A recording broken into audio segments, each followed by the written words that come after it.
sec. Isn't something important supposed to happen today? Oh, today's our big day! We're supposed to leave the Fortress of Mirapede! Come on, we've got to go complete the release procedures now!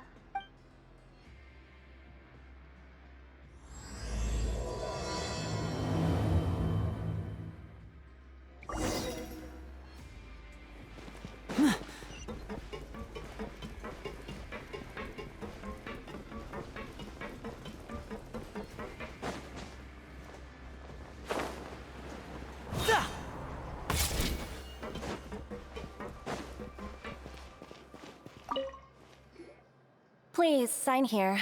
This document will be effective immediately upon signing, and you two may exit the Fortress of Mirapede via the regular channels.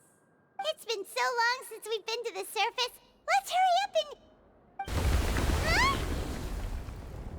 and... What's happening?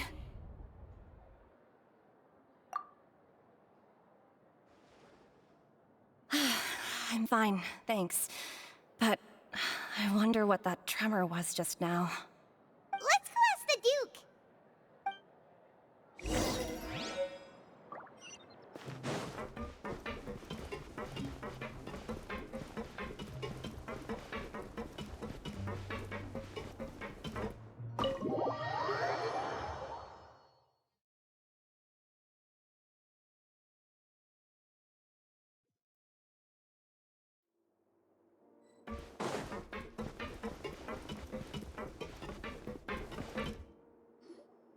Your Grace? Ah, good to see you two. Is there something you wish to see me about? Yeah, what was with that earthquake just now? Ah, that. The tremor didn't originate from the seafloor. In fact, it seems it came from the surface. Over the years of serving as the warden here, I've developed a sense for distinguishing between what occurs on the surface and what occurs underwater. Besides, the seal that Monsieur Neuvillette set in place won't fail so easily. So the fortress is okay? If you recall our last incident, if there really were a problem, there would be crowds of inmates in a panic right now. Huh, you've got a point. Okay, seems we need to get back up to the surface and ask about what happened. By the way, do you know what day it is today? I believe today is this month's pipe cleaning day. Wait, seriously? Ah, yes. Have you completed your release papers? Yep. It's you two. Are you leaving now? That's right! Today is our last day in prison! But now that Paimon says that, it doesn't feel like we were confined here. It's actually been pretty nice!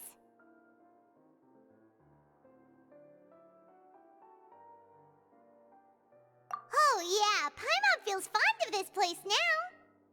Then be sure to come back and visit. I'll miss you. If you've signed the release papers, then you're free to go. The guards will escort you out. You're not going to see us off? I knew you'd ask. All right, sure. Let's go. Well, you actually agreed. No worries, you must be busy. Paimon was just joking. Ah, so you do have a polite side, I see. After being down here for so long, I imagine you must feel like you're lacking companionship. Shall I come along too?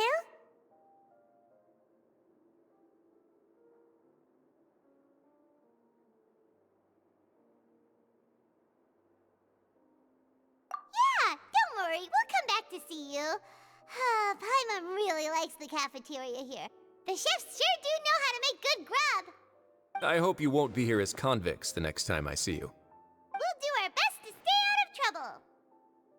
Well, it seems our work in the Fortress of Mirapede is finished. That's the end of another chapter in our journey. And since Neuvillette was the one who asked us to come here, we should probably go report to him now. Next up, the Palais Mermonia. You're going to see Monsieur Neuvillette? Please pass on our kind regards. I'm sure just your regards will do, no? I believe it would be the polite thing to do. You're right. I've heard the Palais has been terribly busy these days. Tell him that I hope he hasn't been overwhelmed by the recent string of troubles.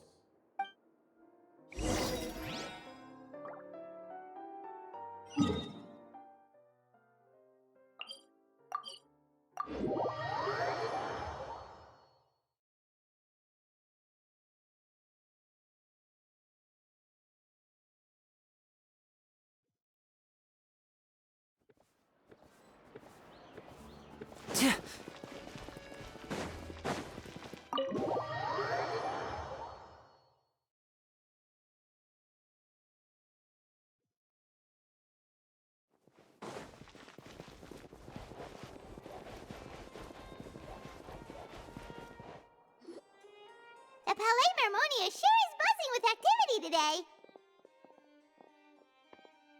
Halt! Huh? Oh, it's you two. Apologies. Monsieur Neuvillette did say you'd be welcome at any time.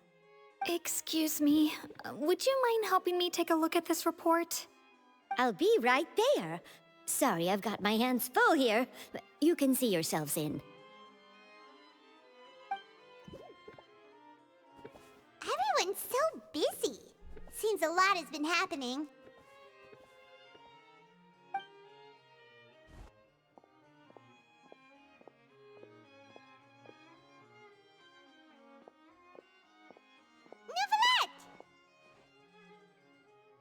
Hello. You've come at the right time, but you'll have to wait for just a moment, as there are some urgent matters I must tend to first. In the meantime, please, have a seat. If you'd like to have something to drink, let the Melusine outside know. That's all right. We just ate.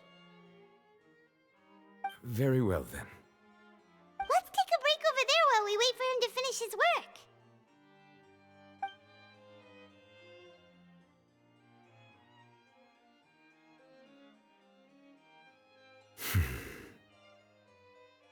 All right. That should wrap things up for now. Are you done with your work? Yes, sorry to keep you waiting. Today should be the day you were released from the Fortress of Meripede, and it appears that you have managed to complete all the release paperwork. That's right, and we came here to see you right away.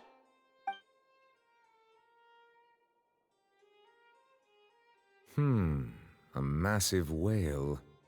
Do you have any idea what that might be? Judging from your description, that cannot have occurred in any ordinary waters, but rather something like the primordial sea. A whale of that size and shape cannot usually be found in the waters of Tevat. Therefore, we can only assume that Child is presently immersed in primordial seawater. Immersed in primordial seawater? But how? And is he okay? Most people wouldn't be capable of entering in the first place. I'm not completely sure how he could have gotten there myself. Yes? What is it? Ah, right! Paimon felt it too! We asked the Duke and he said it wasn't from underwater, so we figured you might know something about it. It turns out that I have just received a report about this particular matter. In fact, that's exactly what I was busy with a moment ago. The source of the tremor was here on the surface near Poisson. After the shaking stopped, the water levels in the Poisson area rose at an alarming rate. The water levels rose? Oh no! What about all the people there? Fortunately, the water levels only rose for a short period of time and have already returned to normal now. However, I still have a bad feeling about the whole phenomenon. If the change in water levels is connected with the leaking primordial seawater, then the situation in Poisson may be much worse than it appears. Navia should be in Poisson, right? We need to go check on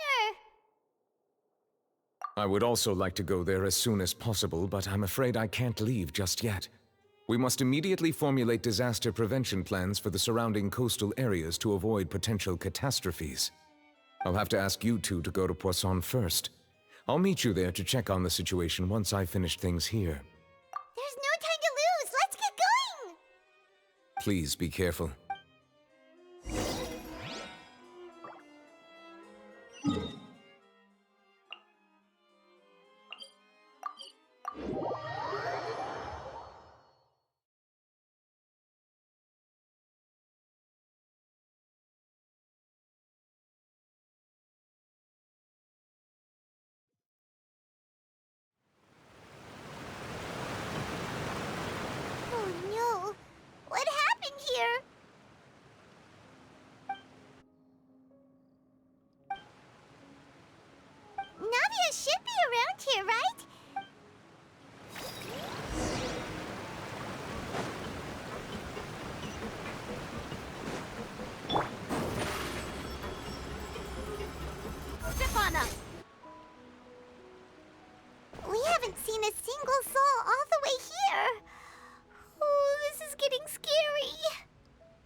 ever do now? Look! There's someone on the roof over there! Just stay put. We're coming up. Watch your balance. All right, just hurry!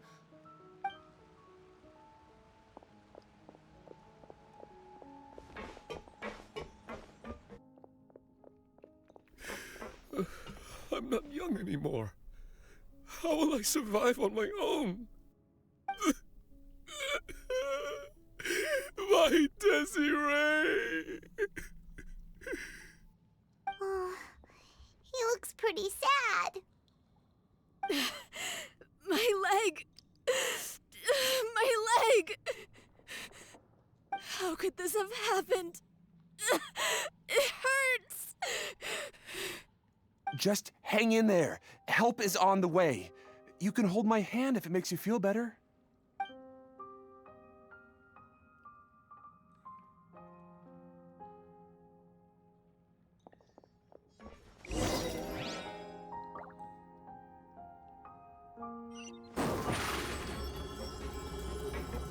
Over here!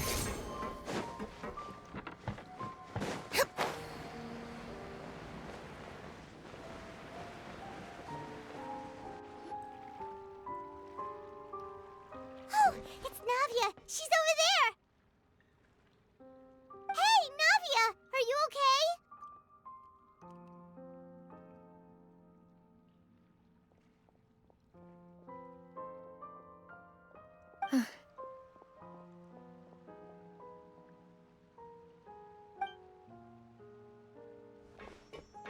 You're here.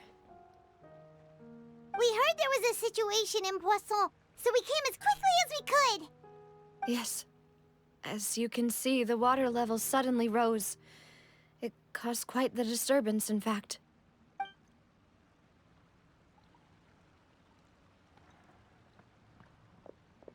Demoiselle! There was a wounded resident next to a building southeast of here. We've already transported him to safety, but we've run out of medical supplies. He's wounded? How badly? He fell, so it's probably a broken leg. He's pretty shaken up. When the water level rose, he desperately climbed up to the roof.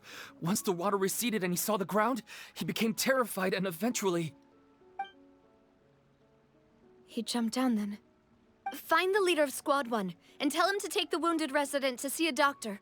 He should know where to go. Understood. I'll take over his search and rescue mission in the meantime. All right, you'll be in charge.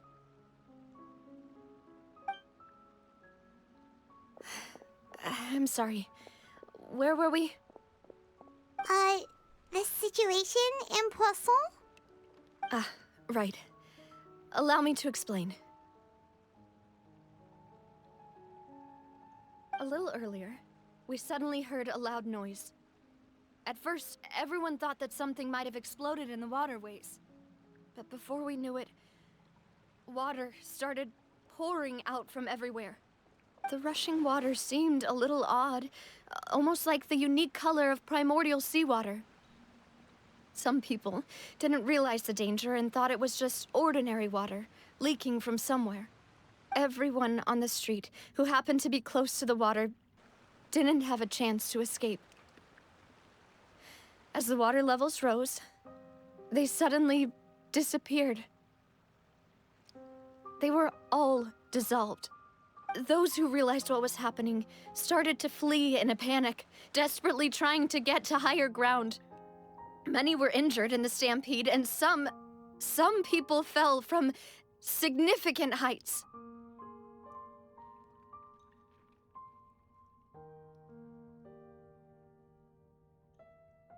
The Spina di Rosula initiated rescue operations as quickly as possible, but there have been a lot of casualties. Fortunately, the water began to recede after some time, and the chaos came to an end. The water that flooded the area contained primordial seawater, so the lower levels of Poisson are still hazardous. To ensure everyone's safety, I've asked the people there to leave as soon as possible. No one knows if this could happen again. All we can do for now is try our best to help evacuate the residents. We still haven't completed the head count, but we'll have some numbers soon. How awful. And all of this just came out of nowhere.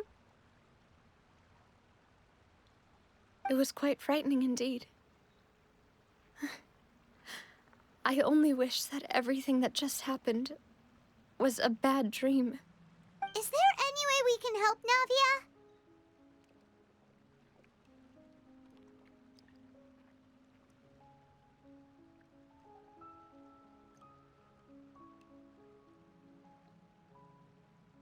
Thank you for being so willing to help in a moment of crisis like this. You don't know how much it means to me. I really can't express how grateful I am.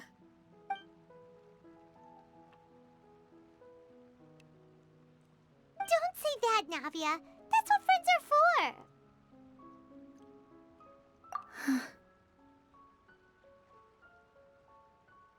Demoiselle! We've got a situation here!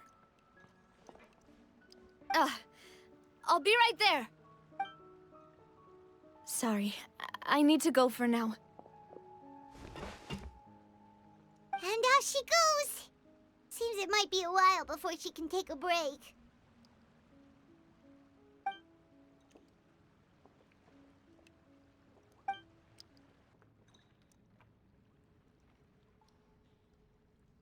Okay, the wounded are being tended to, and we finished a preliminary head count. More support has just arrived, so I suppose I finally have a moment to focus on my own matters. Of course, we should remain ready for anything, and continue doing our best to rescue others. I'll be sure to have everyone at the Spina di Rosula ready to render assistance. Traveler, Paimon, would you two accompany me to my father's grave for a moment? Huh? Right now? Thank you.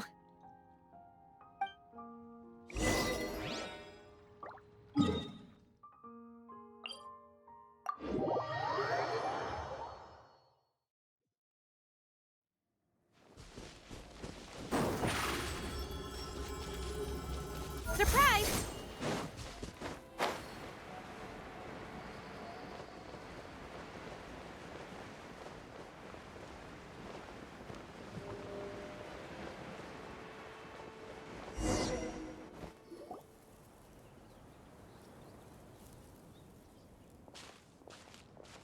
Not a lot of people here, huh? Well, given the time of day and the whole situation in Poisson, Paimon doesn't think there'd be a ton of people here visiting graves. Right. That's how things are now. The living are so exhausted that they've no strength to spare any words for the dead. Navia?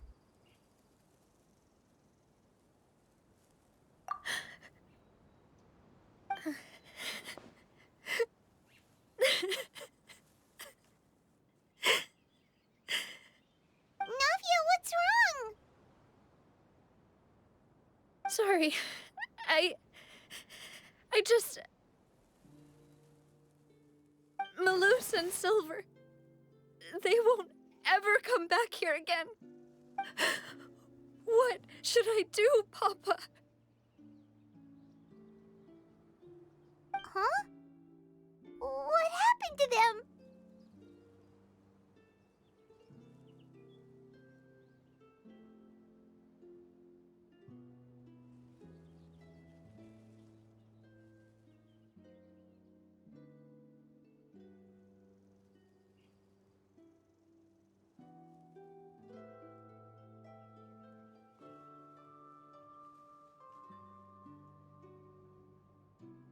Everyone agreed on the rescue plan, but still, I was the one who initiated it. They were helping evacuate the residents, but they couldn't leave in time. And they were caught in the seawater.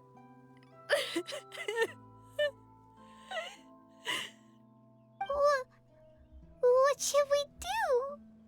I've known them for so long. And I know they weren't afraid. But But I could at least hold a funeral for my father. And I know where he rests. But as for Malus and Silver, they're just gone. I just can't.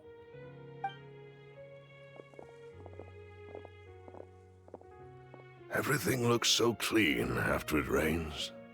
Even the gravestones. I didn't expect that you'd enjoy a glass of red wine in front of Master Callus's grave. I can understand. Besides, the scenery here isn't half bad. See, it's not just me. I always want to bring something when I visit Papa. Perhaps we might even have a picnic. He wouldn't be angry, would he? How could Master ever be upset with you, demoiselle? Yet the cemetery is the home of those who have passed, is it not? Everyone ends up here sooner or later, no matter who you are. Buying yourself a plot in advance, are you? No need yet. But when I do, I hope you'll let me be buried beside Master Callus, demoiselle. Hey, stop joking around. I'm quite serious. That way, it'll save us both the trip to see each other whenever you visit your father's grave. That makes sense. In that case, could I be buried on his other side? After all, besides you, demoiselle, the two of us could certainly be considered Master's closest companions, no? Therein lies the rub. I believe we fill those shoes. Are you and I the audience? Or characters on the stage? Are you bringing this up all of a sudden? Seriously? Nobody can know for sure. After all, your request. nothing is easier to fool than the I'd senses. really prefer not to talk about this stuff. And what do you mean by We saving know me a only trip? one thing I'd for make a certain, journey even if I that the had to visit prophecy you two is somewhere true. else. Because in this show, the prophecy is a part of all characters' fates. Here I am breaking. Don't believe me?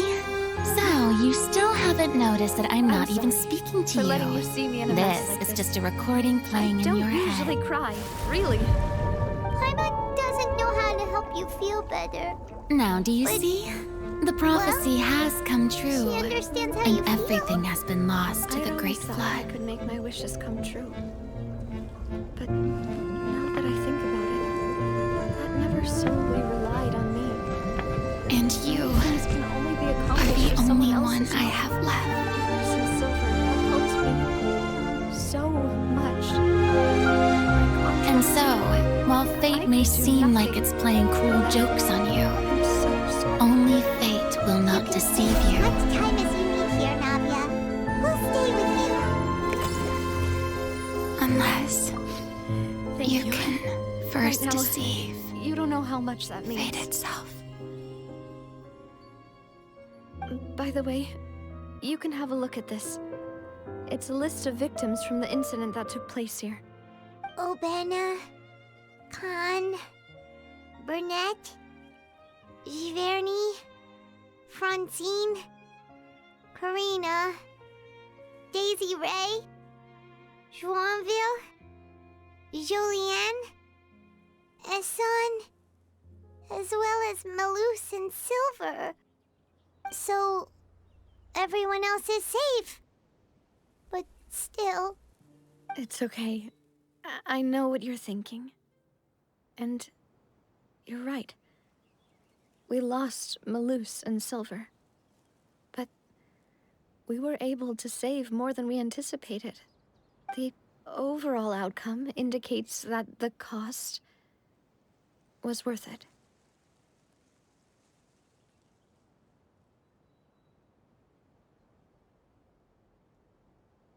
Right. Don't think that way, Navia. One person might be saved at the expense of another, sure, but that isn't something we should ever consider a trade. Malus and Silver were not the price for saving anyone. They're heroes. You're right. Thank you, Paimon. What you said just now was pretty amazing, actually. I'll remember your words. Oh, really? Seems you've become more eloquent in the time since we last met. The knave? What are you doing here? Is everything going well on your side? Yes, my people are carrying out the mission according to your request. All the residents of Poisson have been evacuated, and we're preparing to relocate them to higher ground. As for these supplies, we have everything taken care of. There is no need to worry. Thank you very much. Wait, do you two know each other? We just met recently. Right, Miss Navia? Usually, I would call this a coincidental encounter, but that doesn't quite fit this time. Besides, it never even crossed my mind that a Fatui Harbinger would come looking for me. Thanks to the Knave, Spina di Rosula received generous support from the Fatui, which allowed us to complete the rescue and evacuation work so quickly. Mutual aid is essential to fostering positive developments. We were already in the area, in any case, so it was nothing. That said, I must say that you're a lot sharper than you let on. I'm sure you understand what I mean. I apologize for all the ways in which I tested you previously. We've never worked with a Fatui before, and it's extremely important for us to know who we're working with. My subordinates have reported that Fatui soldiers have been observing water levels and taking head counts in various locations. I hear that they've also prepared a large amount of emergency supplies. I'm quite surprised. This is nothing to brag about, nor do I intend to. It is simply the way of powerful organizations to act forcefully, whether they are doing good or ill. You've witnessed that firsthand, in any case. As I've told this traveler before, I know of the prophecy, and I intend to prevent the impending disaster. Lending your organization a hand was a natural first step in accomplishing that. As such, do not be troubled by this token of our sincerity. Perhaps one day, you'll also be able to help me in the same way. Without your help, there would have been many more casualties. I won't forget your kindness. Furthermore, I sincerely regret what happened to Malus and Silver. I only wish that my people could have arrived a little earlier to prevent this from happening. Don't say that. You and your subordinates did everything you could. As Paimon said, Malus and Silver didn't choose to sacrifice themselves for any specific person. And they weren't the price paid for other salvation. They chose to become heroes themselves. I've never liked hearing people put it that way. It's like trying to relieve pain by saying some noble-sounding words. But right now, there's nothing more suitable. They really did become heroes. You're right. I'm sorry for your loss, Miss Navia.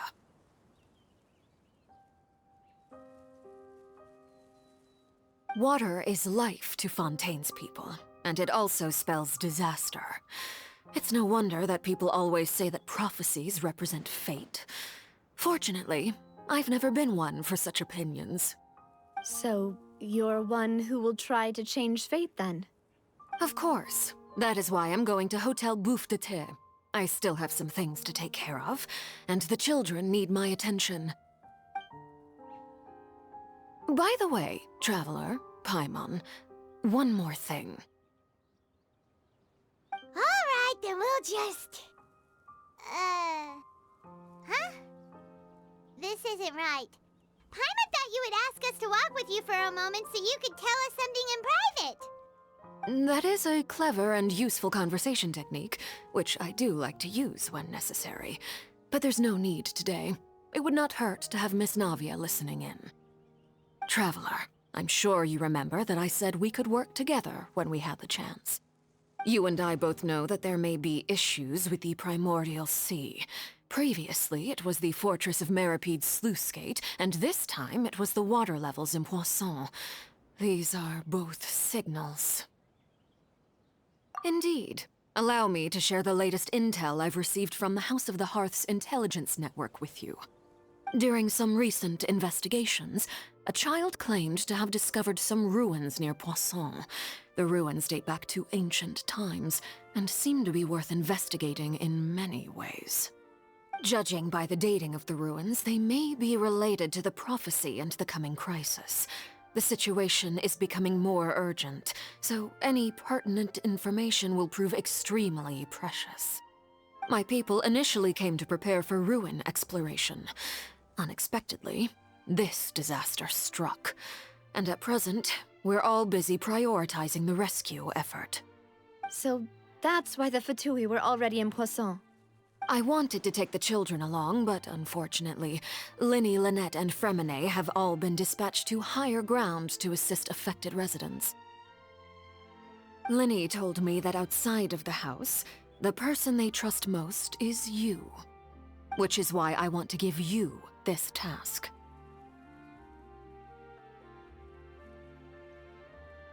The House of the Hearth's members see each other as family, but Linny, Lynette, and Fremine said that they also see you as such, even though you are not from the house. I'm sure you already understand how earnest they consider their friendship with you to be. Oh, that somehow makes Paimon feel kinda happy. The intel I just shared about the ruins could fetch a high price. But since the children consider you family, it's only natural that I freely share it with you. Got it! So all we gotta do is go to some ruins, right? Pfft, we can handle that. Excuse me, but may I tag along? You wish to join, Miss Navia? But are you sure you're up to exploring some ruins? You need to rest. Well, I'm sad, yes. But I can't just go back and plop myself into a chair by the roadside and do nothing. There's no point in being depressed while we still have a disaster on our hands. As my father's successor, I must live up to the hopes he had in me. Besides, I'm also doing this for myself. I need something, a distraction, to keep my mind off Malus and Silver.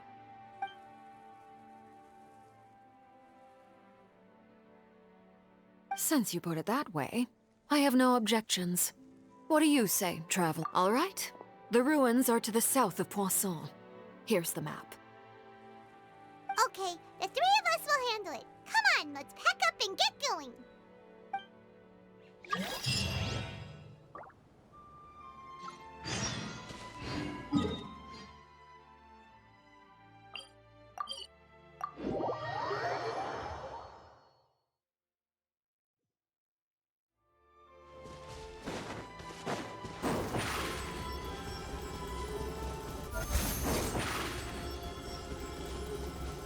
Stefana!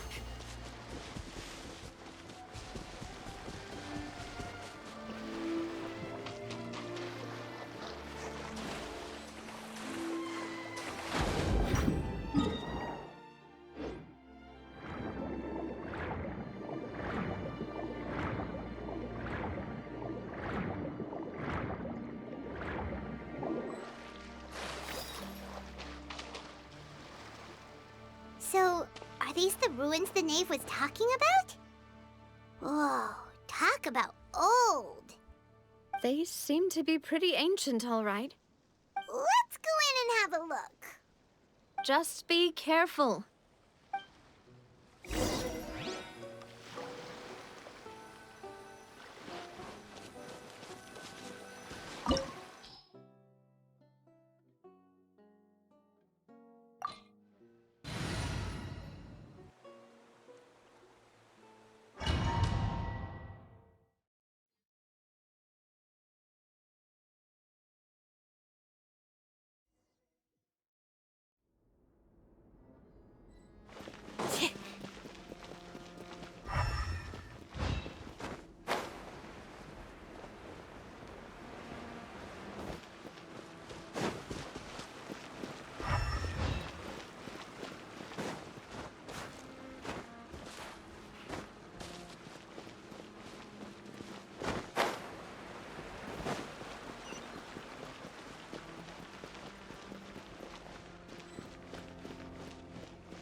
Teamwork is strength!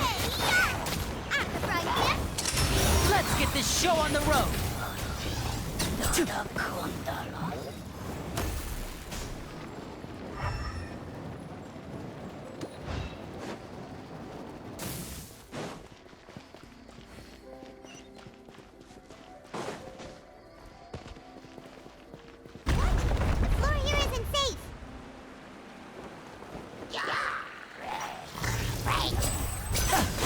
right up.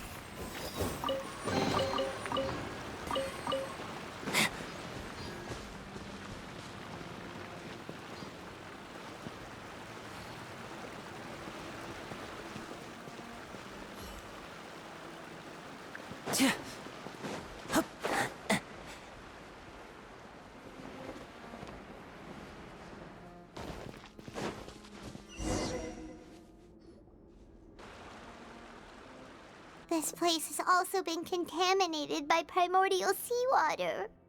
Yeah. And a lot of it, too. A Fontanian would most likely dissolve the moment they fell in. Right! You can't go down if there's primordial seawater. It's too dangerous, and it won't be any help for you to just stay here. Don't get Paimon wrong. We're not saying you're useless. It's just that... No, you're right. I can't do anything in this situation. I'll leave this to you.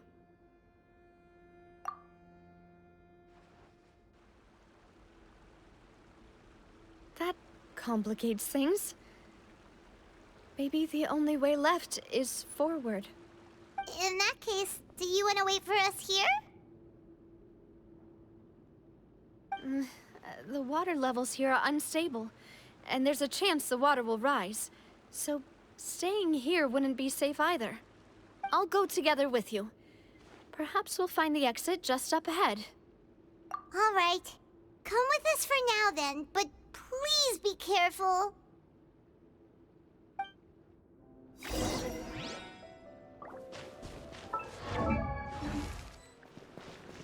Oh no, it's a dead end! Let's try climbing over from the side.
Wait, there's something wrong with this bridge!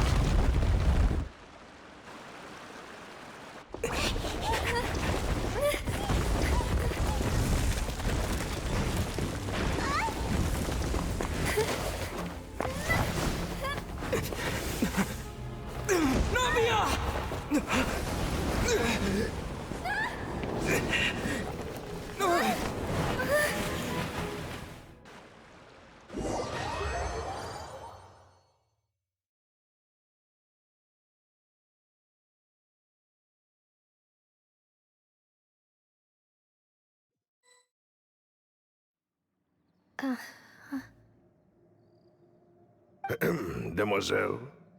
Huh?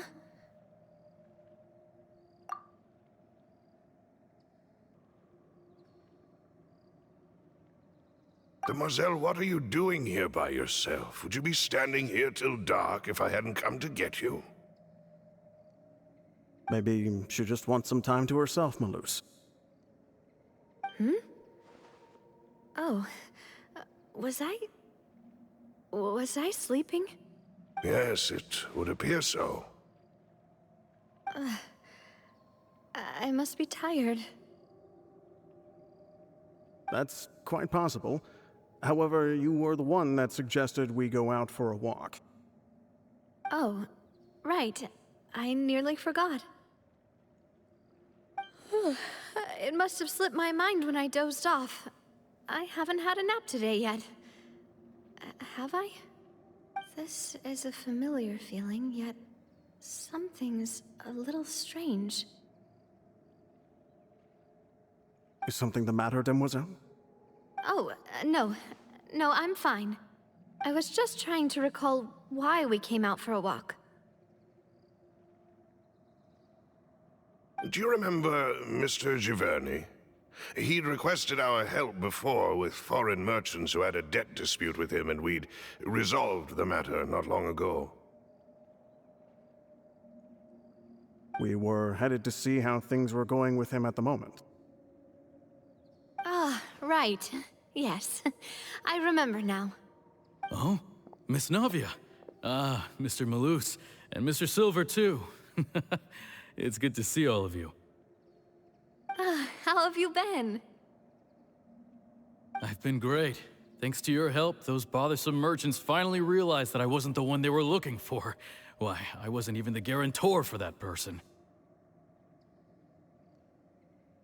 They were knocking at my door day and night. Even my neighbor, Obina, was getting fed up with them. Sometimes force is required to calm someone down and get them to listen to what you have to say. That's right. Oh, by the way, Burnett, what was it that you wanted to give to Miss Navia again? Oh, yes. One moment, I have it right here. Miss Navia, these are some flower seeds that I prepared. Please take them. They're a very good variety, and they'll become very big and beautiful once they bloom. I don't know what we would have done without your help, so this is a little token of our appreciation. I hope you won't refuse. Ah, did you cultivate them yourself? Thank you so much. I'll certainly take them. Malus, we do still have some empty flower pots at home, right? Why, we can have as many pots as you'd like, Demoiselle. Perfect. In that case, we'll swap out some of the decorative plants for some of Mrs. Burnett's flowers. Very well. Wait. Something seems to be off here. Excuse me, madam. If I'm not mistaken, your name is Burnett, correct? That's right. Is something wrong? No, it's nothing. This is the first time we've ever met, but your name seemed familiar to me. I must have heard it when I was discussing things with your husband previously. I've heard this name before. Sometime recently, I'm sure of it. And why are there so few people around here? Where did everyone go? We must mind the time, Demoiselle. We still have important things to attend to today. Huh? We do? Like what? Well, now, did you forget? Miss Navia, here you are. I've been looking for you. Please, come to the Opera House. Your trial is about to begin. My trial? Wait, why would I need to go to the Opera House? Yes, she's right, Demoiselle. It's just about time now, so we should get going. Oh? All right then.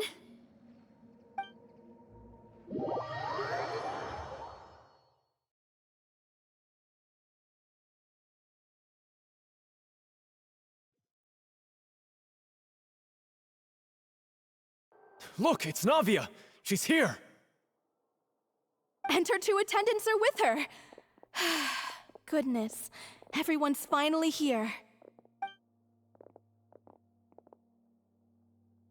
There sure are a lot of people here to see the trial. And they all seem to be oddly excited about something. I even know some of these people. Karina, Desiree, Joyville, Jolien, Essen. Why are so many people here? And why do I have no recollection of this case? And as for the judge... huh? Where's Monsieur Neuvillette? Please sit in the defendant's seat. Don't worry, Silver and I shall accompany you. All right. But are you sure you can stand behind me? Typically, it wouldn't be allowed, but today is an exception.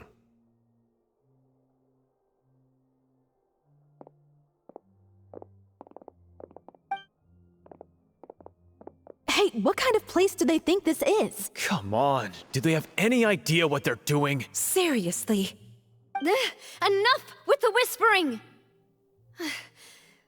Could someone please tell me where Monsieur Neuvillette is? And why I'm standing trial? My dear Miss Navia, have you not yet realized what you've done? In that case, allow me to explain. As all here know, you are Master Callus's successor, the head of the Spina di Rosula, someone held in high regard by every soul in Poisson. After you took over the Spina, you treated all of us just like the late Master Callus had. If anyone in need reached out to you for help, you responded. Not only you, but your butler, your subordinates, nearly everyone in the Spina di Rosula fought for the well-being of those in Poisson. Wait a moment. Aren't you just proving that I'm a good person? Yes, correct. Absolutely right. And that is why you stand accused.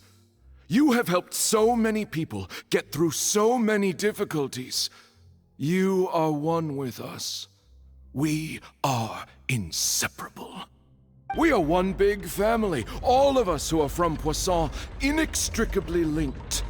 And with you being so important, we couldn't possibly do without you. Therefore, this fair and honorable court shall declare you guilty, and you shall stay here. You will be together with us forever. Huh? What are you saying? Everything you have said is correct. I have indeed done a lot for my hometown, and I would be willing to be with you all, but what is the purpose of having me stand here like this? What is there to discuss? Ah, well, if that's what you think, then I have no further comments.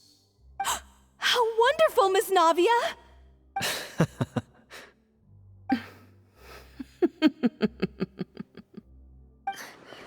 I know all these people. Why are they laughing? I seem to remember now. Yes, I get it. This trial is... Wait just a moment. This isn't right! Malus? What was that, Mr. Malus? Our conclusion is very clear and unanimous. Let the court judge her now. She's guilty! Stay here, Navia! You're one of us! Demoiselle, don't admit guilt. This trial means to keep you here forever. I wish to exercise my right to defend Our Lady. Mr. Joinville, you only know of Navia's goodness, but nothing of her utterly independent mind. She was born a free and independent spirit. She has never been tied down by anything. Indeed, even the death of Master Callus couldn't stop her. Her actions cannot serve as proof that she identifies herself as part of any group. She merely acted as an individual, extending her hand to help others. Please do not mistake her actions as being otherwise. Really? As an individual, you say? Don't forget, we are all Fontanians here. This is the nation of justice, the nation of Hydro. Even if Miss Navia only voluntarily rendered her assistance, that doesn't change the fact that her beautiful soul must return to everyone. Water accepts all, blends with all. It will surely accept her kindness. Everything is measured here in the nation of Hydro, and in the end, everyone shall meld together. Thus, when a unanimous opinion emerges, that opinion represents justice. Now I speak for everyone. Our opinion is consistent. Navia should stay. We and Navia are one. And you would call this justice? Preposterous. You are merely jealous that Demoiselle still has a chance to exist as an individual. Have you forgotten how much you all once longed to become individuals, to become independent? Do you mean to defy our justice? If your justice is flawed, then why should we acknowledge it? As you said, we can also have our own justice. Silver and I shall defend Demoiselle. And that is how we will enforce justice. Ugh, my head...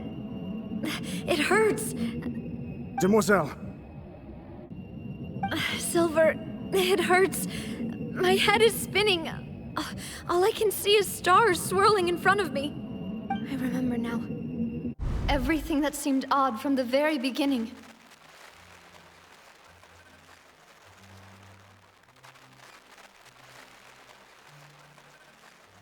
Karina, Desiree, Joyville, Jolien, Essen, and Mr. Giverny and Mrs. Burnett, who we met earlier. Even Malus and Silver. I don't want to admit it, but they're all dead. Don't be afraid, and don't admit guilt. We will protect you to the very end. Absurd! Who are you to say that she cannot be judged? We are the majority, and in the nation of trials, the majority is absolute justice.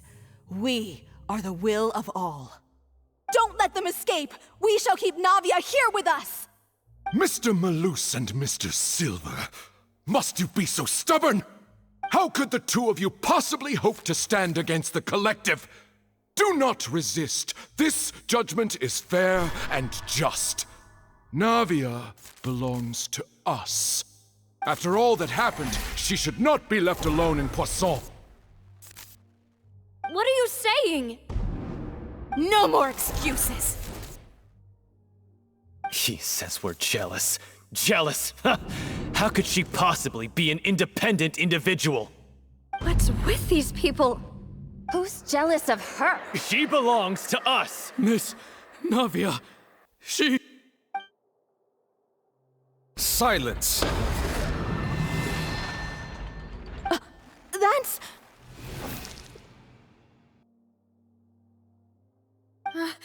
Monsieur Neuvillette! Such commotion is prohibited in the court. The accusations you just presented are nonsense and cannot constitute a proper trial. The court will adjourn for the rest of the day. In this, I shall hear no objections from any unauthorized party. Our thanks, Monsieur Neuvillette. Please leave with me, Miss Navia, while there is still time. But... Go on now, Demoiselle. This is your only chance to leave this place. What, can't bear to leave us behind or something? Malus. My apologies. I couldn't resist making one little joke once I realized that this shall be our last goodbye. Malus... Silver... Quickly, you must come now! Goodbye, Demoiselle. Farewell.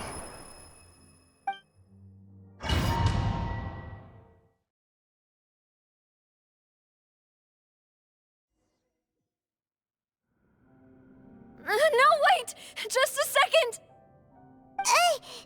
Navia? You're awake. Good. I must have been dreaming.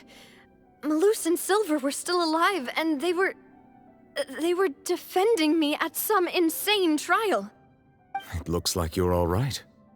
Did all the sad feelings cause you to have a nightmare?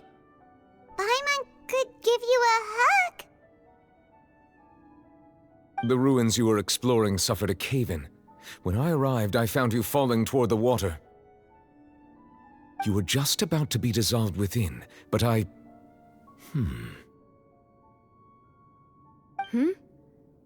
What is it? I think I saw two Oceanids protecting you. It was only for a moment.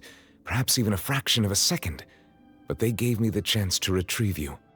Were it not for their intervention, I would not have been able to rescue you before your consciousness dissipated. Wait, did you say Oceanids? You mean like what happened with Vache? Perhaps those two Oceanids were the people you saw in your dream. I always told them that they didn't have to protect me. To think that they'd keep doing so even after death.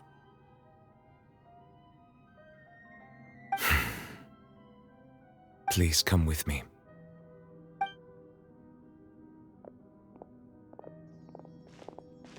Neverlet, are you okay? Hmm? Oh, I am quite all right. Perhaps there's something we could chat about? Why do you look so stiff all of a sudden? Oh, Paimon knows.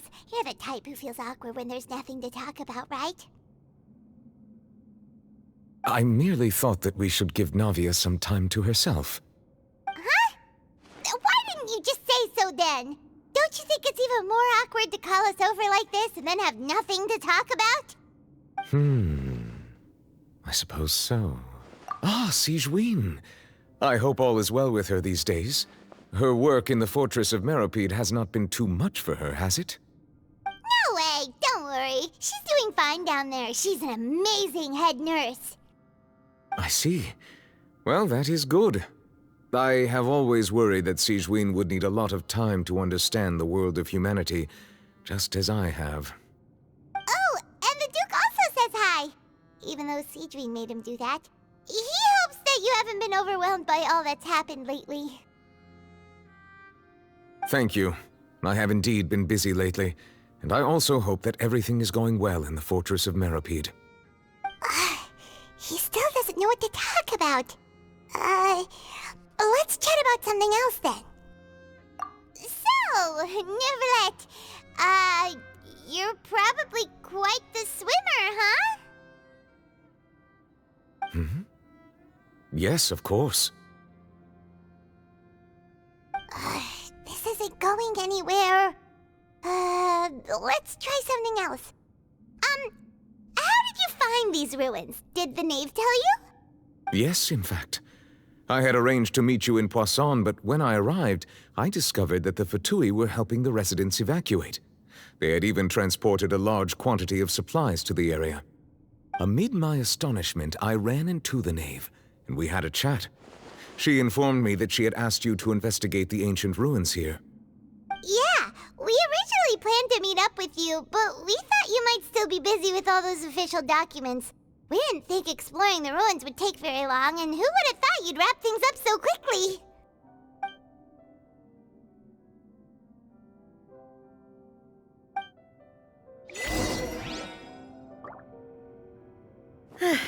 I'm sorry to have kept you all waiting like that. I'm feeling much better now. I guess we should get going again. Will you come with us, Monsieur Neuvillette? Yes, if you wouldn't mind my company. All right! Another one joins the party! Let's get going then! Step on up! Oh no, another unstable path. Watch your step!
Teamwork is dreamwork!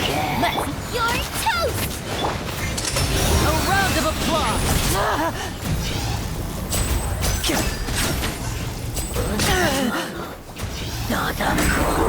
And voila!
Looks like we've reached the end. This is the place. There should not be any other hidden spaces in the vicinity. The path sure had some twists and turns, but it turns out that this place isn't actually that big.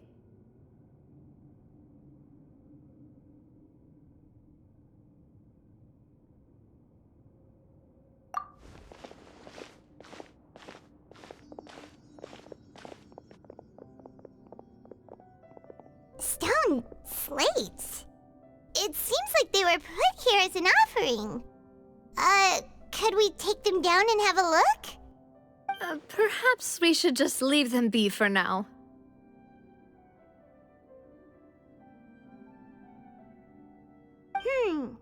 There are 4 locations in total, but only 3 stone slates. The slate that should be in the first empty spot is missing. The surrounding walls also show signs of damage. There's something written below. Let Paimon see. Reason dictates that this nation be destroyed. I shall record the history of its future here in its past. Say what? It feels like someone left these slates and these words here for a purpose. But does he mean that Fontaine should be destroyed? That would fit the circumstances dictated by the prophecy, yes. Indeed, the slate's contents correspond to it. Take the second slate, for example. There's a person kneeling here. She seems so dedicated. And there's a whole bunch of other people behind her doing the same. She's facing this...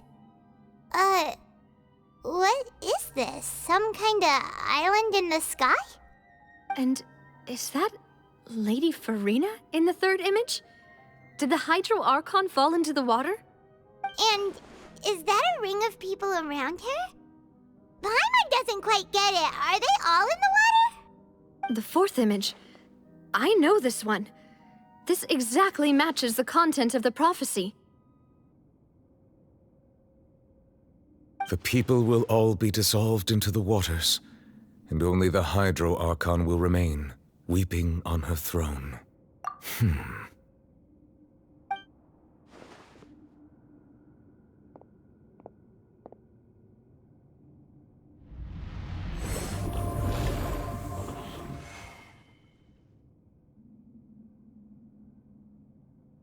More information should be hidden in these slates, but I fear I cannot easily uncover it, most likely due to us missing the first slate. I am very sorry. Don't blame yourself, Monsieur Neuvillette. Deciphering ancient stone slates isn't one of your duties. Ooh, Paimon's getting the chills just looking at these slates. This says that it's the history of the future, right? That means the prophecy's sure to come true. I really hope it doesn't mean that. Still, Paimon feels like these images are kind of weird when you look at them together.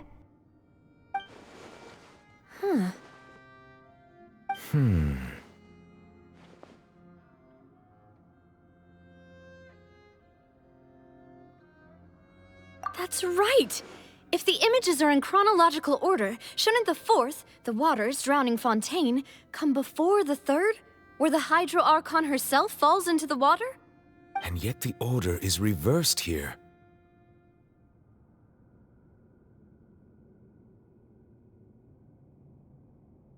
If we go by timing, Lady Farina only emerges in the third image. That means that the person in the second image might be the previous Hydro Archon. Egeria, then. I had never met her, but her appearance here does match the records. The previous Archon kneeling before the floating island in the skies, as if confessing a sin. Did she herself commit that sin? And if not, why would she be in such a posture? Also, I'm still wondering why these ancient stone slates are here at all. Judging from their contents, could this place be the origin of the prophecy? Does that mean that someone, or some people, once saw these slates? But who would have created these slates and left these words here?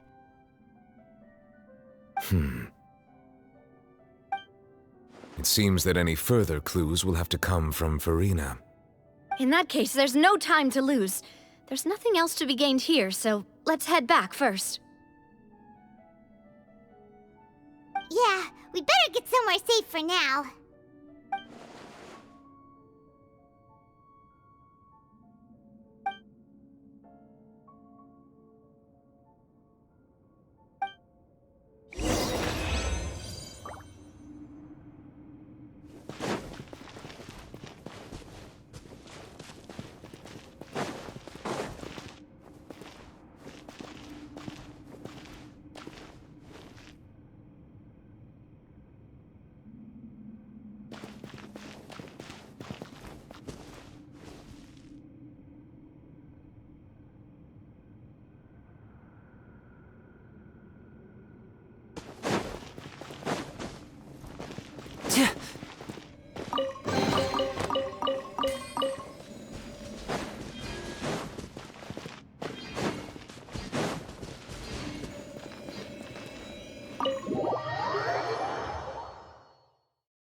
Let's split up here. I'm going to check on what's happening with the Spina. You know how it is. There's some things you just need to be there for yourself. You still have energy for that, Navia? Paimon's already beat. Just head back to the Fleuve Cendre and have a rest then. Thanks for keeping me company all this time. I'll depart as well. Thanks for your hard work today. Rest well, everyone.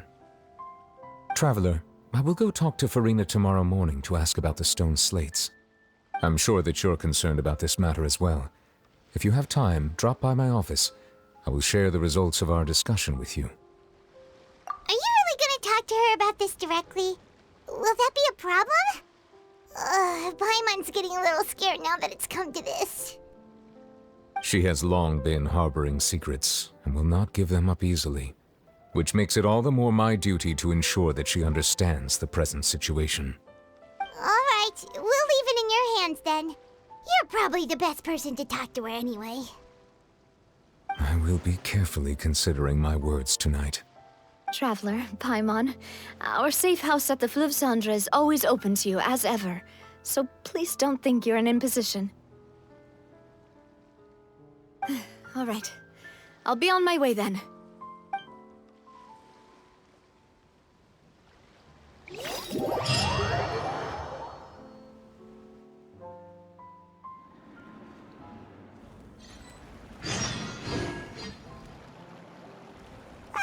We're finally back! Welcome back. We've got a special menu prepared for you two tonight. Yay! And there's good food too! best. Ooh, desserts. Nice. These are all Paimon's. Paimon's already starting to forget what happened today. Oh, that voice. Is that who I think it is? Huh? It's you two. What are you doing in Fontaine?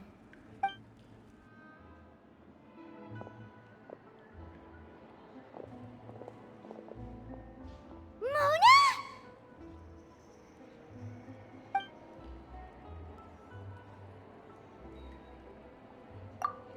Seriously, nobody just uses a scry glass whenever they've got time to just see who they'll meet on the road.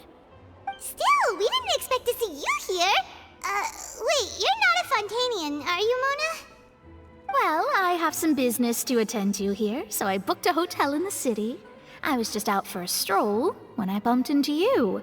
Quite unexpectedly, if I might add. Why did you think I was from Fontaine, though? Is that because Magistus doesn't sound much like a Mondstadter surname? Yeah, let's go with that. Well, I used to have my own surname, which was, well, some other thing. Either way, the old hag told me when she took me as her disciple that the first step to being a great astrologist's pupil was to change that name. There was nothing for it, really. She really is amazing at astrology, so I changed my name to what it is now according to her wishes. To my surprise, however, Magistus is not the name of some ancient house or clan. It isn't? Nope. Although it is used by us in place of surnames, it generally just means great. Wow! Imagine including a boast in your name. Wait, are you gonna have to put that into your genealogy as well? I reckon so. In any case, I'd give my disciple a name like this as well, if I were to take one. Astromancer Barbeloth Trismegistus. Whoa, that's a long one. Does it also mean great or something? My name means Mona the Great Astrologist. As for the old hag, hers is, in plain speech, the thrice-as-great Scholar of the Stars. Just take it as a title specific to astrologists. Thrice as great? That's so petty. I know, right? That's just how she is. She used to call herself Magistus, actually, but when she took me in, she changed her name to Trismegistus. Talk about excessive. Magistus is thus the calling card of our school, so to speak, which makes it about the same as a surname. It's all right if you don't get it. You can look into it further should you need to study astrology more deeply. That sounds terrible! But anyway, you're not Fontanian, are you, Mona? You're from Mondstadt, right? Well, I was born in Mondstadt, yes. My parents migrated to Dorman Port, and I traveled with the old hag for a while, after which I settled down in Mondstadt City. Oh, that's a good thing then. At least we know you won't be dissolved by Fontaine's waters. Speaking of that, I'm sure you're aware that a bunch of things have happened here in Fontaine, right? I know you're not a local, but I'd avoid getting too close to any water that looks strange all the same. There's something ominous about it. Well, the water, I mean.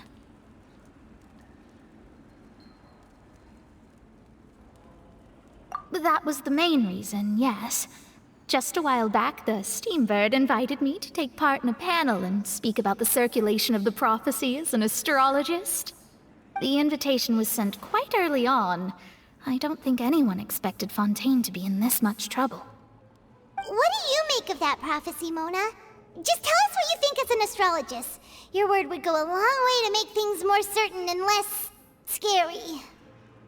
What I can tell you is that I'm an astrologist, and that this prophecy concerns the fate of Fontaine, even that of all Tevat.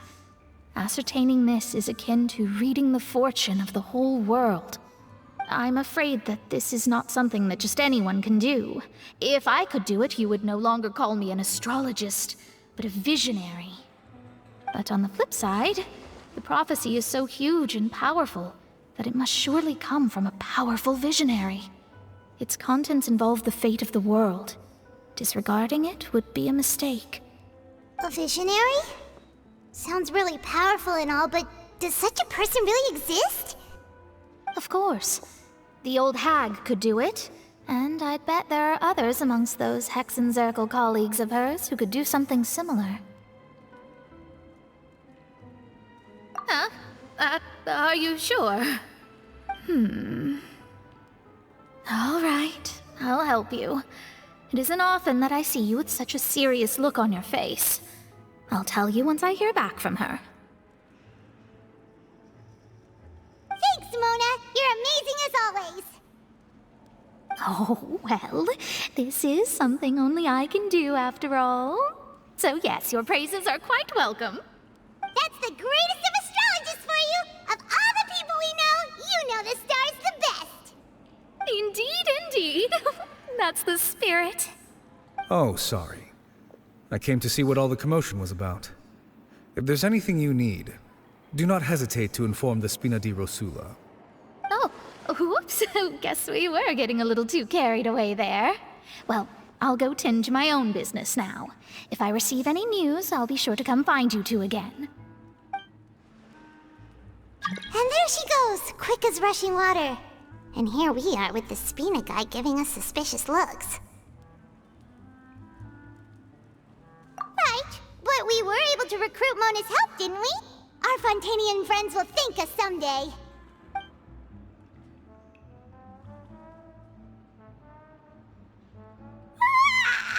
Good morning. To be honest, Paimon's still feeling kind of sleepy. But it's time to get up, Traveler. We agreed to go see Neuvillette, so let's pack it up and get going.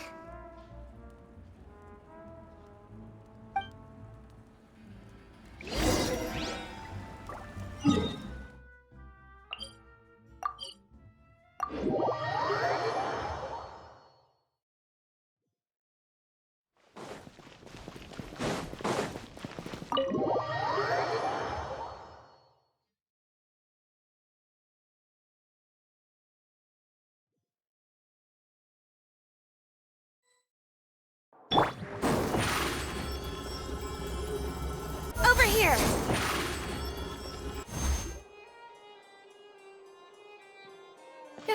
You're here! Finally! Is something wrong? Monsieur Neuvillette and Lady Farina, they seem to have gotten into a dispute. Please go see for yourself.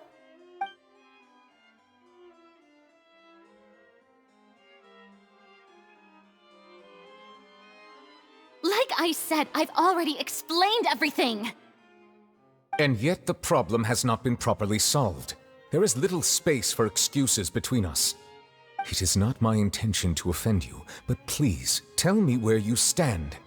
You are the Hydro Archon Focalor, are you not? Look at this. This is a list of the victims from the recent Poisson incident.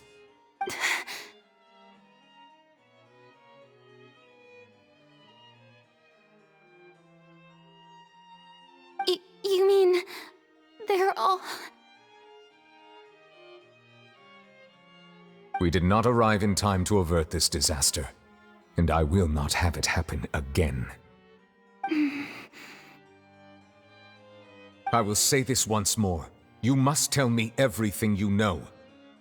Yesterday, I found 3 stone slates in some ancient ruins near Poisson. Do you know anything about those? Seriously? You're questioning me like this is a court case now. I don't know anything about that. But you found them in some ancient ruins, you say? That's correct, which is why I came to ask you some questions. There should have been 4 slates, but one of them was missing. The other 3 feature different images that seem to correlate to the prophecy. The prophecy?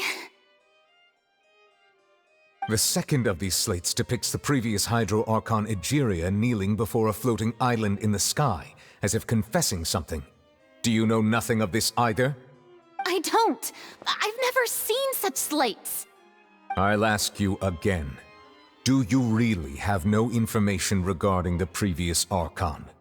My deciphering of the slates indicates that the Hydro Archon Egeria once had to confess to, or apologize for, a certain sin. If anyone would know about it, it should be you. All gods don't have the same secrets, you know. She was herself and I'm me. Is it really so strange that I know nothing?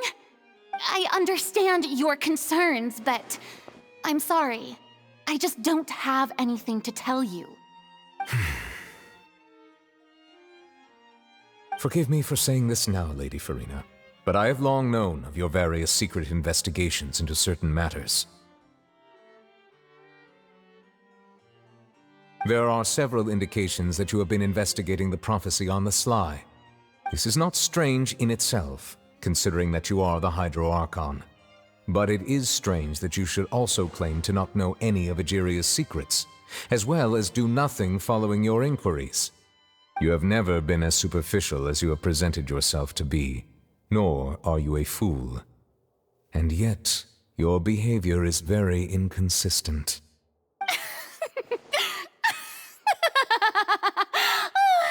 So you've been watching me all this time, have you? I didn't think you were that type. You... Well, since you know about my secret investigations, then you should know I'm actually working to take care of it. There's no point questioning or suspecting me. You're the Eudix, but you're still my subordinate. You should be following my lead. Just trust in me, your Archon, and do as I say.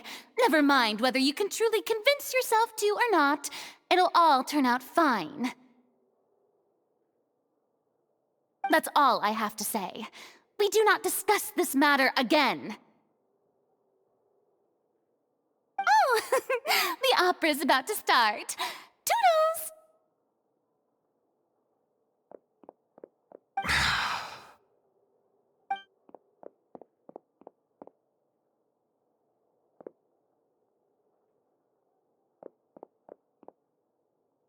Did Farina not notice us standing by the door? Wonder what's up with her. She was smiling. She didn't... I assume you've been outside for a while now? Oh! You noticed! Seems Farina didn't even realize we were here. She was in a great panic, though I cannot discern the reason. Our discussion reached impasses time and again, a state of affairs that we cannot allow to continue. Still, I do not understand. Dialogue is the basis for understanding, so why did she keep refusing to engage?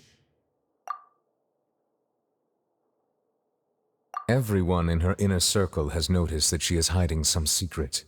The issue is her attitude. I fear that she will not reveal anything unless absolutely forced to. We may have to create a situation in which she will have no choice but to speak. Oh? Like what?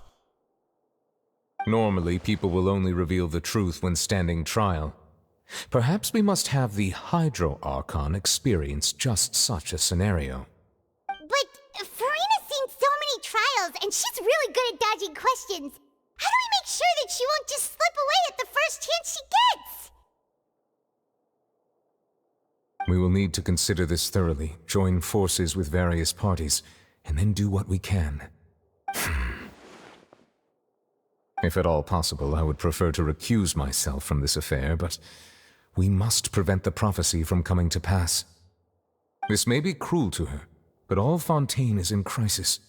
The information a god possesses is too precious, and so we must take a chance on this. But who will lend us their aid to do such a thing?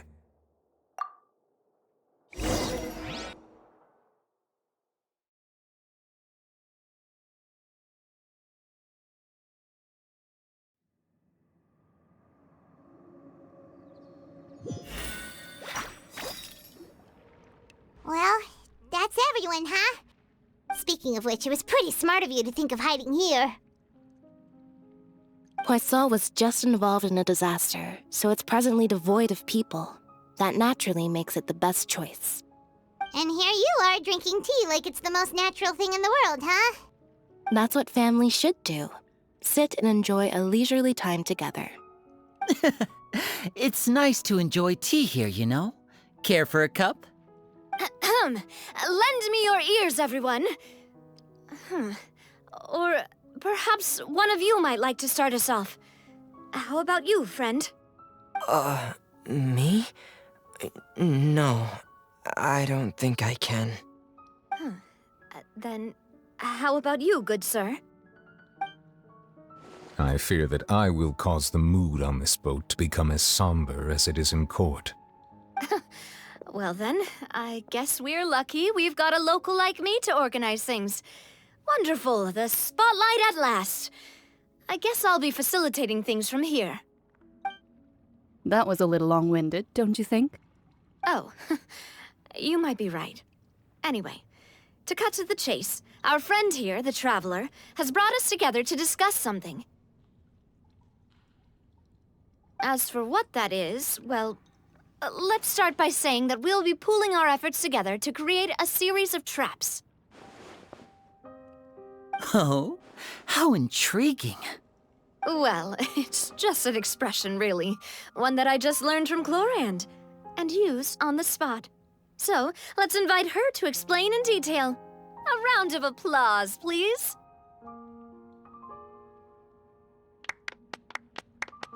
Huh? Didn't you say that you would be facilitating this? Oh, come now. Your work doesn't involve much public speaking, right? This is a good chance to practice. You might even pick up some fancy oratory tricks to impress your boss with in the future. I see. And what does my boss say? He is glad that you consider him your boss. Do go on.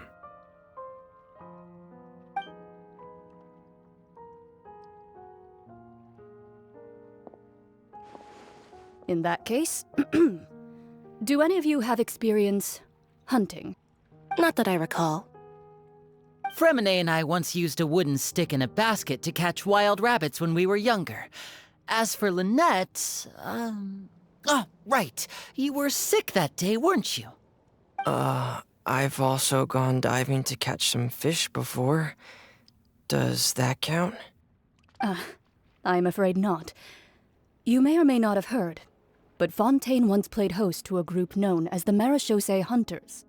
Though that was their name, they did not hunt animals, but rather various monsters left behind by the ancient dynasty of King Remus. Today, Fontaine's monster population has already thinned greatly, so the hunters have blended back into society, taking up arms in other lines of work.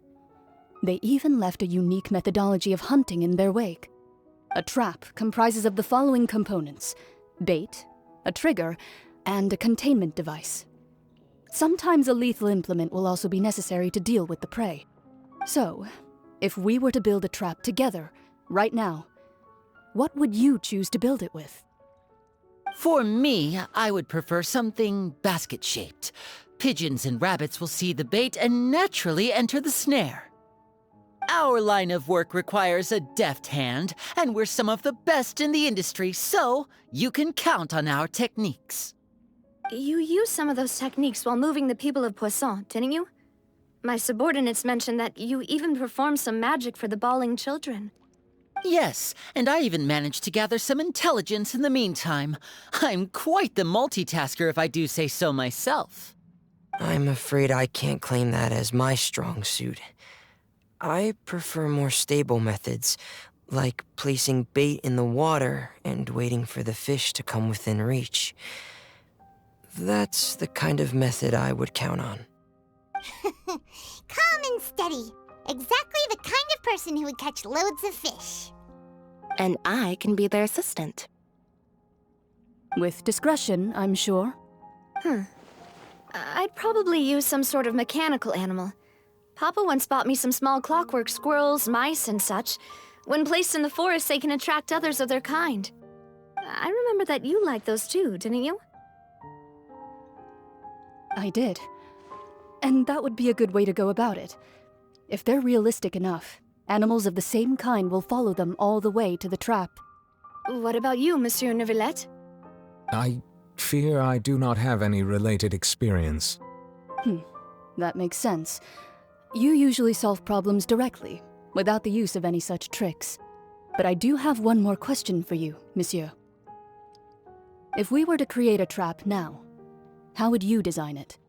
I would like for it to be effective, but bring no harm to the prey. A more gentle trap would be ideal. Kind, as always.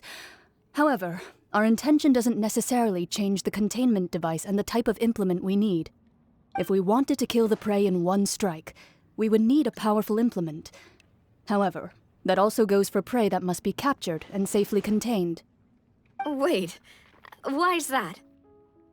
Only a hunter who's a true expert at subduing their prey can snare it without harming it. The line that divides life and death is often exceedingly thin. So are we going hunting together? Huh. We hadn't thought of seeing ourselves as hunters. It kinda works, but maybe it's still not the best metaphor.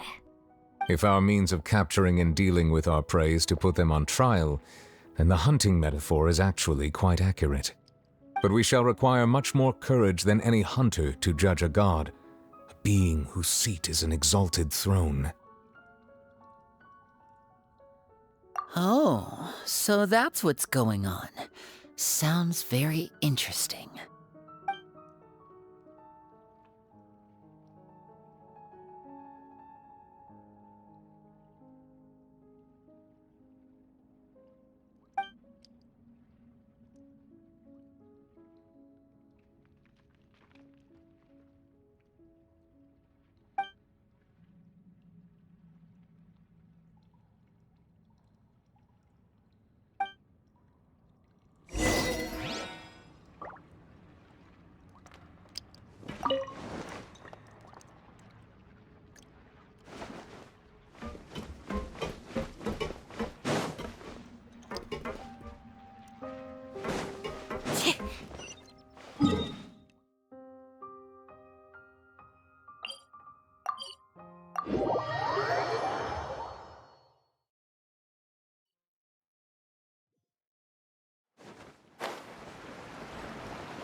It's been a tough few days, hasn't it?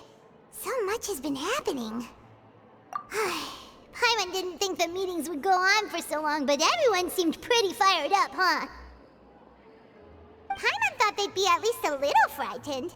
Well, Fremine was, now that Paimon thinks about it, but everyone else just looked a little surprised. Well... It's hard to say. Paimon doesn't have any experience with this sort of thing. But with you around, Paimon sure will do great. After all, you're the most reliable person in the world, aren't you?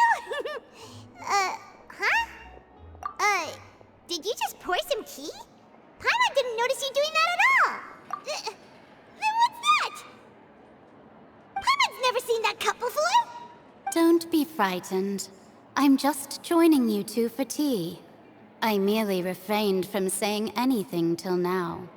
Who's that voice? But there's no one here. Aw, have you forgotten me already? Wait, you are familiar. You're the voice we heard from the sky in Sumeru. The voice from the sky, I fear that description is wrong. Though, not completely wrong.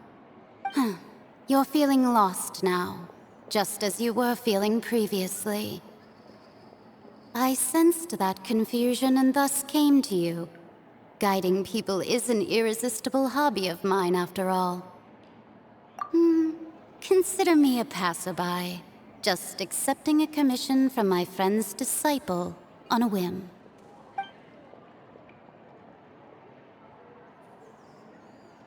The prophecy. Yes, what has been prophesied will be fulfilled. You may view such things as the history of the future. What? Then is there any way we can stop it? I believe you have witnessed a failed attempt with your own eyes. Can everything in Tevat so easily be changed? Ah, so you've caught on. Just as prophecies are usually only the future as seen from the perspectives of the gods, could things be happening in hidden corners where the gods' gaze does not fall? Are the things that you shall see different from the fate that the gods perceive?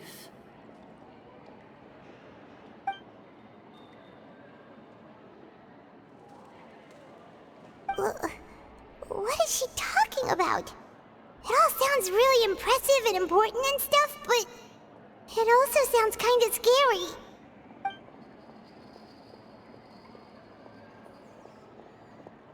I believe that you understand, right? Some things are insignificant, but others you must reach out to change. Ultimately, fate shall serve as your only guide, no matter what will happen in Tevat's future. All you need to do is to play your part. This was good tea, by the way. Thank you for your hospitality. Well, that'll be all for today. The voice. It's gone.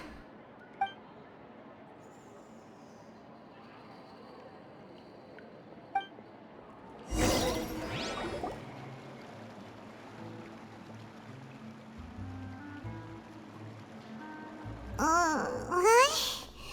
I want to hear someone talking. All right, coming. Hey, it's you who's getting lazy, okay?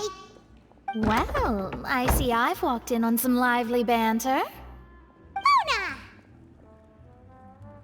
Fine, just fine.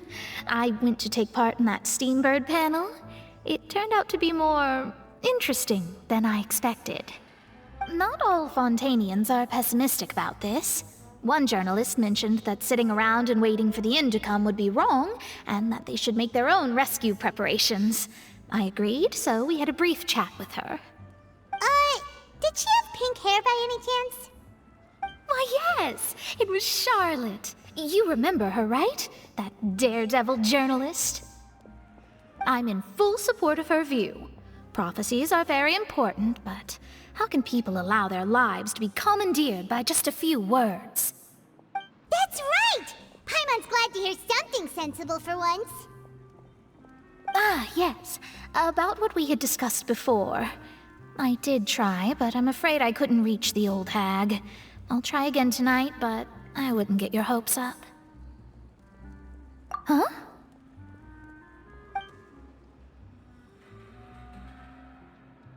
Goodness gracious. Are you serious?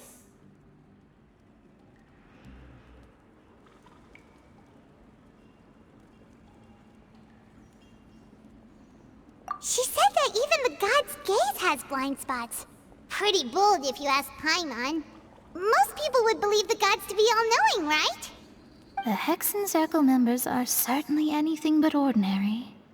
As for the mage named N, the old hag has mentioned her a few times.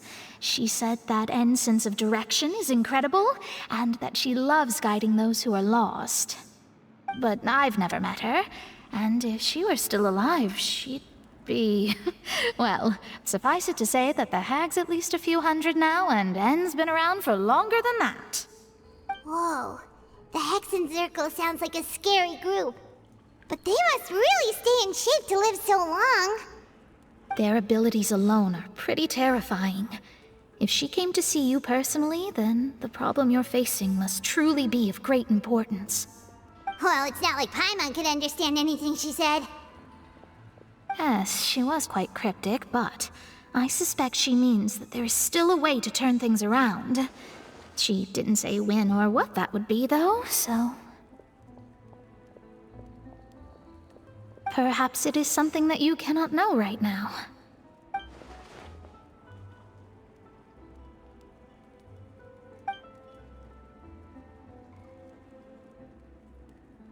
Traveler, Paimon, are you two all right? Oh, we're fine. We're just a little down right now. It kind of feels like the end is coming, you know? I see. I feel that same sense of desperation, too. I guess you could consider me someone who has often witnessed fate. So far as I have seen, it cannot be swayed.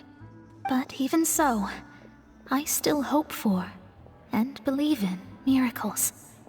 Astrology is eternal and rational, but fate may not be. It is cruel, but it can also be beautiful. Perhaps that's what En was trying to tell you. Not to lose heart, and to believe that what you are seeing playing out before you is not yet set in stone. I did originally think of steering clear of all this, but I couldn't. Even if this is all futile, I still wish to help everyone. If we don't struggle to the last, then how can we face the end when it comes? Huh. You do have a point. There I go, talking about astrological principles again. Sorry about that. The moment I start talking about work-related stuff. I need to get going. It was worth trying to comfort you, even if only a little.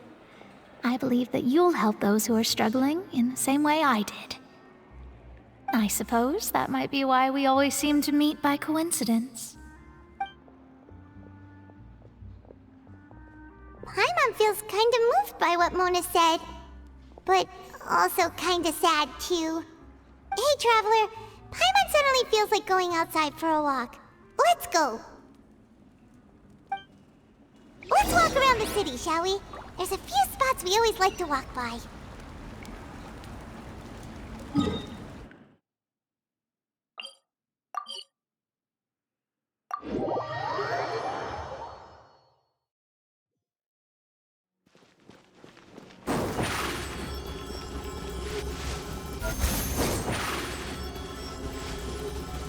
Step on up!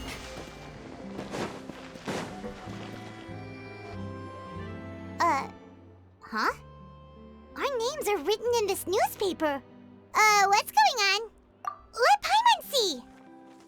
The underwater stronghold, the Fortress of Meripede, has continued in its noble autonomy, but that does not mean that others cannot interact with it. My recent attempts to enter the fortress bore little fruit. Huh. Guess Charlotte still hasn't given up on that. Thus, did an Outlander friend become the focus of this report. A blonde adventurer with their white fairy, legends trailing in their wake.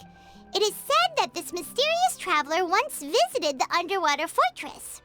So while the fortress's interior remains a mystery behind closed doors, do not fear, for the tales of the traveler contain surprises in spades. Journalist Charlotte's biggest scoop yet, the Traveler's Trail, World Walker. Huh. Charlotte took so many awesome photos of us and we never even noticed her. She hasn't been able to get a hold of anything at the fortress, so since we're easier to find, she's using us as the subject matter instead? Ugh, seriously? Well, fine. Those headlines and photos do look cool, so Paimon will forgive her this time.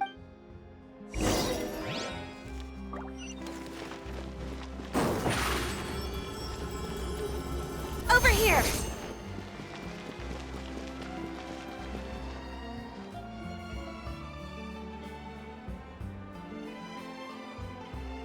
We're here! Paimon's hungry. Should we go in and get something to eat?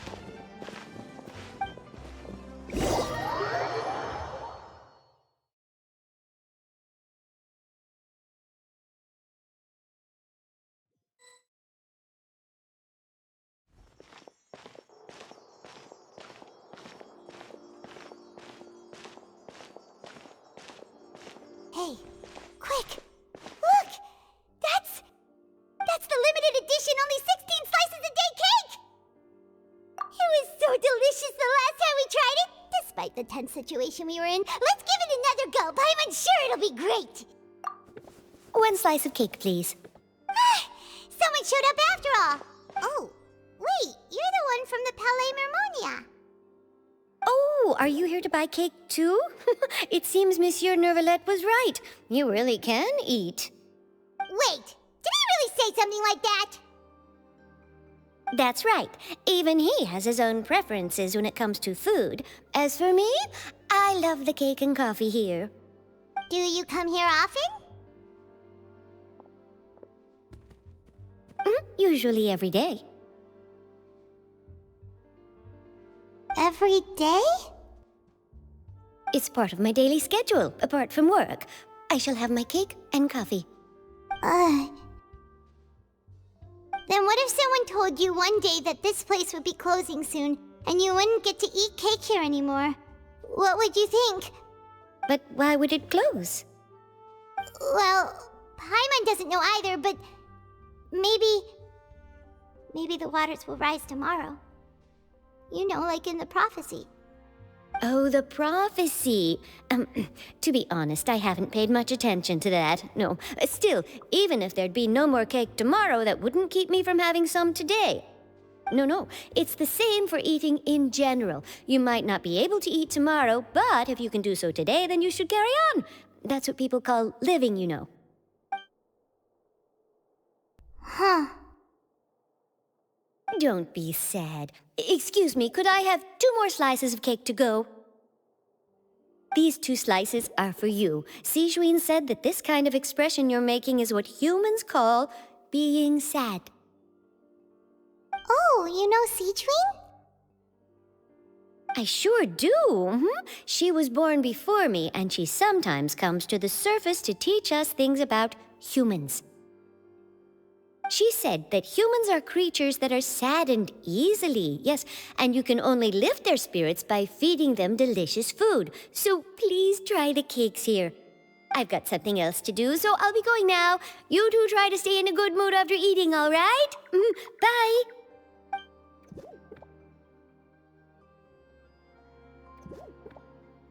And there she goes. All right, let's dig in. Paimon's sure this cake will be delicious.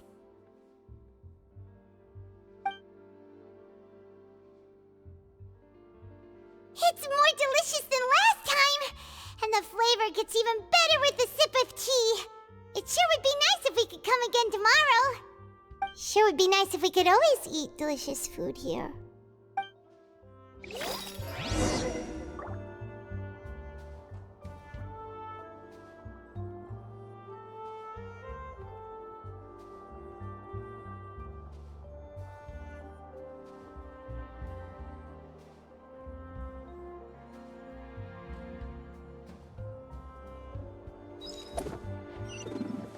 Forget about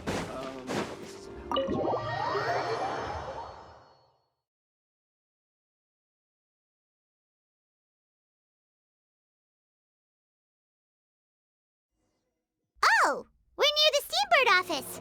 Let's go look for Charlotte and have a chat.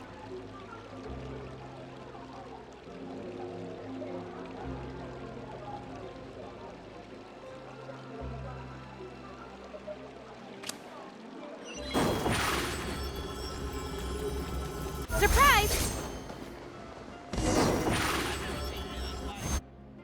Wow! If it isn't the Traveler and Paimon! Oh, have you seen the article I wrote about you? Ha! You've got some nerve! You just used us to make some quick mora!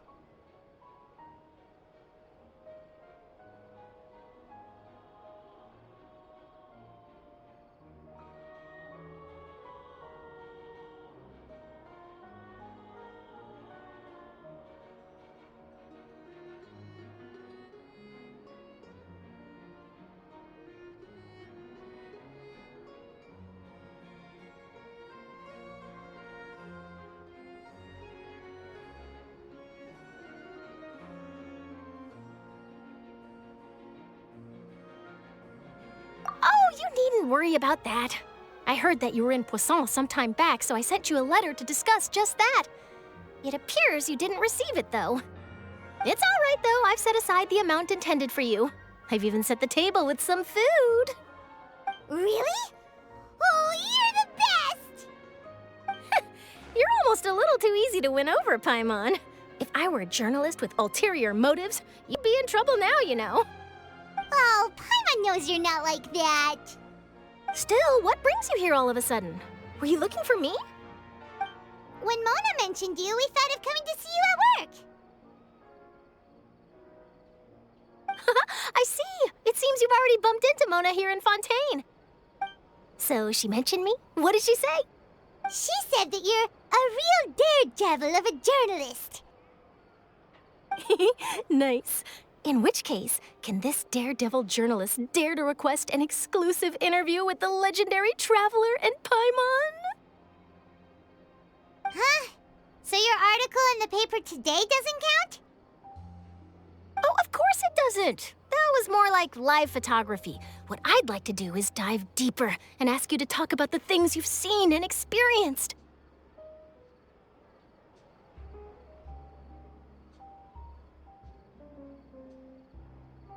Yeah, are we even qualified enough? Why not? If I say you're worth an interview, then you're worth it. But not right now, of course. I'll need a few days to prepare. Oh, in that case, we'll just chat when you have the time then? Oh, so that's a yes? Ooh, splendid! I'll tell the editor-in-chief immediately. I'll have to apply for lighting, a venue, some props, and... Whew, so much to get done now. Talk to you later. Wait, Charlotte, Paimon's still got a question for you. And what's that? If, just for example, Fontaine were to be flooded tomorrow, what would you do today? Huh, that's the prophecy you're talking about, isn't it? I mean, I do hear about it often, but I've never once thought that the day could be tomorrow. If you're seriously asking, then I might try and think of a way to leave Fontaine. Oh, but I'm still a journalist first and foremost. That means I have a duty to be reporting from the scene. And secondly, I wouldn't forsake my homeland that easily. From what I've seen, most people don't know what they'd do should the worst come to pass. In truth, it might be better just to behave like normal rather than worry over such an end.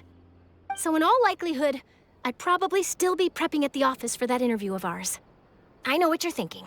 That sounds a bit sad, but I've always believed that it's best to do what you enjoy. Just think about it. If this nation really were to be suddenly destroyed tomorrow, but I still successfully finish an exclusive interview with a truly unique person, then the story I would wind up writing would truly be timeless. And then do you know what I'd do? Well, I'd write that story, send it for printing, and use messenger pigeons to get copies out to the various nations as soon as possible. I'm not a dreamer, nor am I a workaholic, but I do love my job, and I'd be proud of leaving such an article behind. I guess you could say that I was born to be a journalist. But anyway, that's my answer. And on that note, I'll get back to my preparations. That's so nice. All of a sudden, Paimon actually kinda envies her. Anyway, let's go and take a look at the sea, shall we?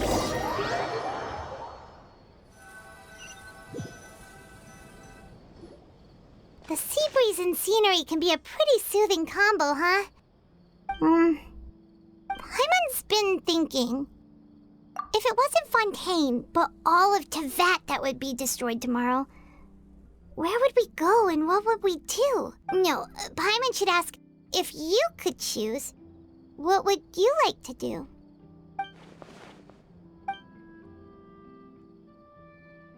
We've always been moving to the next destination, so we haven't spent much time thinking about these kinds of things. We didn't have to either, with us always being on the road and whatnot.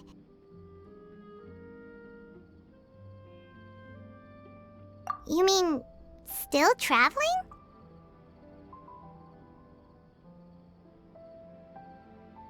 Huh.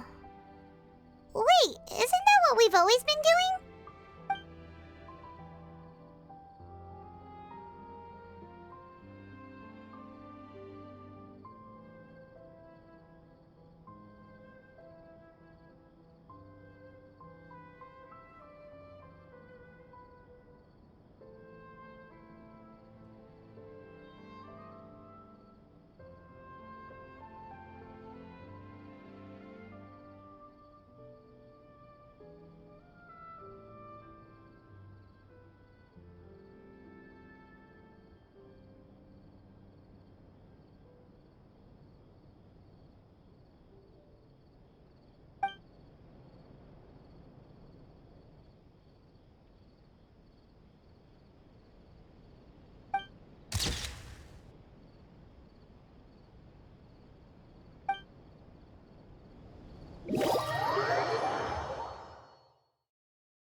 like you'll grow mold if you stay here long enough. But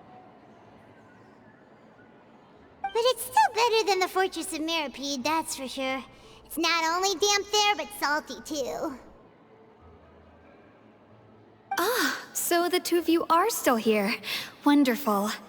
Oh, you're from the Palais Mermonia, aren't you? Yes, I'm Isadora. Monsieur Nervillat sent me to look for you two before. I heard that afterward you went to the Fortress of Meropide.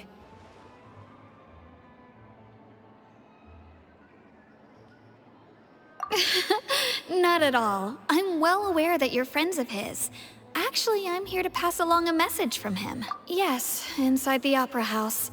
The Maréchaussée Phantom has declared the incident a small-scale riot. A riot? Well, that said, I don't personally think it was that serious. Lady Farina was watching a performance at the Opera House, and while she was resting during an intermission, some other audience members suddenly started harassing her, loudly accusing her of doing nothing about the prophecy crisis. And before she could respond, others started to join in. The crowd continued to grow, and protests against the Hydro Archon started to break out. So people have started to put the blame on Farina. Guess they finally found an outlet for the pressure they've been under due to the prophecy. I agree. People will naturally rely on gods, as is customary. But the moment people feel threatened, gods are also the first to be blamed. So what happened after that? Is Farina okay? Seeing that the situation was spiraling out of control and that further argument was pointless, she claimed that she'd gotten tired of this and left in a hurry. The Maréchaussée Phantom had their hands full maintaining order and did not catch where Lady Farina had gone. Only when things had stabilized did we realize that she had gone missing. So, you mean she's still missing? That's right. The Maréchaussée has dispatched many people to search for her, but we don't have any leads yet. That said, I don't think there's much to worry about. She is a god, after all. Even if she were to fall into the hands of rioters, what could ordinary people do to her? Good. Monsieur Nervillat sent me to tell you about the situation, but he didn't say anything else. Don't worry, this is more than enough to go on. Thanks for keeping us informed. Ah, is that so? Well, all right then. In that case, you two take care. I'll be heading back to the Palais now. Well, sounds like we should hurry over to Poisson then. If we know Farina, she won't try to fix things in this situation. Instead, she'll look for a place to wait out the heat. And as we also know, she may be loud and dramatic, but she doesn't have a heart of stone. When Nervillat was talking to her in the Palais Mermonia, and she heard about Poisson, she couldn't hide her sadness and remorse. It would be hard for her to ignore being accused by the public today. Paimon thinks Farina's probably taken the opportunity to slip away to Poisson and try to relieve the sense of guilt that she's feeling. Huh. Well, what do you think? Paimon knows the answer, of course, but Paimon can do the analysis to back it up too. Cool, huh?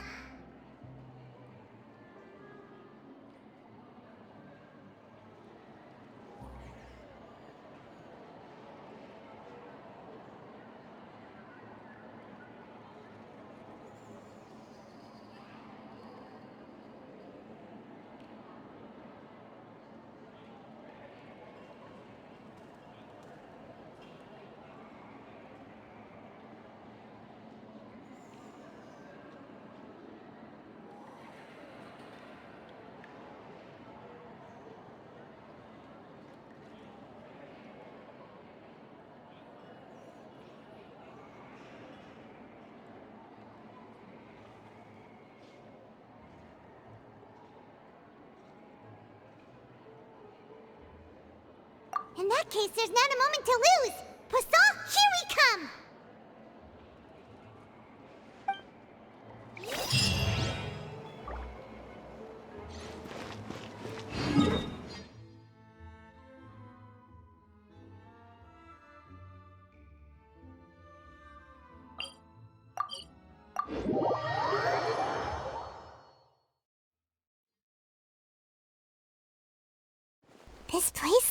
deserted. Guess all the survivors must have evacuated already. All that's left here are signs of devastation. Could Farina really be here? Let's try to find her as soon as possible.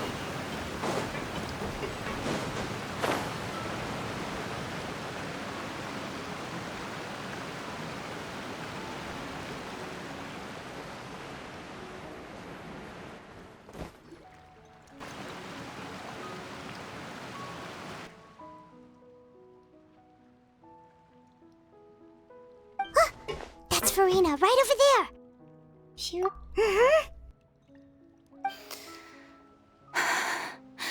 Should I just give up? This is all meaningless. What was meant to happen did happen after all.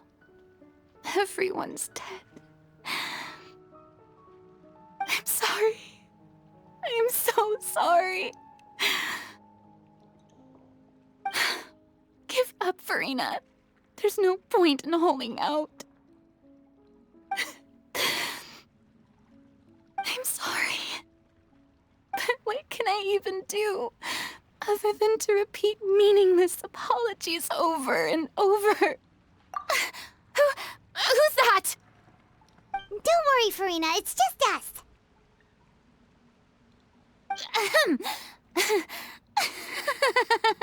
So it is you, blonde traveler from another land. Why, I almost thought you were someone from that mob of my ignorant subjects, come to kneel and beg for my forgiveness.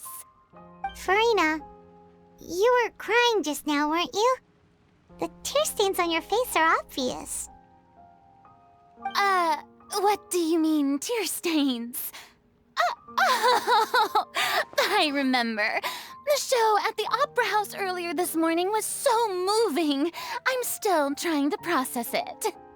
Who did that uncivilized rabble think they were, disturbing my enjoyment of the arts? They even dare to tout their Archon. I must teach them a lesson. I can just imagine their twisted and frustrated faces once they realize that I'm nowhere to be found. Oh, and I'm sure Nouvellette and those people from the Maréchaussée Phantom are freaking out right next to them, too.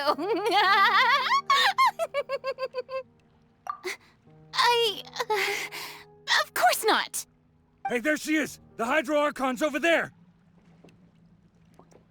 Quick, after her! Farina, those people seem to be after you. They are? They're just some rabid fans who want to cut the line because they haven't been able to meet me in person, aren't they? That's against the rules. I can't let them get their way. Farina just ran off! Quick, we have to catch up with her!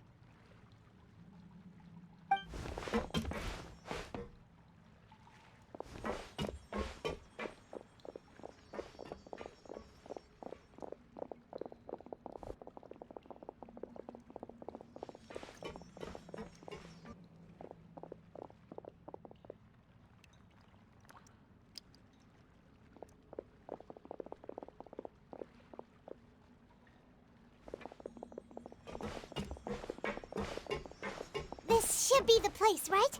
Hey, Farina! There's a good hiding spot over here. Quick, come to Paimon before the rest of them catch up to you. What is this place? Hurry, they're almost here. Fine. I suppose haste is warranted. Lead the way.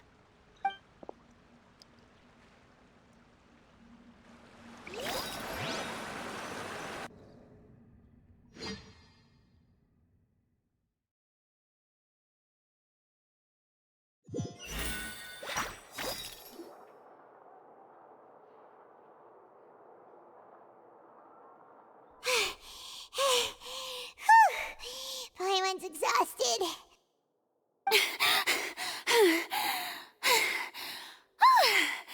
I'm so tired. I totally thought they had caught me. No, I mean, I merely gave in to the sheer enthusiasm they displayed.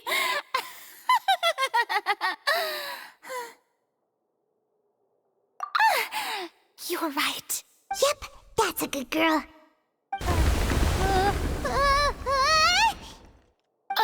What's happening? The ground's shaking. Is it an earthquake? Yeah, a quake of this kind preceded the flooding in Poisson, didn't it? It can't be. It's happening again. Well, there's no need to worry too much about that. Novelette's made some emergency plans, so the evacuation should go a lot smoother this time. Yeah, I hope you're right. But the people of Poisson, they've already...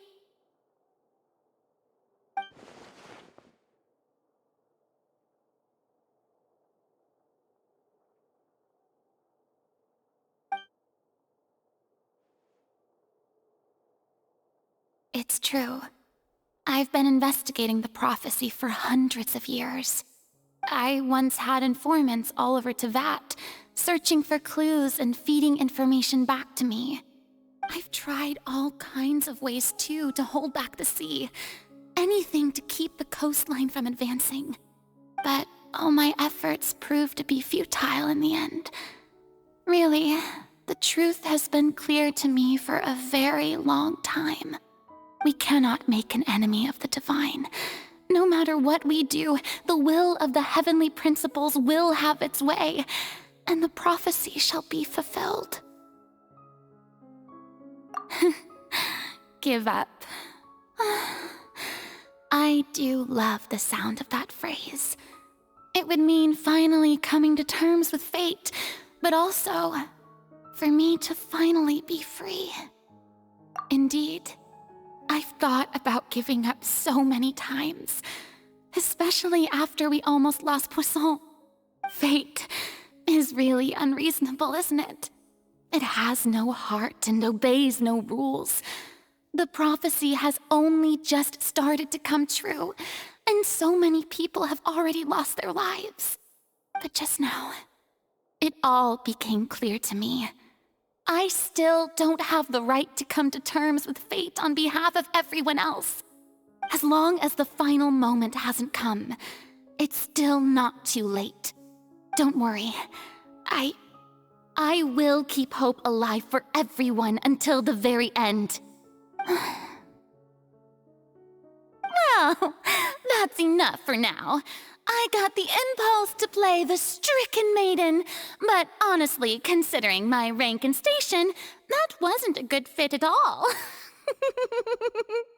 Don't take any of what I just said seriously. How could I possibly let Fontaine fall to the whims of trivial prophecy? Come on! Paimon could have sworn you were actually being honest just now.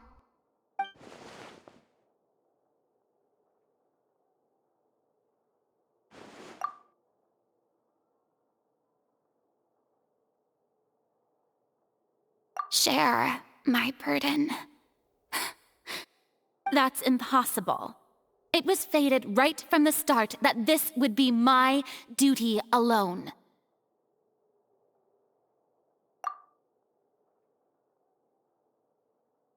A witness. Yes, I've heard that you came to Tevat from beyond the stars, yes. In other words, you never belonged here. And if Tevat is, in its entirety, a show on a stage, then you're just a spectator, aren't you? If that's the case...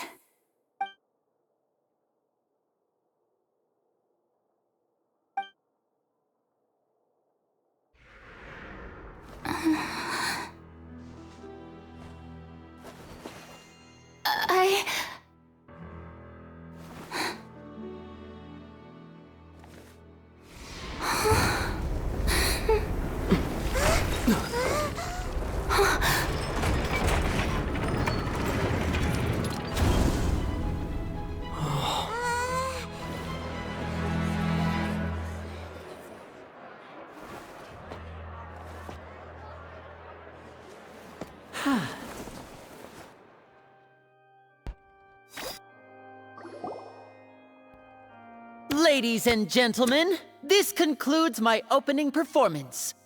Now, without further ado, we may proceed to the trial of our god. So this is what it is. Yes, you deserve praise for the effort you took to raise the dramatic stakes.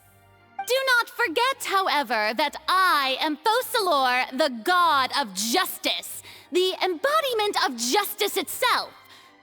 Does it not strike you as even the least bit absurd to bring the very concept of justice to trial? May I interpret these words as your refusal to stand trial? In that case, you will have the opportunity to defend your honor through a duel. You would draw your blade against a god?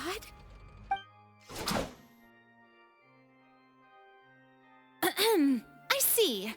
It seems like you have made up your mind.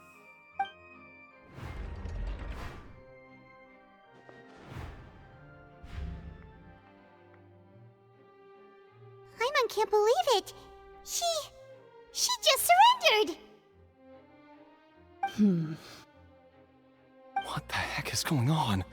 Did I just see an Archon surrender to a human? Wow, how utterly humiliating. Lady Farina, what is the meaning of this? Shh! It would seem that there has been a misunderstanding. To be clear, the raising of both hands is not always an indication of surrender. Looking for excuses again, huh? I raised my hands just now to indicate my acceptance of the trial. No duel shall be necessary. I will admit that I've been running away for a long time. I'm sorry, everyone. I was unable to protect the people of Poisson. It is my duty to stand trial for my crimes. You are not the only ones to be disappointed in me. I, too, am exceedingly disappointed in myself. But now, it is time for the Hydro Archon to show you her courage and resolve. I, Farina, will use this trial to show the world the true meaning of justice! This time, I will protect you. Applaud and rejoice. One of the most outrageous and fantastical arcs known to the opera epiclese is now unfolding before your eyes. Mark my words, this shall be one of the most exhilarating and brilliant shows ever to grace the stage of Fontaine. The trial of the Hydro Archon, Focalor, will now begin! Woohoo! Oh, now we're making history! Why does it feel like Farina just took over the whole thing? Like, come on! Didn't she just get forced to stand trial for her crimes? Also, even though she's still acting super dramatic, she is taking this seriously this time, right? All right, then. Who will be my opponent in this trial? The court asks the prosecutor to please take the stand. Is that so? Very well. Then please speak, witness of Tivat, my accuser and fated opponent.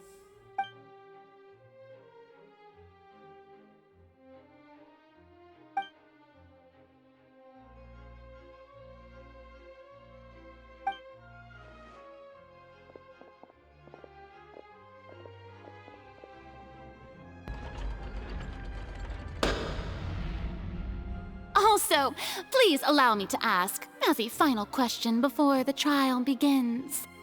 Just how much work did you do to force me onto this stage? Well, we did do a lot of prep after the meeting that day.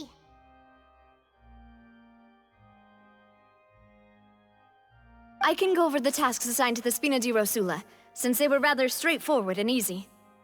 Navia, the president of the Spina di Rosula. Most of the people who participated in the disturbance this morning were my subordinates. They changed into plain clothes and came to the Opera House as regular audience members, waiting for the perfect opportunity to incite insurrection against you. The people's resentment against their Archon has been building as more and more of the prophecy is fulfilled. A spark was all we needed to turn smoldering anger into a flame. Moreover, according to our understanding and analysis of you, when something like that occurred, you would likely flee the scene and head to Poisson by yourself. So, we arranged for a second group to lie in wait there. So, you mean... the ones who scoured the settlement for me were also from the Spina? And their goal was to force you to step into the giant magic box so you may personally participate in the greatest magic performance in all of Fontanian history. That's right. That house was a magic box, rather than someone's residence. As the super ultimate version of the setup that I used when I first performed at the Opera Epiclese, the volume of the box was increased by a whole order of magnitude, and the distance it traversed was the entire gap between Poisson and Areneas. Its cargo, of course, was an Archon instead of a human. My thanks, Farina. Without your help, we could never have pulled off such an extraordinary performance. You're welcome? Of course, this performance was only made possible with Father's support. The House of the Hearth spent a massive amount of labor in Mora to pull this off. We had to select a location, construct a giant magic box, dig a tunnel, and open up a path through the water. It was a lot of work for all of us. So, in other words, the earthquake that we felt within the giant magic box was just a normal tremor from the transportation of the whole house? That's right. It wasn't a sign of another disaster to come. Then, I can guess Nervilette and Cloran's parts. You gathered a crowd, prepared a stage, and made sure that the champion duelist would be immediately ready for a fight. Also that as soon as I appeared on the stage, the trial may commence without a hitch. Am I right? Yes, that is correct. Well, Clorand, I must commend you for your courage. Only the most outstanding champion duelist in all of Fontaine would accept a duel with an Archon without flinching. Thank you. As for you, Traveler, I suppose your role was to keep me distracted with conversation once you found me in Poisson. You'd make sure that I didn't notice anything amiss before revealing yourself as my prosecutor once we'd arrived onto the stage. Oh?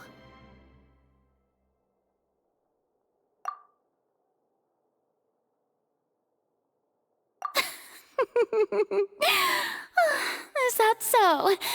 Then I suppose I must have missed my final chance. It's fine. It matters not. What's done is done. The stage is already set, so there's no reason to disappoint the audience. Let's see this trial through to the very end.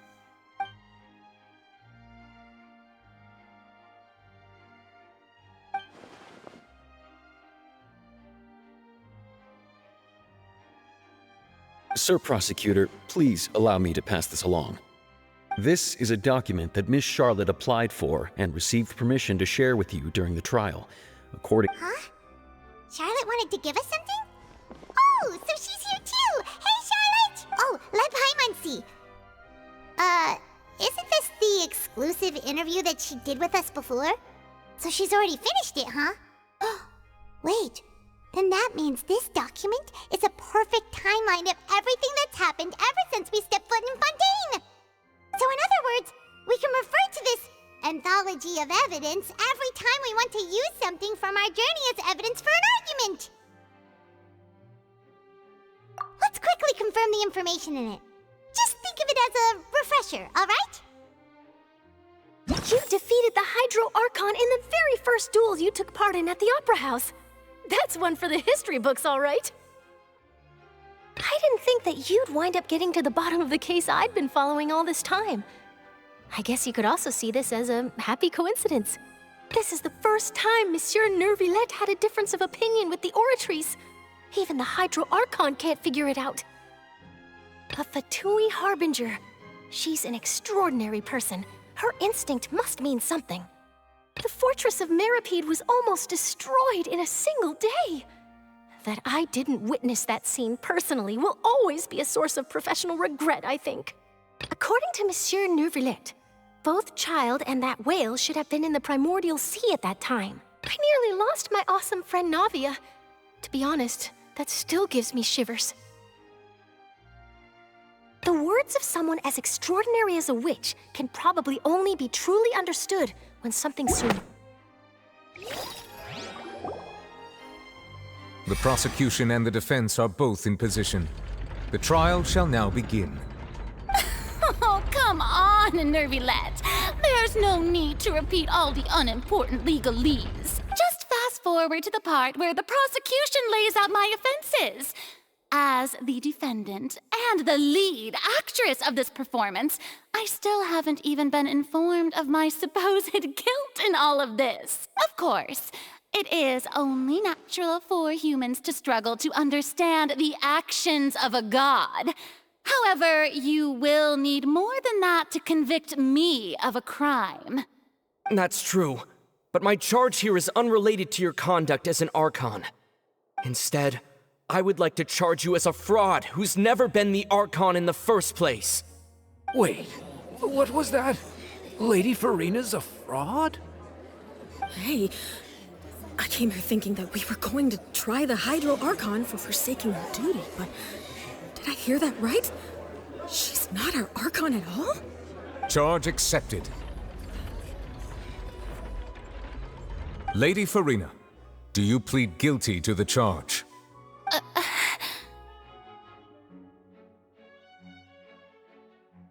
Lady Farina. I plead not guilty. How can I be guilty?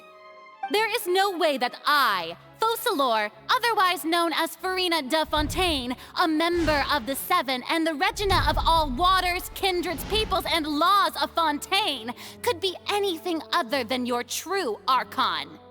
Yeah, even though Lady Farina can be rather eccentric, isn't it going too far to doubt her very identity? Yeah, I've never questioned her identity either. Sure, Lady Farina can be super irresponsible, but what grounds does that prosecutor have to make such a huge claim? I have cause to believe that common sense will prevail in this case. Many of the members of the audience have known me as the Hydro Archon ever since they were born. There would be no fooling their memory. See? Even the Oratrice has decided to show me its favor. Are you sure you want to commit to a charge that will never be upheld? If you wish to drop the case, I can promise you as the God of Justice that you will not have to face trial for making a false accusation. We will treat everything that's happened as a dramatic spectacle and move on with our lives.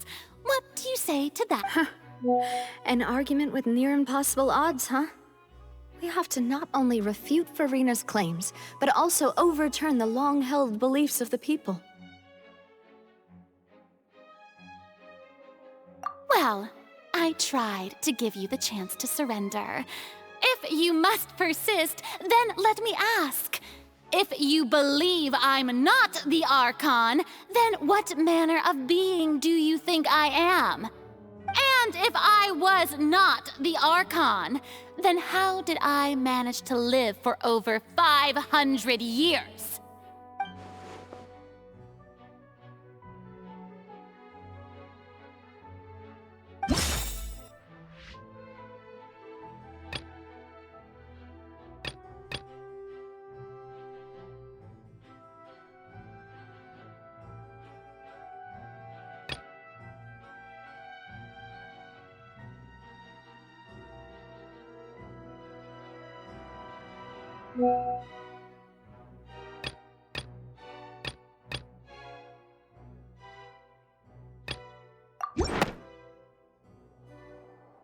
First of all, you may be a member of another long-lived race, which would allow you to naturally possess an extended lifespan. And second of all, even if that wasn't the case, there could be other ways to extend your life. Who gave you that idea? Was it the knave? You'd sink so low as to use a harbinger's words against me. A curse? I once thought it possible that the aura of an Archon might naturally resemble a type of curse. But in light of this claim, perhaps what I sensed was not your divinity, but a curse after all.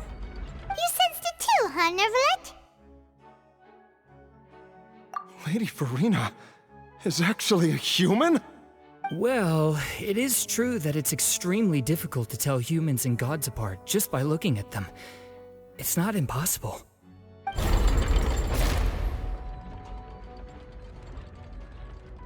Well, don't start celebrating too early now. Even if I have been carrying a curse like you said, how does that prove that I am merely a human being? Besides, everyone knows that the main difference between a human and a god is the possession of authority. Gods can do what humans cannot. That's why they're worshipped as gods. For centuries, manifestations of my authority have served the nation of Fontaine. One need only to turn their eyes towards the Oratrice Mécanique d'Analyse Cardinal in this very opera house, or consider the indemnitium that is used in every aspect of life.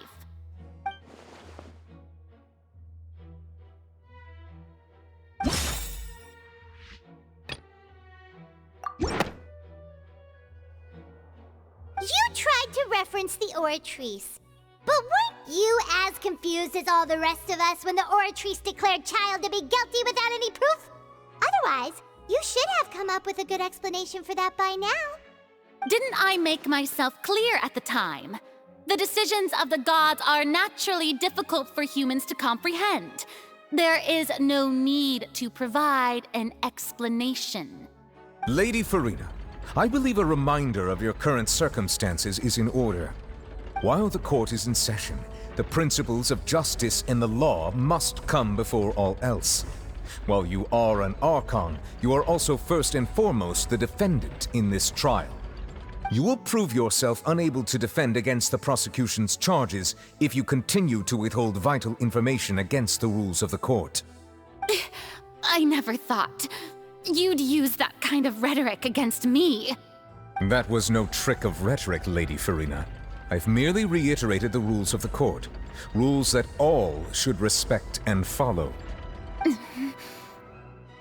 So, you neither knew why Child was declared guilty, nor did you understand the structure and operations of the Oratrice.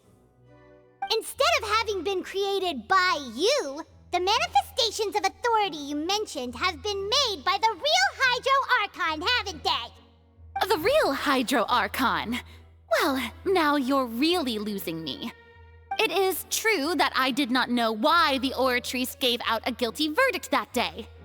But the Oratrice handed out that verdict unilaterally, and it has been operating independently ever since it was first created. You can't argue that just because a divine creation is flawed, that the god behind it must also be no god at all. She's still throwing out all kinds of excuses. Seems like she's confident that we won't be able to produce proof that she has no power over the Oratrice.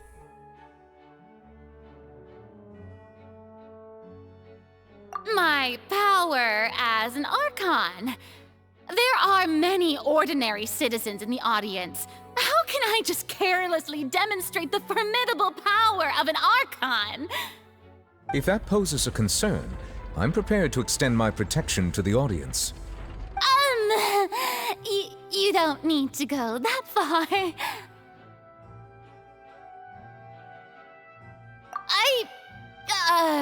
Aren't you the Hydro Archon? Or is it that you can't even wield the power of Hydro, much less the authority of a god? Indemnitium! Yes!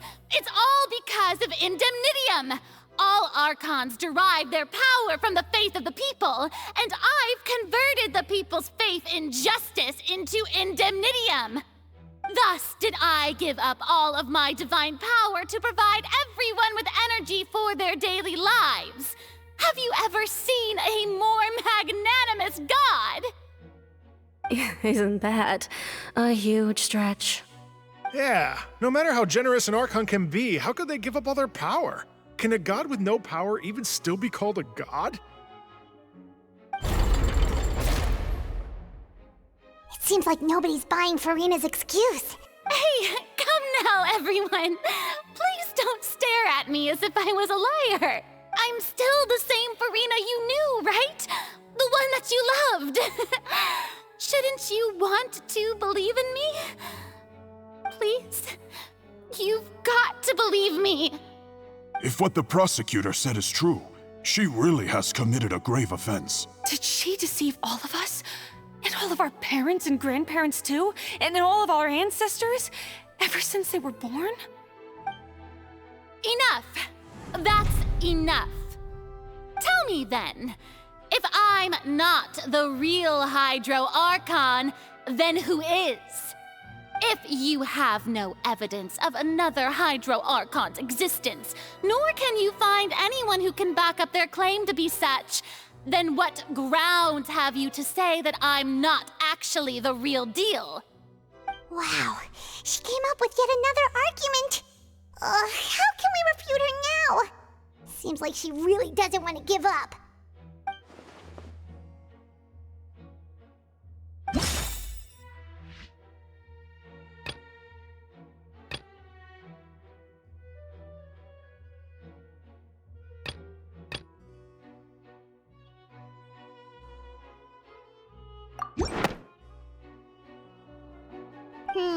That doesn't sound right. Paimon doesn't think this clue can be used.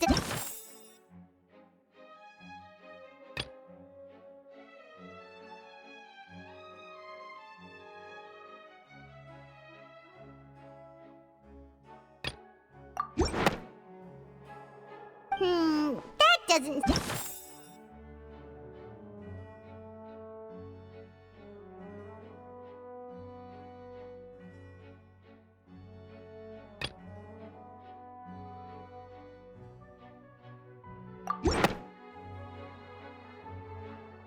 It has been established that all Fontanians can dissolve in water from the primordial sea.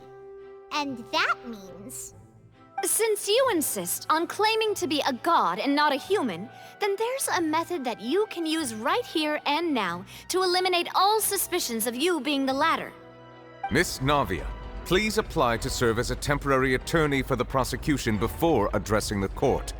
Though you act in partnership with the prosecutor, you must still adhere to proper procedure. Super sorry, Monsieur Chief Justice. I swear this really will be the last time that I'll speak out of turn. Now, I've brought some seawater from Poisson. As everyone knows, a massive flood struck the area not long ago, taking many lives, including those of some of my closest friends. So, Miss Farina, would you dare to touch some of this seawater? If we are to believe that you are indeed the real Hydro Archon, touching this seawater would have no effect on you. All it should do is strengthen your case. But if you don't dare to touch it, then we would have basically proved the reverse. Oh, and I must remind you that after the disaster at Poisson, nobody wants to see any more people dissolve. I do hope you'll act prudently and choose the simpler path of admitting guilt. Navia from the Spina di Rosula. The Spina has governed Poisson for many years. I guess her suggestion is valid. If Lady Farina is indeed just a human, she's probably Fontanian like all the rest of us. Would she really dare to try?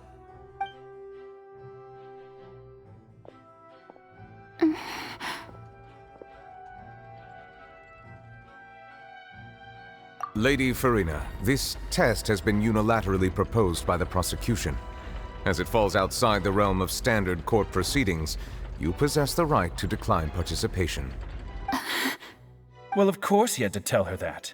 But refusing to participate is basically the same as a confession of guilt. She's just staring at the water without saying a single word. It really does seem like she's quite terrified of it. What's going on? Is she really planning to... that's not what we thought she would... Due to the inherent risk of the test, Lady Farina, you may...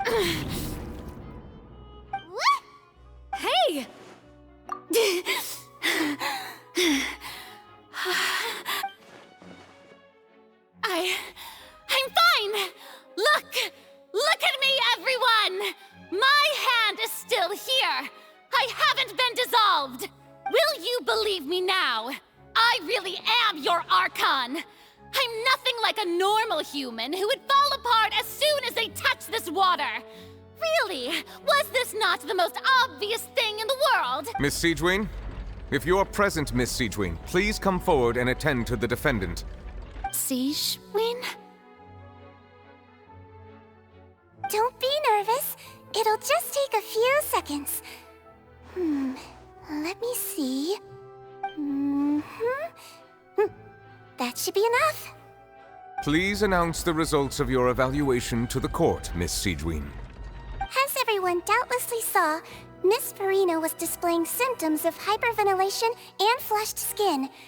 These indicate that she was experiencing the adverse effects of exposure to primordial seawater.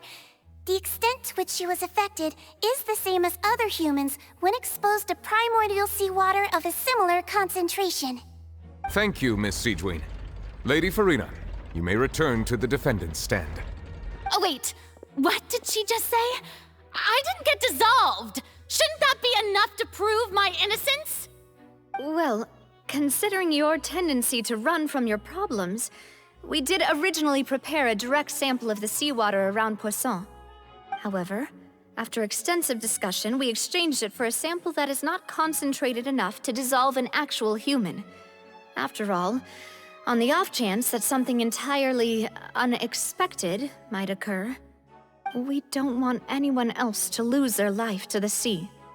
Yeah, so out of regard for Farina's life, you secured a low-concentration sample and asked the head nurse to serve as an expert witness. It's a great thing that the direct sample wasn't actually used. Farina could have... I can't believe... You...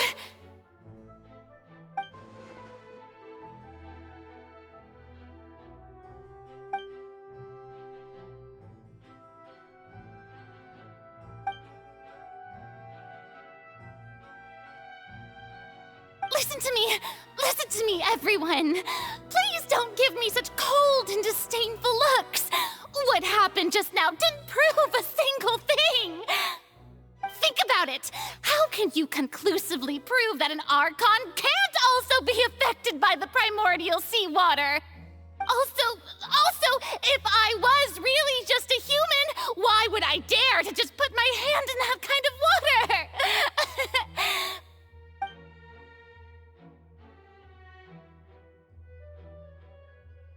Please, everyone, anyone, just listen to me. I swear, I really am your Archon.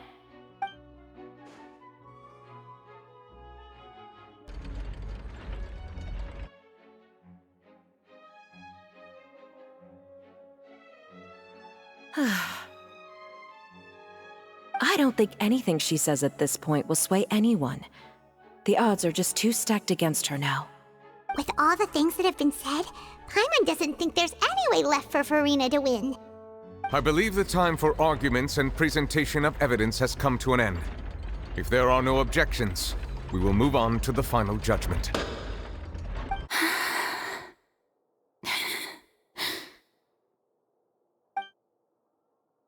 I don't think anything she says at this point will sway anyone. She's too stacked against her now.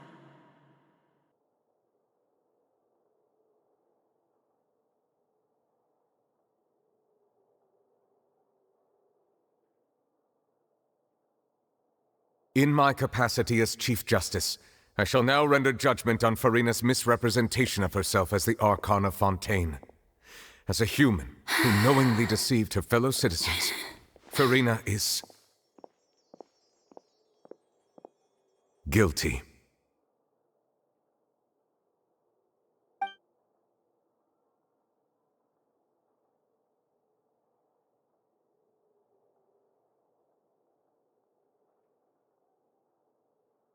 We shall now turn to the Oratrice Mécanique d'Analyse Cardinale to render the final verdict on the charges.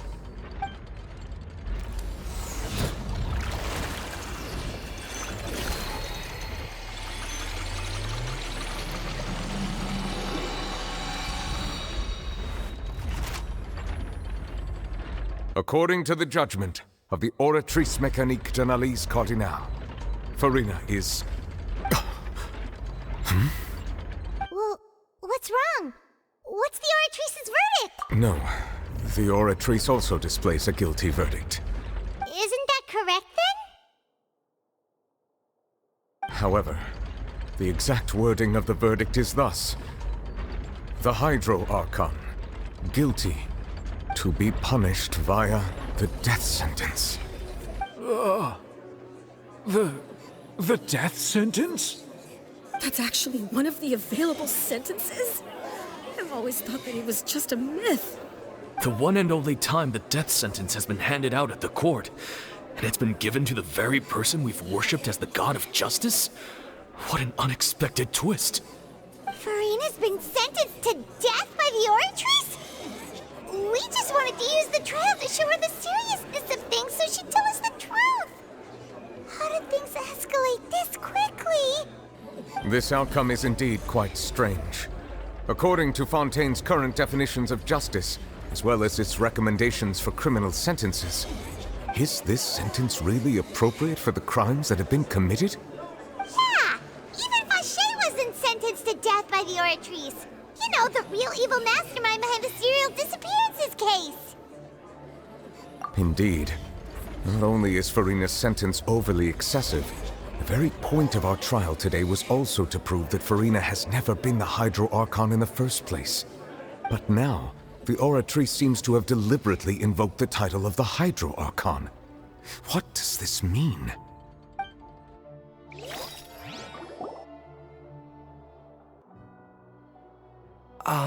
Excuse me, if I may interrupt. Is the trial still going? Fremine! Oh, you finally made it. I assume this means you've completed your mission? Mm-hmm.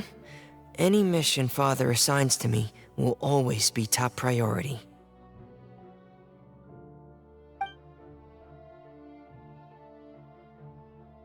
Is that the first prophecy slate? Huh. So the knave privately arranged for Fremine to try and find the missing slate. I looked everywhere and finally found it at the bottom of the sea. It took me a long time to get around some dangerous stretches of water. But has the trial already concluded? Then doesn't that mean I've come too late? Thank you for your hard work, Mr. Fremine. Please allow me to review the record left on the slate. Traveler, I believe that you have already seen the other existing slates, and would like you to come here and confirm their contents.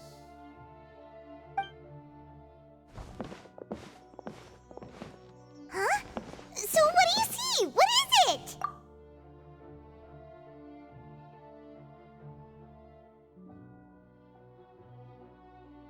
I believe I've now made sense of the Hydro Archon's crime. It has to do with Fontaine's lost history. Huh? Isn't the Hydro Archon just guilty of deceiving her people? Oh, wait, no, that's Farina, and we've already proven that she's not the Hydro Archon.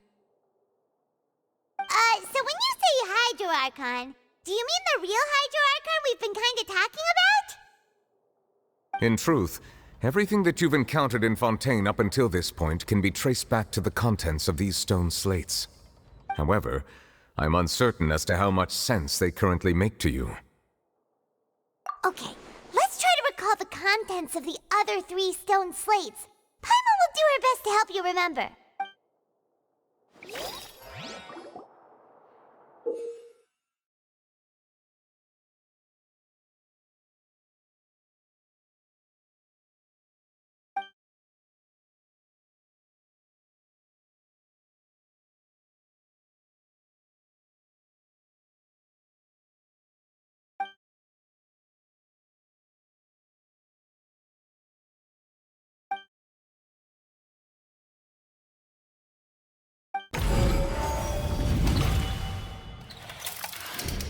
The first stone slate describes what you just said.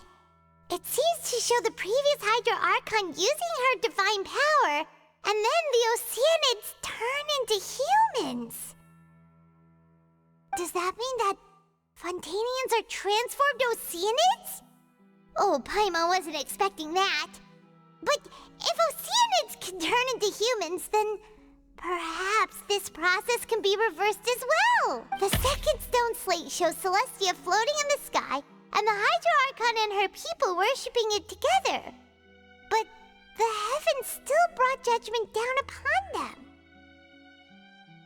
This must be the point when the Hydro Archon and the Fontanians were branded with their original sin. Does this mean that the original sin and the Hydro Archon sin are the same thing? The third slate shows the Hydro Archon sinking into the sea surrounded by many people. Huh. That reminds Paimon, didn't we also watch that happen to someone else?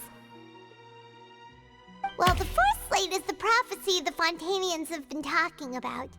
People dissolving into the sea, the Hydro Archon crying on her throne, and so on.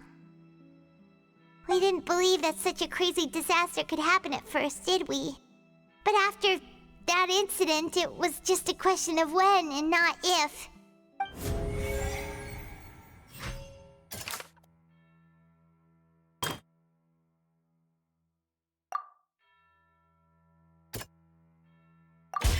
It's not as simple as falling into the sea. When Navia fell into the sea, her consciousness was subjected to judgment. The stone slates show the people gathered around the Hydro Archon in the sea. Could that be alluding to the same thing?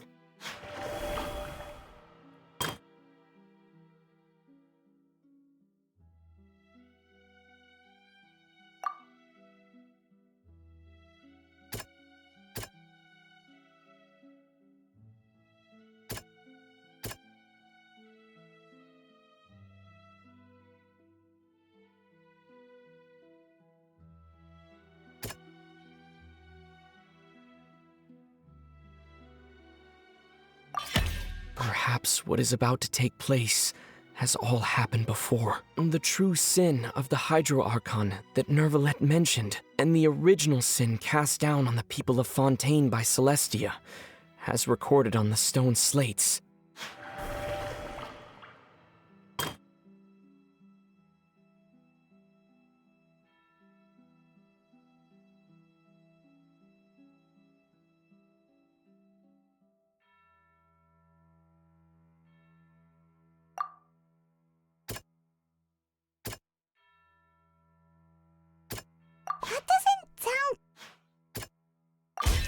The prophecy from the stone slates found its way into society, but not many people believed it at first. If we hadn't dealt with it in time, things could have gone very badly.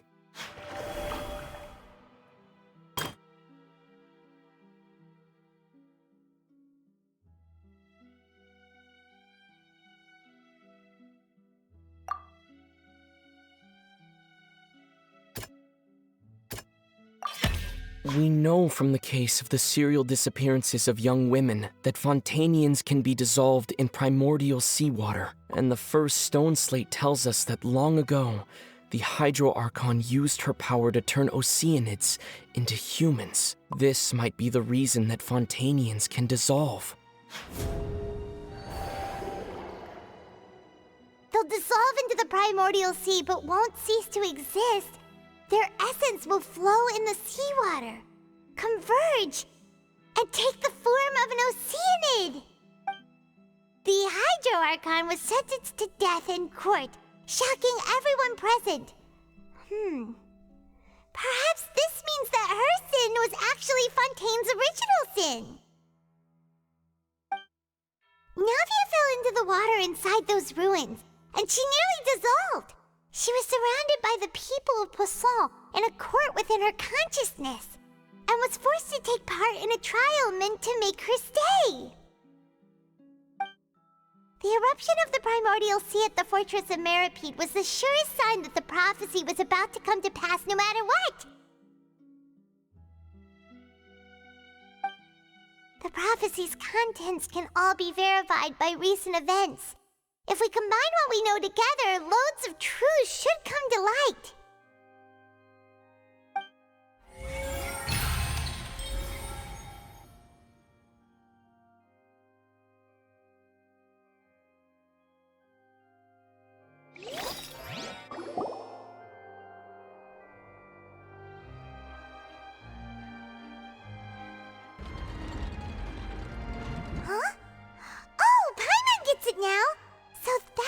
can make sense of it.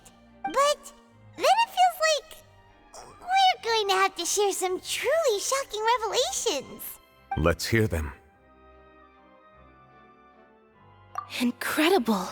Linny, did you hear that? We're not real humans. All Fontanians were originally created by the late previous Hydro Archon, with Oceanids as their basis. The evidence for that can be found in how only Fontanians could dissolve in primordial seawater, and how all the girls Vacher dissolved were also turned into Oceanids. Oh, and according to Navia, when she was about to get dissolved, she also saw everyone gathered around for a trial, all of them in the shape of Oceanids. Indeed.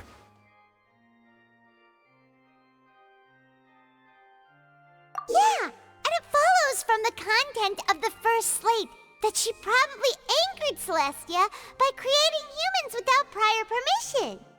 That could also explain why the Oratrice judged the Hydro Archon to be guilty. It's to account for that ancient sin. The Hydro Archon's true sin was creating us? And yet, after many hundreds of years, the Hydro Archon's creations have turned around to try to judge the Archon within the Opera Epiclese. The twists of history are often the most unexpected of all. Yeah, isn't the image here just like when Navia fell into the sea? So wouldn't it be trying to show the image of the Hydro Archon also falling into the sea once the prophecy has been fulfilled in the fourth slate? In the end, the people will all be dissolved into the waters, and only the Hydro Archon will remain weeping on her throne. Only then will the sins of the people of Fontaine be washed away. Did Paimon get all that right? You've made some keen deductions. I must say, given how much you still don't know, it is impressive that you've already managed to connect so many pieces of the truth. However, while you were able to decode all the information on the slates, they've also been etched with an additional layer of hidden information using a different power source. When we were at the ruins, I tried to decipher the hidden information recorded in the slates. But since we only had 3 slates at the time, I was unable to come to a full conclusion. Now that the slate collection is complete, I shall make another attempt to decipher the narrative recorded within. If everything goes well, we should finally be informed of the unadulterated truth.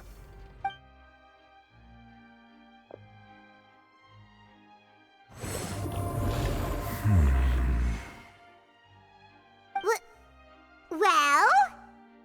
Did you get it? I believe I should share this truth not only with you, but with all the people of Fontaine as well. I will try to briefly summarize it for you.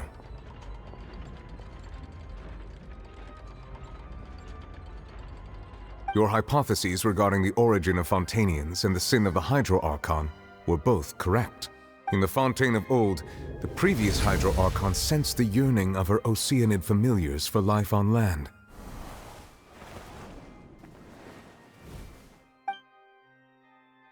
The Oceanids were enamored with the beauty and romanticism of human beings, and wishing to have those experiences for themselves, expressed to the Hydro Archon their desire to become of a similar kind.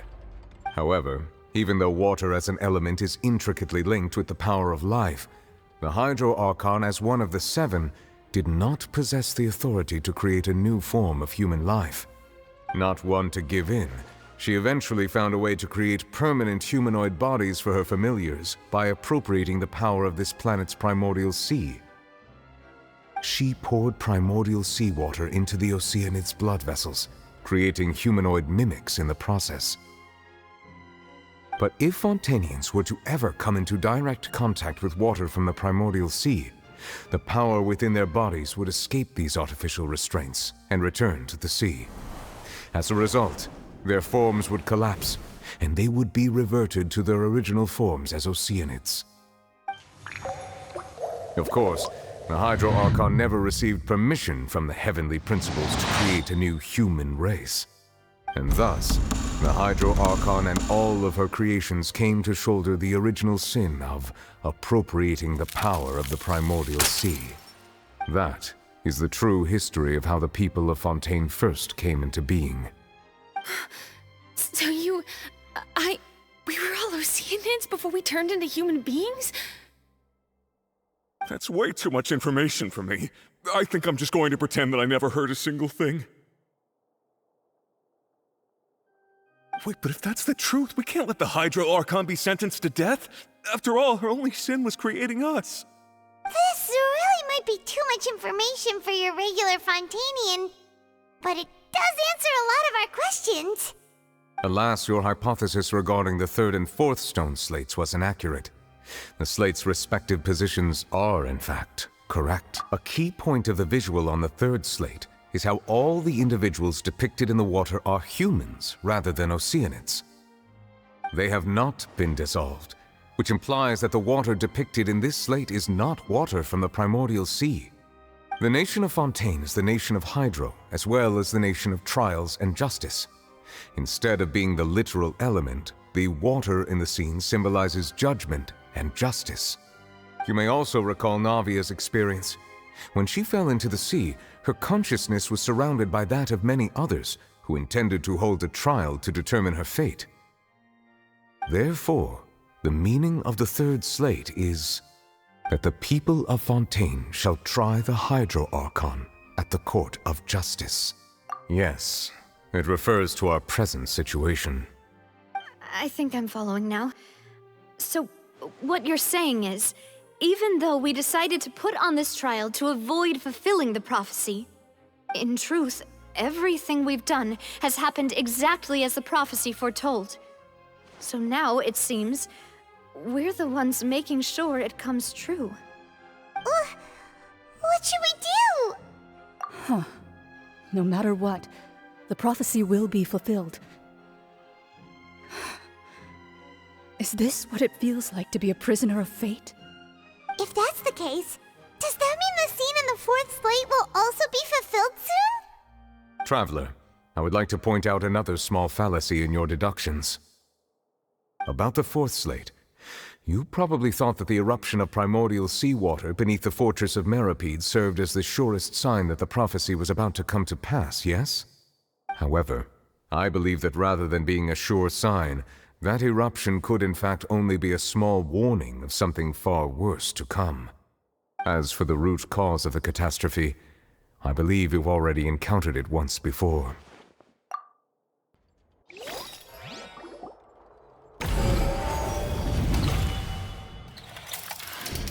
This eruption was just a small warning of the things to come. We must find the root cause of the disaster.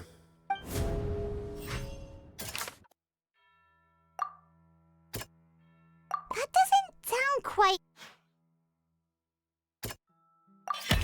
It was both dream and reality. If we're talking about a true culprit, that could only be that thing inside the primordial sea, right? The truth, the original sin, the trial, and the root cause of the disaster.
That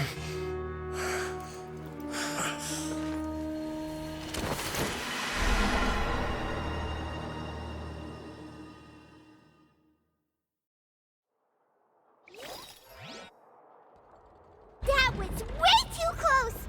How did that thing just burst into the Opera House? Wait, was that the huge whale you saw in your dream?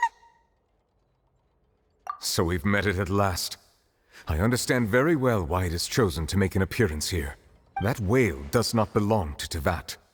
It is a monster that has traversed the stars, weeping all the while.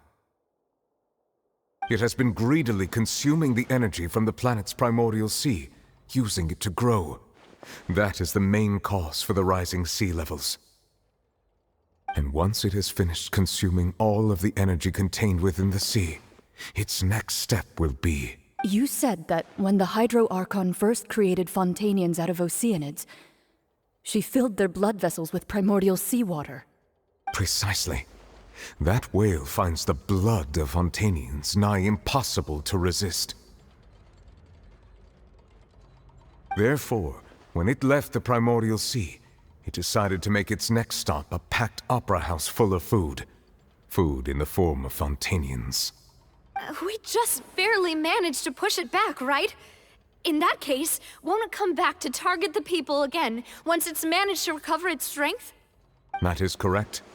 Indeed, it is more accurate to say that we should thank that Harbinger for buying us some time. Without him, the whale would have likely come onto land far sooner. From the way he looked, he must have been fighting the creature for quite a long time. That battle maniac. We've always known that he had a special connection with that whale, but we definitely didn't expect it to help us out like this. Anyway, now that we know that this whale is the actual cause of the disaster recorded in the prophecy, all we need to do to stop the prophecy would be to find a way to beat it up, right? It is too late. It had already absorbed too much of the primordial sea's energy before we could notice it. At this point, it has become practically integrated with the sea itself. Even if the entirety of Teyvat were to be destroyed, it could still survive and swim off towards some other world. That's not something I will accept. We've already done everything we can, and we even found the true culprit. We've come so far. You can't just tell me that the last hurdle is some impossible foe. That's just not fair. Indeed, that's not how a grand performance should end. I'll fight it to the end, no matter what.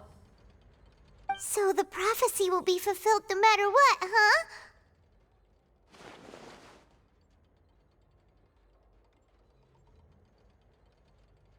The prophecy. Yes, what has been prophesied will be fulfilled. You may view such things as the history of the future.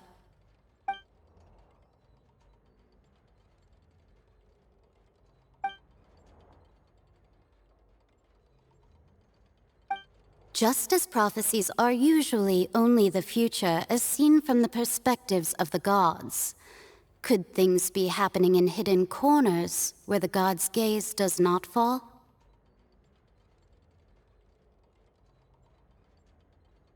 Ultimately, fate shall serve as your only guide, no matter what will happen in Teyvat's future. All you need to do is to play your part.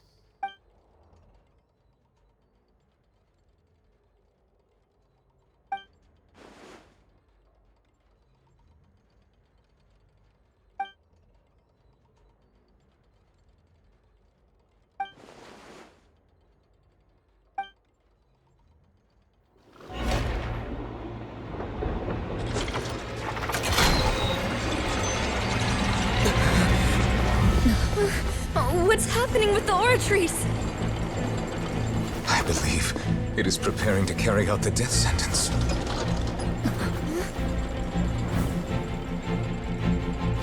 Furina!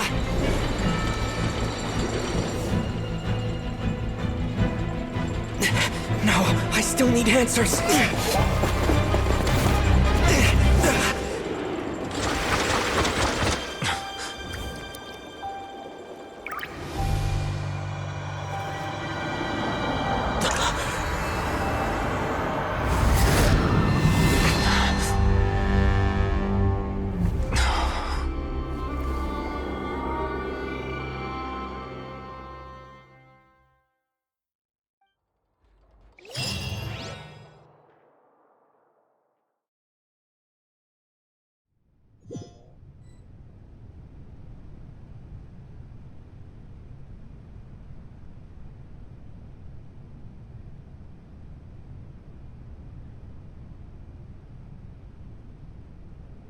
You...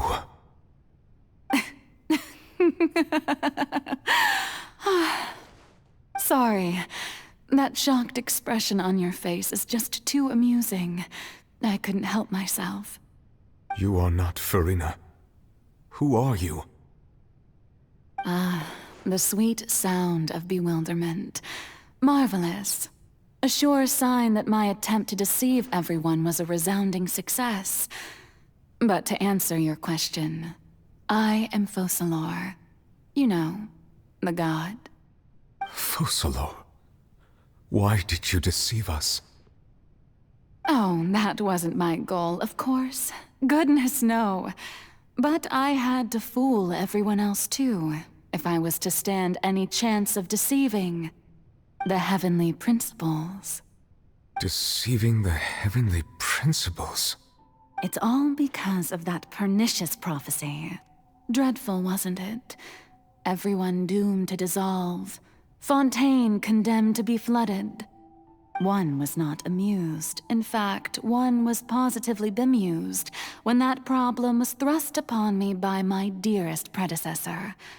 That's the former Hydro Archon Egeria, for the uninitiated.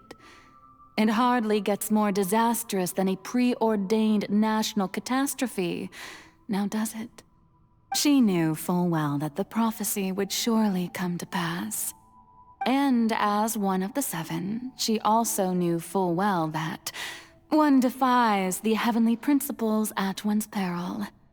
So yes, as you have no doubt surmised, it was a rather impossible situation that I found myself in. I spent a terribly long time mulling it over, alone on the ocean floor. And I was almost growing barnacles by the time I finally realized there was only one possible solution to this confounding conundrum. I had to outwit the heavenly principles, allow the prophecy to be fulfilled, ostensibly at least, while saving everyone at the same time. I'm a genius, I know. I can only assume that's why Egeria chose me as her successor. Although, looking back now, it was hardly the inheritance one dreams of. Between the task of saving the nation, the quotidian duties of the Hydro Archon, and not to mention the original sin of creating a new race of humans, I dare say she left me quite a colossal mess to clean up. But one can only play the hand one is dealt. I did not choose this, any more than I chose to be one of her Oceanid familiars. So you were also once one of the Oceanids, transformed into a human by Egeria's hand? Yes, I was. I always dreamed of becoming human. And I still do, even now. In my eyes, to be human is to be part of the greatest opera ever known. After becoming a god, I separated my divinity from my body and spirit, leaving behind only a self that was as naive and bewildered as my past self on her first day as a human being. The me you see before you now is that divinity. And the human counterpart I left behind, I named Farina. She could feel joy, sorrow, and everything in between. She could be as vain and conceited, or as meek and vulnerable as she wished. Her strengths were of a kind only a human could possess, as were her shortcomings. But in my eyes, Farina's humanity was what made her perfect. She was perfectly human in every way. The person I always wanted to be. Anyway, so then I cursed her. All part of the plan, of course. The plan to deceive the heavenly principles. Do you still remember the final scene of the prophecy? The Hydra Archon alone, weeping on her throne. In order that the prophecy might appear fulfilled, I invited Farina to be an actress. to play the part of the Hydro Archon in the prophecy. Under the curse I placed on her, so long as I, Focalor's divinity, continued to exist, she could not die. But nor was she free to live her life in the pursuit of happiness. Instead, she was forced to take the stage in the opera house, to embrace the role of leading lady, to forever play the part of the god from the prophecy, all to create a deceitful appearance of that prophecy coming to pass. I suppose now you probably understand why your court is called the Opera Epiclese. But Farina is only human, isn't she? Even though she has had a long life, her mind is no stronger than that of any other ordinary human being. I cannot begin to fathom what she has had to endure. It must have been torture for her. It has indeed. And although she is, in a sense, me in human form, I most definitely owe her an apology for it. It's been 500 years, and all along, she's been playing her part in the most unimaginably long, unbearably lonely, and agonizingly painful opera of all time.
Oh, who permitted you to come onto the stage? Now, I understand your admiration for my august self, but I must ask you to keep to the rules. All right. It is not my intent to reprimand you. There is no need to state your name. Just be off with you. Do not distract me from my performance. Oh, do not jest. Can you not feel it? I am Focalor. The eyes of countless Fontanians are upon me. I must, at all times, display the utmost elegance and nobility.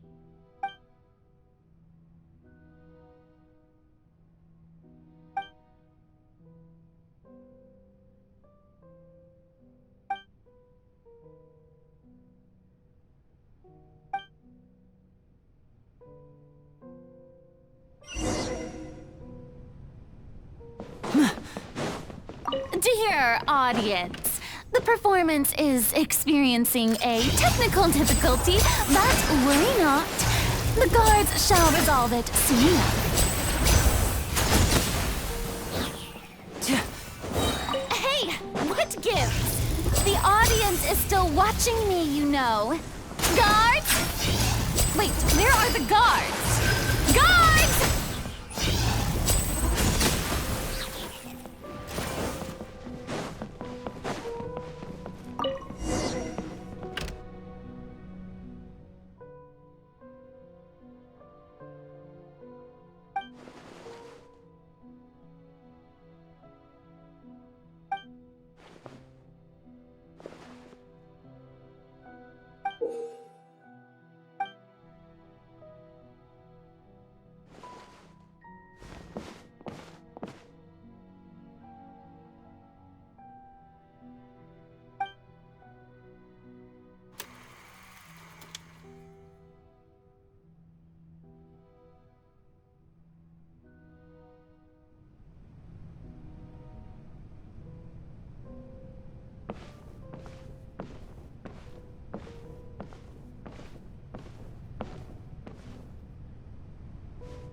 Farina. Huh? Who's that? Who's calling me? Where are you? Be not nervous. Be not afraid. I am before you. Wait a moment. You're mirror me? How can this be?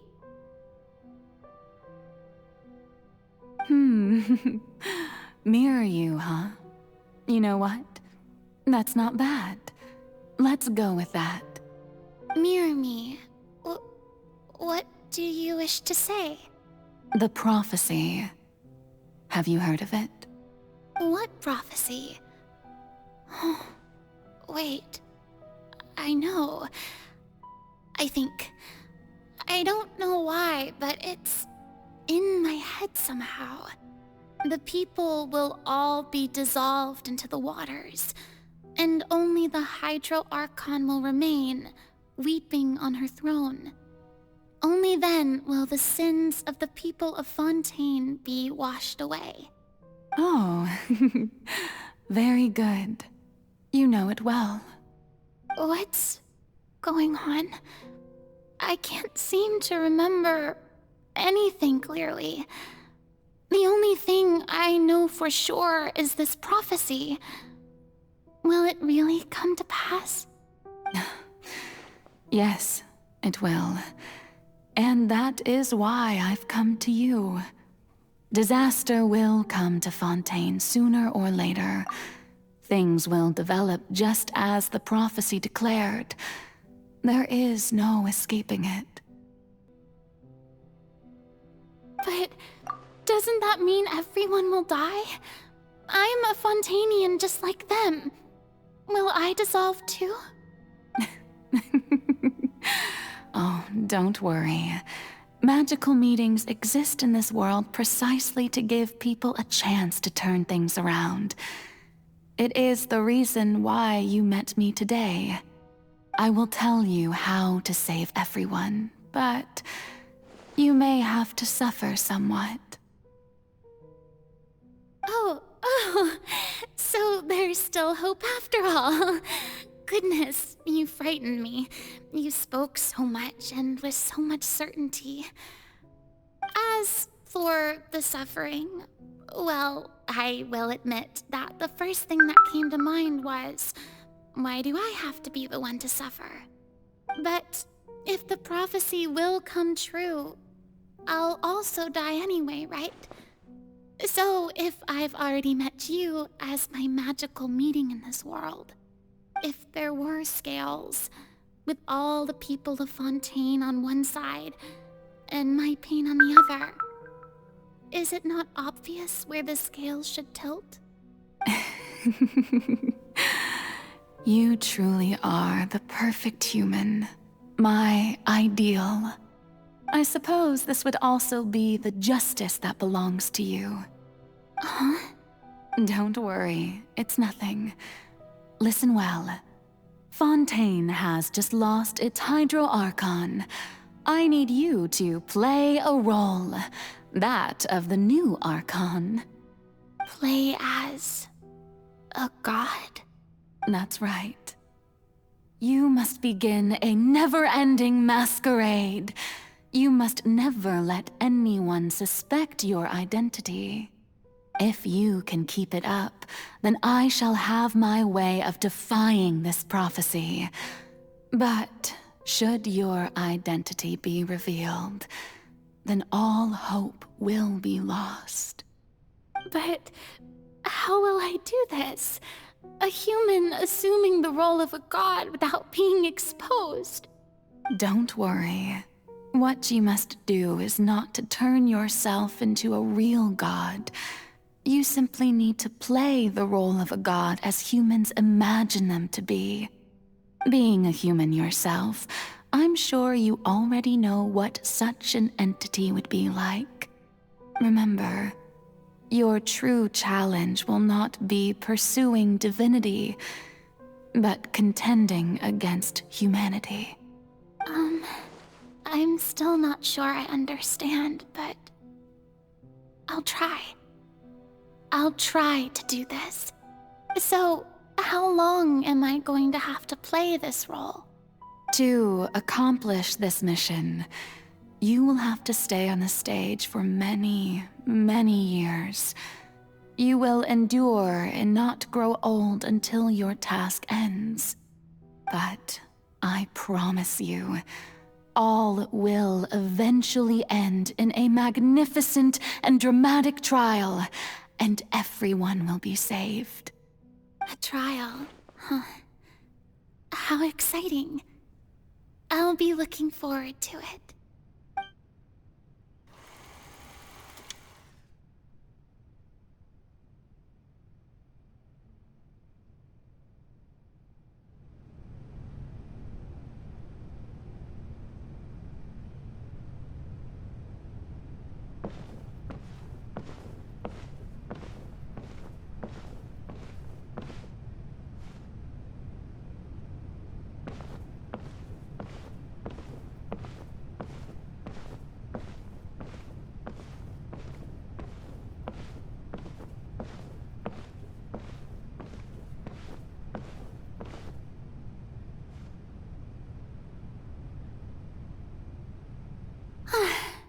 The Maison Cardinalise has announced my accession, but this is my first time facing the people. What should I say to most appear like a god? To be honest, I still don't know. Perhaps I should first try to act natural. Ladies and gentlemen, good evening, and welcome to the Opera Epiclese. I'm sure you've all heard about how I have taken on the role of Hydro Archon. Indeed, I am Verena de Fontaine, your new Archon. In truth, I know little about becoming a nation's new god, but it will be my honor to guide you all. As the god Focalor, the god of justice, I shall do all within my power to lead you into an age of fairness and justice. Once again, thank you all for coming. If you should have any questions or suggestions, please send them to the Maison Cardinalise. The future of Fontaine will require us to work together, after all. This should do it. I thought I might stammer, but thankfully, I was able to convey my thoughts just fine. Okay, and next. That's the new Hydro Archon. Is this some kind of joke by the Maison? I would have thought that a being that surpasses humanity would be a bit more assertive. Hey, did you hear that? She even told us to send her suggestions there at the end. Shouldn't gods be all-powerful? She's being so modest. What's the difference between her and an ordinary person, then? If you ask me, perhaps the succession didn't actually happen. She might just be a Maison-backed puppet. Wait, what's going on? Why is everyone suspecting me of being a fake? Oh, this is bad. If I get exposed here, there'll be no saving the people from the prophecy. Right. Mirmi said that I just need to play the role of a god as humans imagine them to be. Calm down, Verena. Think. What do the people want? How would they imagine a god to speak and act? Assertive, with a strong sense of presence. One who can dispel all doubt. That is the character I'm fated to play.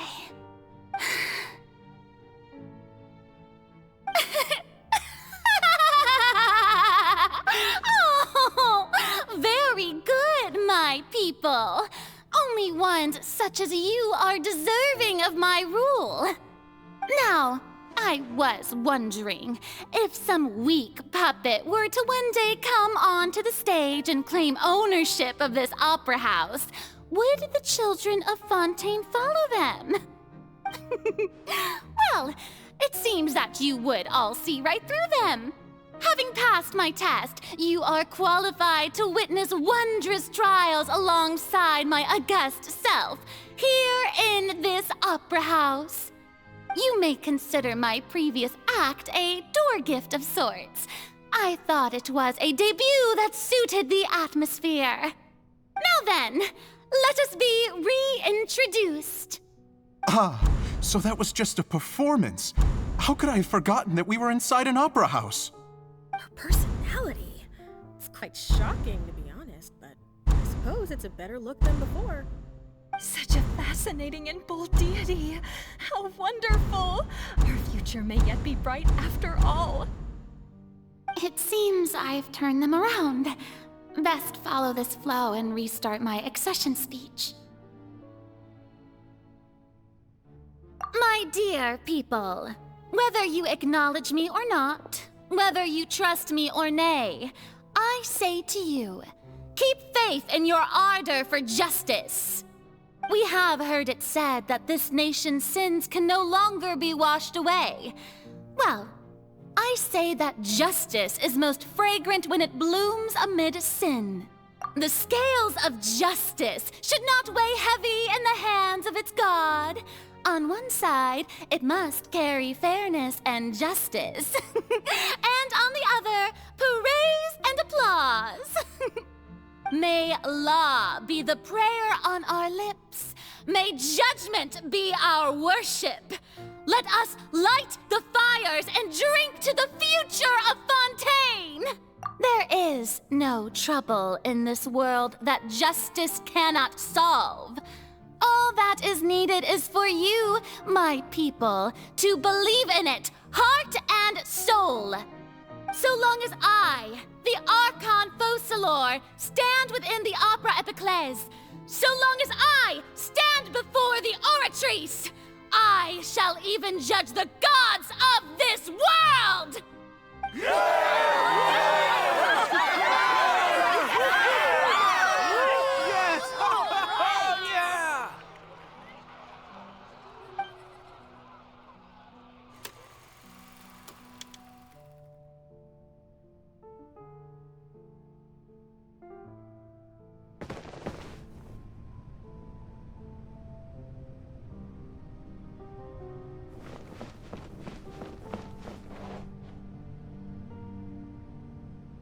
Lady Farina, here are today's case reports, as well as a summary of the follow-up for your perusal.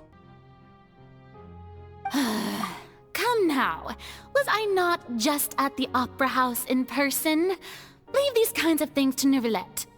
Besides, none of these trials were the one that I'm looking forward to the most. If I may be so impertinent, what kind of trial are you truly looking forward to? A magnificent, dramatic, and wondrous trial. A trial to end all things. How could you hope to understand? That's true. I fear I lack the ability to grasp your divine thought, Lady Archon. No need for fright, and do not take what I said before too seriously. Go now, do your duties. The trial I await. It will come one day.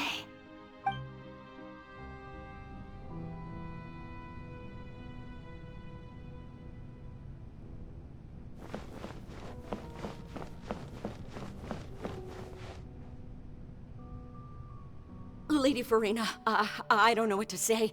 Thank you for agreeing to see me. No need to thank me. Or rather, thank your own sense of perseverance instead. Long have you stood in line to meet me, have you not? Oh, I'm afraid that's just an inevitable consequence of my divine charm. All right, Deoteria, is it? How is your son's illness? You remembered me, and you knew of my family, too. He is doing much better now. In fact, he is far more of an ardent believer than I. He was the one who forced me to seek an audience with you, and to bring your words back to him. Oh, good. Very good. If this should happen again in the future, please do not hesitate to come and tell me. Going down to citizens' homes every so often, while not usual practice, should serve as a fine change of pace. Oh, you're such a gentle and wise god. Thank you once again, on behalf of my son.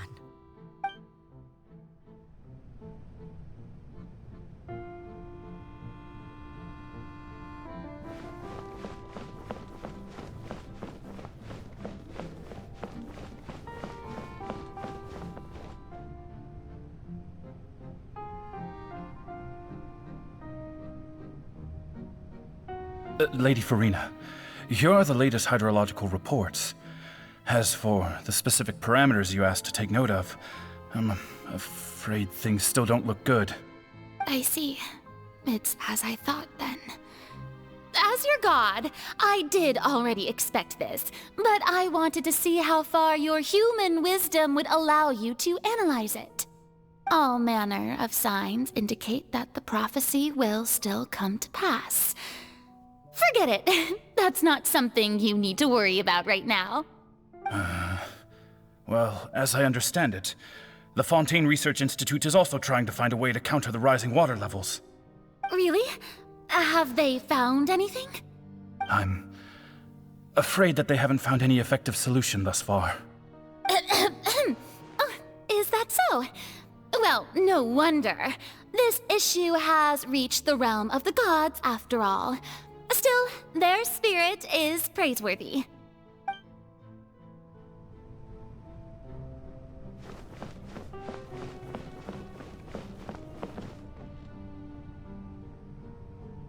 The day is finally over. I haven't had a moment to breathe this whole time. But it's good to see that everything's getting on track. There are no longer any voices of suspicion. Maybe this is fine. I just need to keep going, and everyone will be saved. All right, Farina, don't think too hard about this. You need rest. Tomorrow's a new day.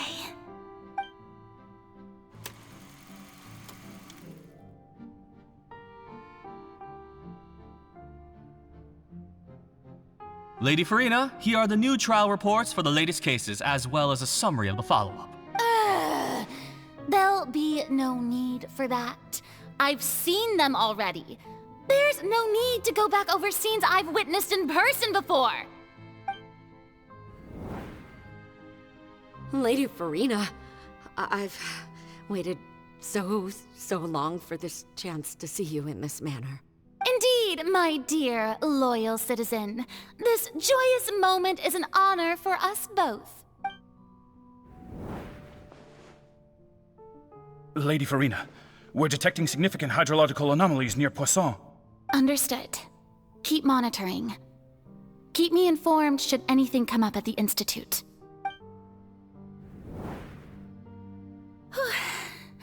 I don't think I let anything slip today.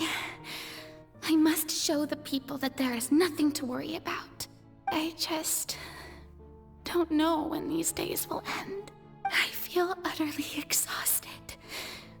Best to rest early today, too.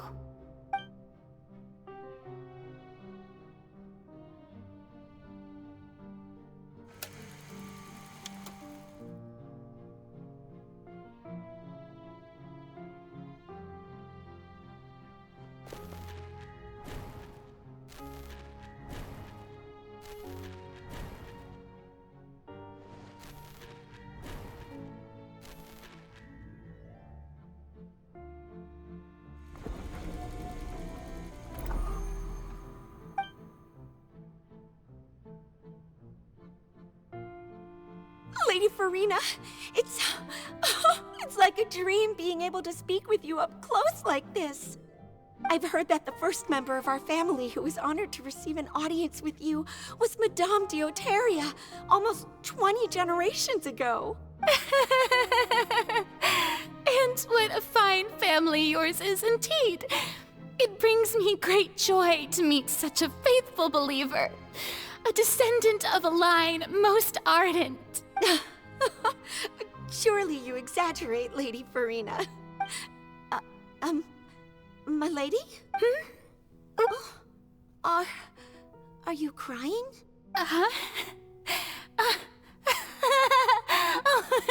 Really now? didn't even notice. This must be the overflow of hydro from my person. Well, can't quite help being the god whose dominion is the waters, can I? No wonder. No wonder.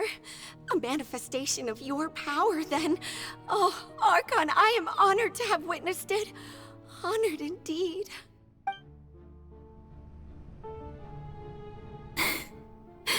So interminable. So lonely. Just how much longer? Hundreds of years must have passed by now. Perhaps the show must go on for hundreds more. I never imagined that it would hurt so much. Have I reached my limit? No. Perhaps I reached it long ago. Today I didn't even notice my own tears. I want to tell someone, anyone, about this. But would that not destroy all I've done so far? I've conducted so many investigations across the centuries. But there's not even a sliver of hope that we might break the prophecy. All I can do is keep heart. I must maintain this act. It is the only way to save Fontaine. Please, mirror me. You have to succeed.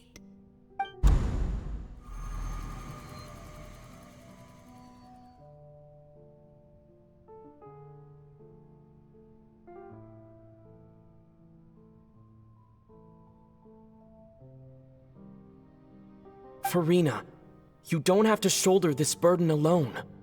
Although I don't know what you might be keeping from everyone, your people are more than willing to share your burden with you.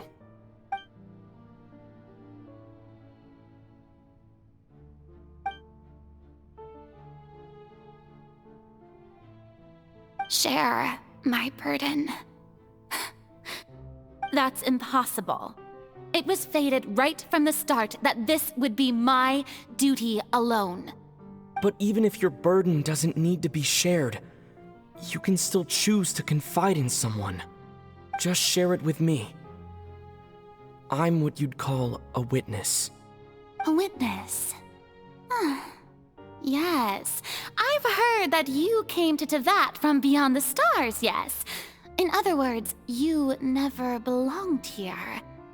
And if Tevat is, in its entirety, a show on a stage, then you're just a spectator, aren't you? If that's the case... He's right. I could confide in him, couldn't I? But if things don't play out as expected, the people of Fontaine will be the ones to pay the price. No, Farina. You shouldn't be selfish.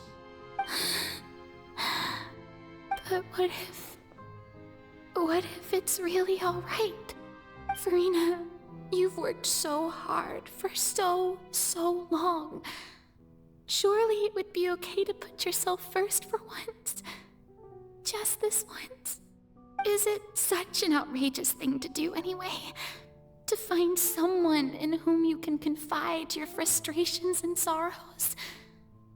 Surely it could not hurt. If you let this opportunity slip through your fingers, it might never come by again. Think about it long and hard.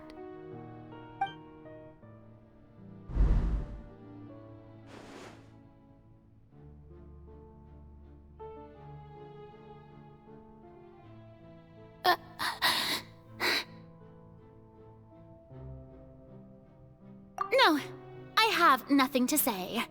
I am Farina, the Archon of Fontaine. Everything will surely get better. All you need to do, dear spectator, is to witness my performance until the curtains fall.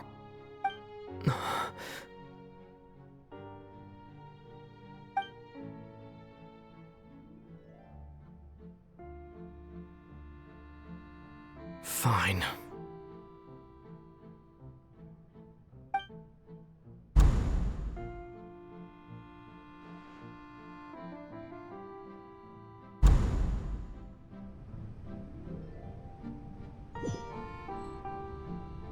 So even Farina doesn't know the truth? You've never once let her in on the full plan? Yes, it had to be done. To deceive the heavenly principles, you must first deceive yourself. She did very well. If she had let her resolve falter even once in these 5 centuries, Fontaine would have been doomed to the most tragic fate. It seems that trusting humanity was the right decision after all. I believe that I understand how your deception works, but that is only half the truth, is it not? How would you build on this foundation to save the people of Fontaine? That is the most important thing. Ah, good. Of course, the Iudex of Fontaine has pinpointed the crux of the issue. I'm sure you've long sensed that the Oratrice is no simple machine, yes? I've always suspected that it had its own consciousness, and Lenny did mention that he heard a human voice within the core chamber. It now seems that that person was you, hidden within the machine all along. Am I right? And then I became one with the Oratrice, taking Fontaine's gnosis with me. Yes, it would seem so, wouldn't it? Alas, your understanding of this device still lacks sufficient depth. In truth, it is no enactor of justice. It is, in fact, a device created to kill the god of justice. I beg your pardon? Oh, you have it. And to be more precise, not only will the Oratrice take down the god of justice, it will also take down the divine throne upon which she has been placed. I mean, did you think I would be the sort to enjoy peaceful repose while Farina suffered? My work over these last 500 years has been to constantly accumulate indemnitium within the Oratrice. But really, some have already discovered that only a small fraction of the energy generated by the device was ever used to provide power to Fontaine.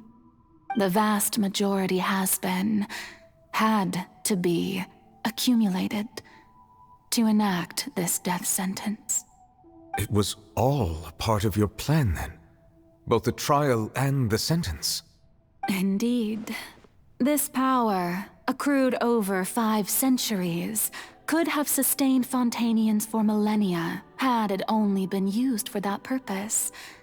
Almost all of it has now been stored within the Oratrice. But only power of this magnitude could hope to destroy the Hydro Archon's divine throne, shaking the rules established by Celestia and breaking through the institution that is the Seven.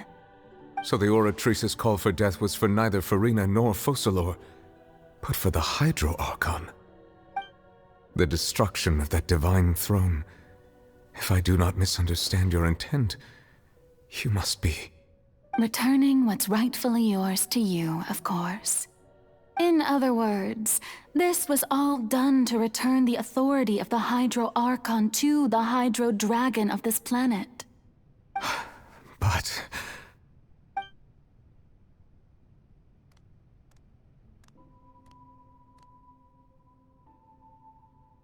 Oh, what? Getting sad again, are we? The authority of the ancient dragons shall soon be yours once more, O Hydro Dragon Sovereign. And this is the face you make.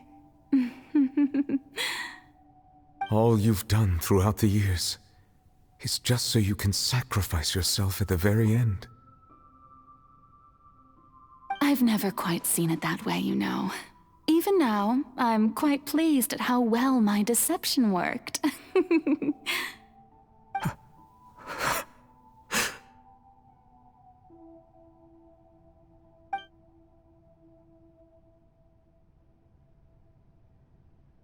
Hydro Dragon, don't cry. I must say, had it been within my rights, I would have loved to judge the heavenly principles themselves. Were they not guilty of essentially the same crime? Egeria stole the power of the primordial sea, and the heavenly principles stole the power you ancient dragons possessed. I, for my part, am the god of justice.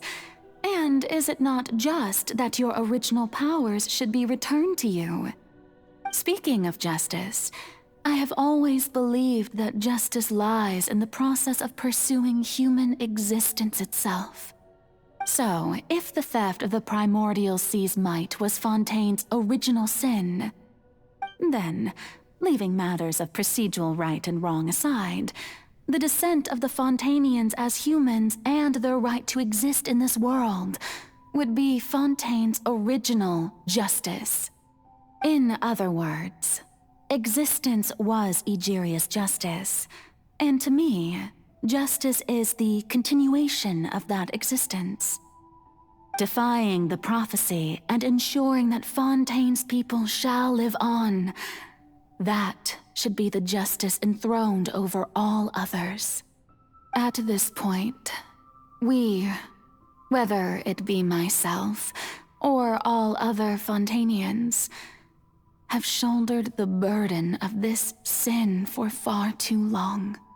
Iudex Nervillet, the highest judge in our land, when you regain your full power as an elemental sovereign, what verdict shall you pass upon us? So when I was invited to the court of Fontaine to serve as Iudex, I see now that that was your idea too. At last, I now understand the true purpose behind this position. In the beginning, I was uninterested in human existence. But these 5 centuries of living alongside them have gradually brought about mutual understanding between us. And I have even attempted to feel as they feel. You are a devious one, Focalors.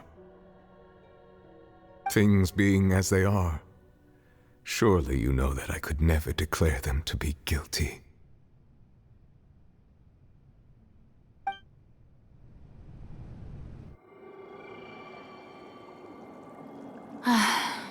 The hour of my execution is almost here. For the sinner, the curtain call has come.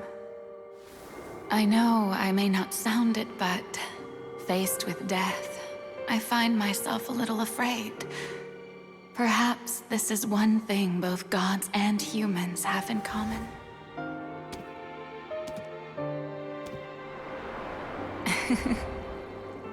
Farewell, Nervillet. I hope you've enjoyed the part you played these 500 years.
Judex Nuvelet, hereby declare, people of Fontaine, your sins are forgiven.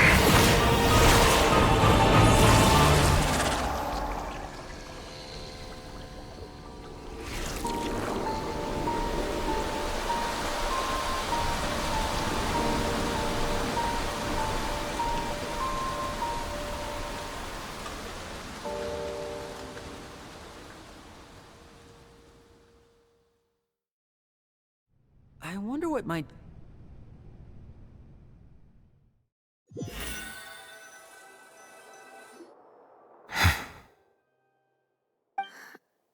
What just happened? Has the death sentence been carried out? Was that bright light some sort of misdirection? I have a feeling that something huge just happened. But since we're all still alive and haven't been dissolved, I assume whatever happened was good for us.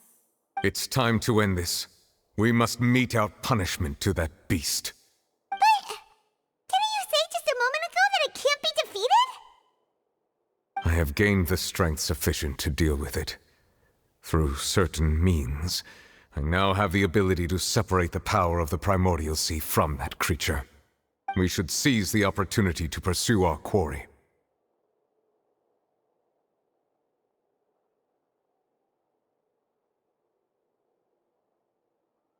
Traveler, now that the oratories can no longer function, I require an executor to have the root of the calamities befalling Fontaine, the beast that enacts the prophecy.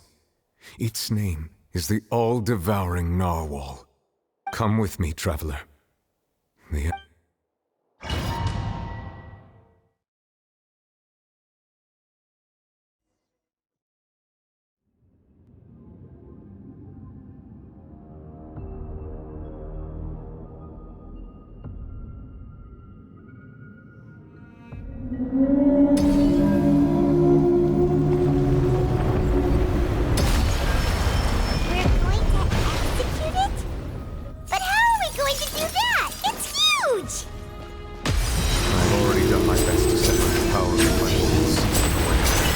Considering the size of the beast, I cannot reach the power source. Unless I can find a way to attack it from within. I shall share a part of the ancient dragon. We shall look for an opening together. I can feel its sorrow turning into hostility.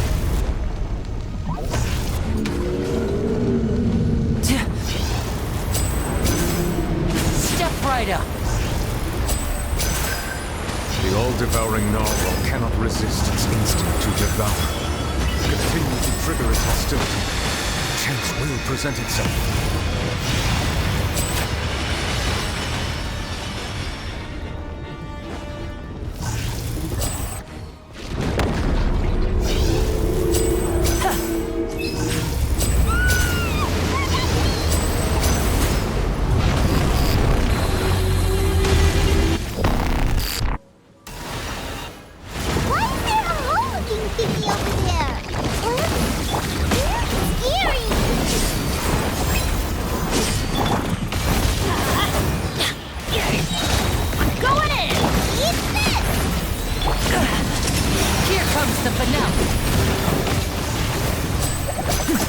I have granted you my protection.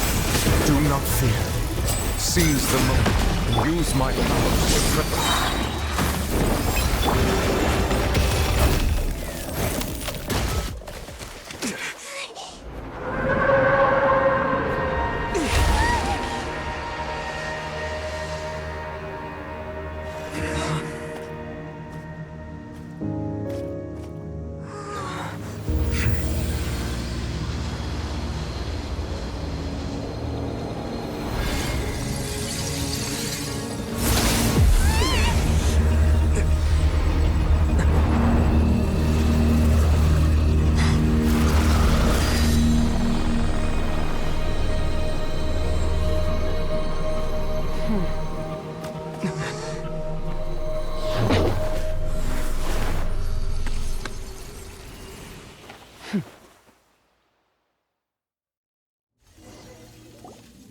Thanks for helping with the cleanup.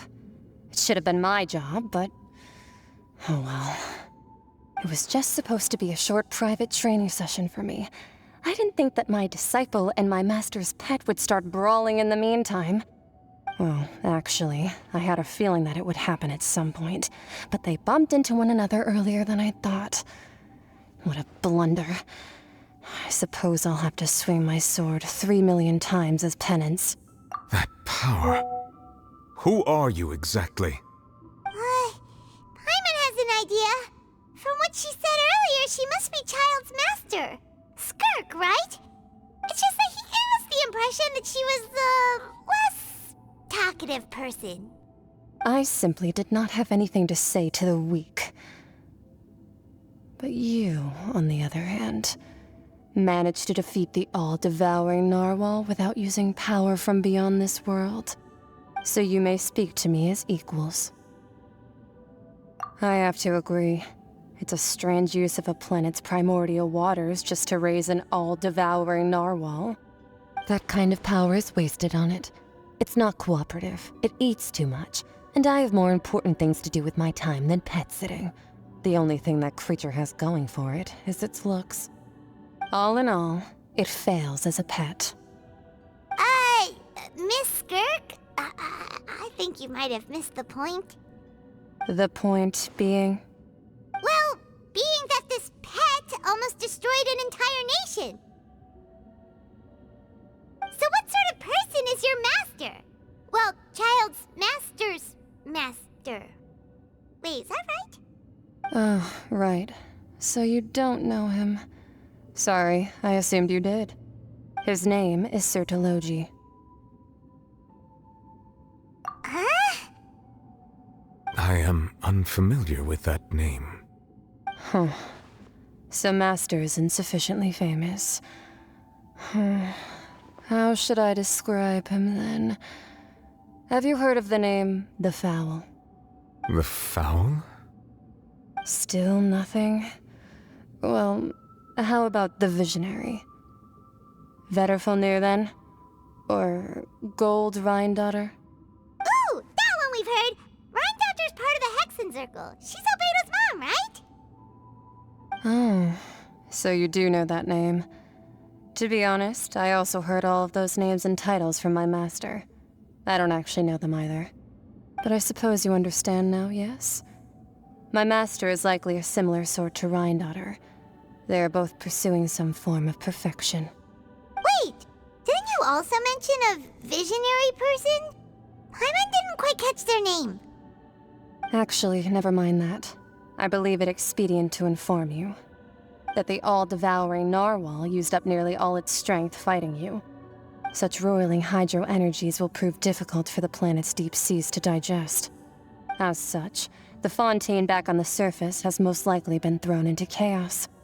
In other words, the prophecy that you've been fretting over should now be in full swing. What?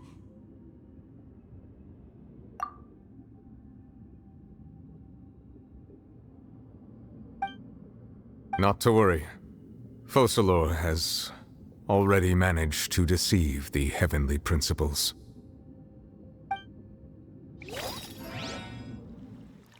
In the end, the people will all be dissolved into the waters, and only Farina will remain, weeping on her throne.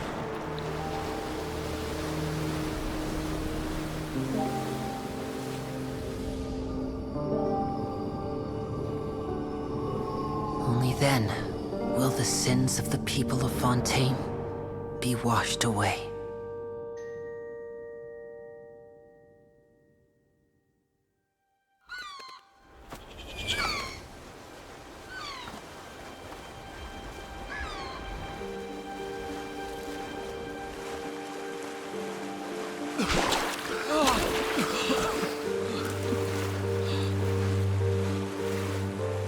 Hey! Help! Over here!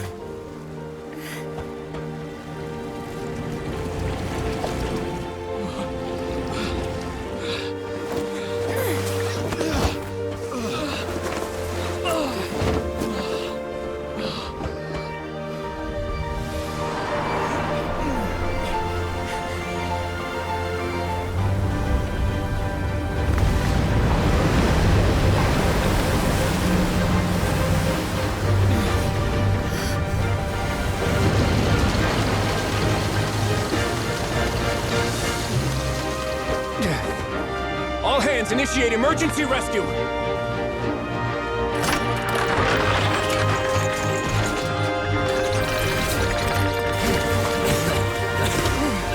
Hurry!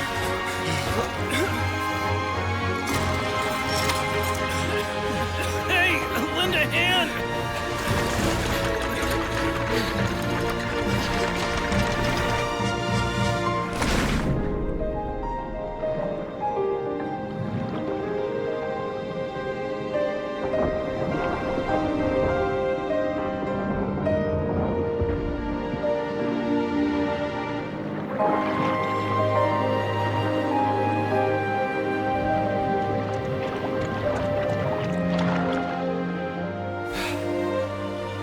Look! The water's receding!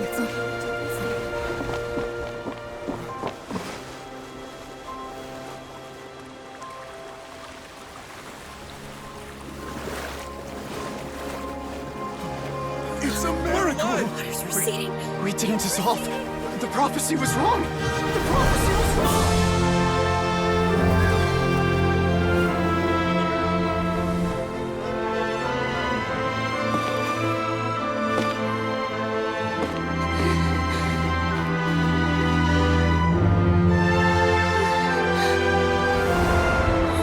Are you alright? Yeah. We're safe.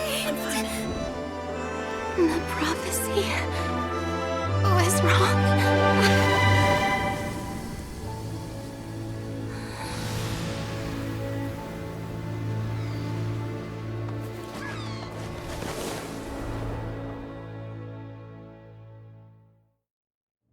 No one's joined.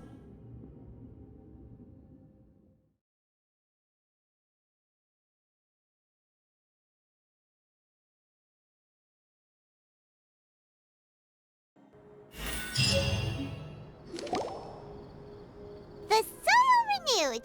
The Svina di Rasula attacks post-disaster rebuilding. I recently visited Poisson to meet with Miss Navia, spokesperson of the Svina. Old soil can still give birth to new bloom, Miss Navia stated. Hope is like seeing a small cookie when you're starving late at night. You just need a little of it. Skyship Winglet, Boone, the various disputes that have arisen on account of Mr. Edwin have suddenly become a shield. People always call the first researcher mad, but few know what to call the second. And wow! Paimon barely recognizes the people in the reports. Are those really Jurier and Navia? They sound like real big shots. What do you think? Pretty enthralling, huh? The Steambird's idea was pretty simple. With the disaster just having passed, we would print a free edition packed to the margins with good news to calm people down. The value for these big scoops lies in their inevitable follow-ups. We'll publish further reports and go into the stories behind those people. Edwin's assistant, Jurier, created a true flying ship, while Navia is leading people in the reconstruction of their home. I'm sure that these stories could draw even your well-traveled eye. Paimon's curious too! Wait a minute. Didn't we watch everything happen from start to... And that's exactly why I'd like you to come conduct interviews with me. You're the best incubators of news, if you haven't noticed.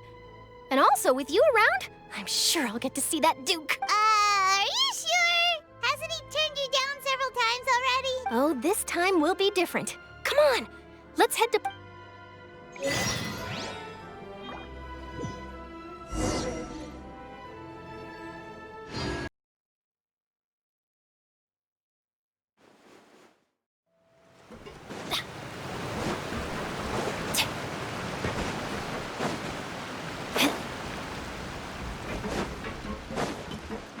Adventure time! Off we go! Navia! Oh, it's you.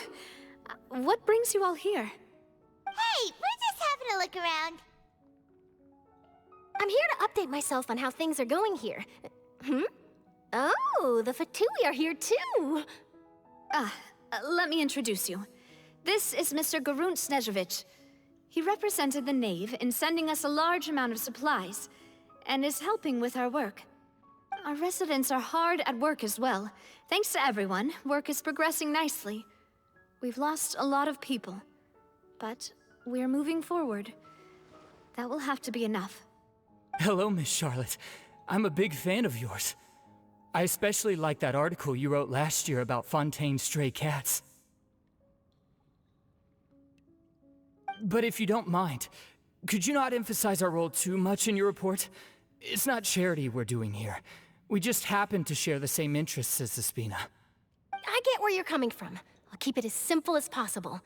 Or would you be willing to feature as friendly neighbors? That would be fine. Thanks. Oh, you're back too. How are things? We finished laying down the construction materials. It'll be another hour before the workers are able to go over there. Huh? You're here too, Clarant? Well, her reputation's greatly risen after that whole duel business with Miss Farina. So she's here in Poisson to wait out the heat. All right. She really came here to help me out. There's too much to consider in the reconstruction of Poisson. The Spina has need of more decision-makers. And, well, I do already happen to be connected to Mr. Callis. Oh, wait just a moment. Do you mind me asking a few questions? You know, about how you felt before the duel, about what it was like facing down a god. There's lots of exciting material there, I bet. Forget it. I'm sure you can find a better theme than that, Miss Charlotte. I see you're the same as always. Couldn't you do me a favor, for Navia's sake? Well, if we're talking about doing things for my sake, you might as well just take a few more photos of me. Or of the Traveler. It's better than wasting time persuading Chlorand, at any rate. Of course I will. I'm not gonna let him off that easy. All right, then everyone who wants to be in the photo, gather up. And smile.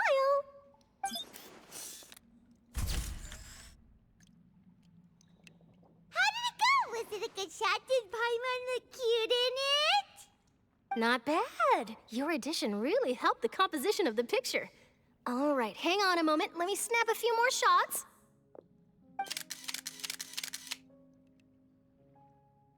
All right, that should do it. I'll be back here later anyway, so let's call it a day.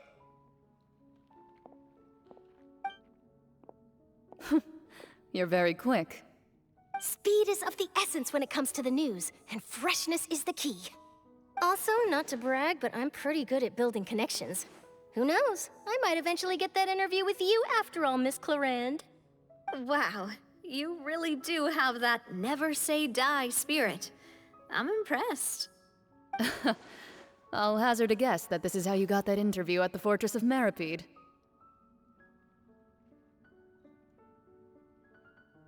Whoa, you're well informed. Let me make a guess too. I asked Sijuin, who told Monsieur Nervillette, and he told you, right? That's a very complete information chain. In truth, all Monsieur Nervillette asked me was, when did the fortress become so friendly towards the media? I told him that it was best not to speak too soon. There's no guarantee that Ridsley will make a personal appearance. You're right. I've got to treasure every moment I have with them. In which case, I'll be making a move first. Stay safe now. And tell me if you hear anything interesting. I'll treat you to afternoon tea in exchange.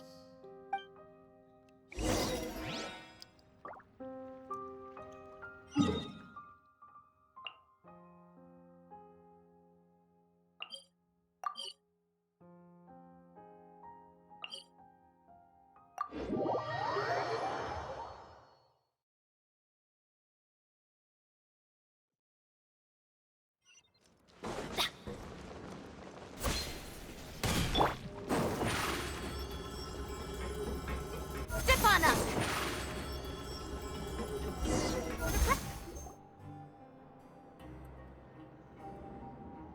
Wow, guess we're here again, huh?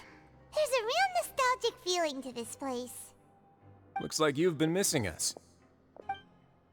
Duke! Did you come all the way to the entrance to greet us? Of course.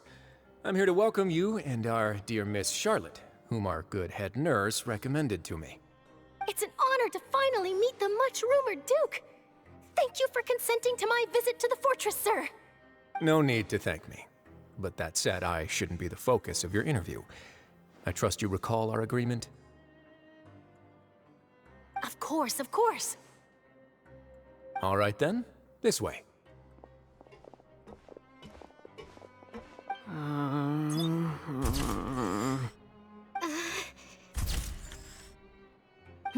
Hey, no need to be so nervous.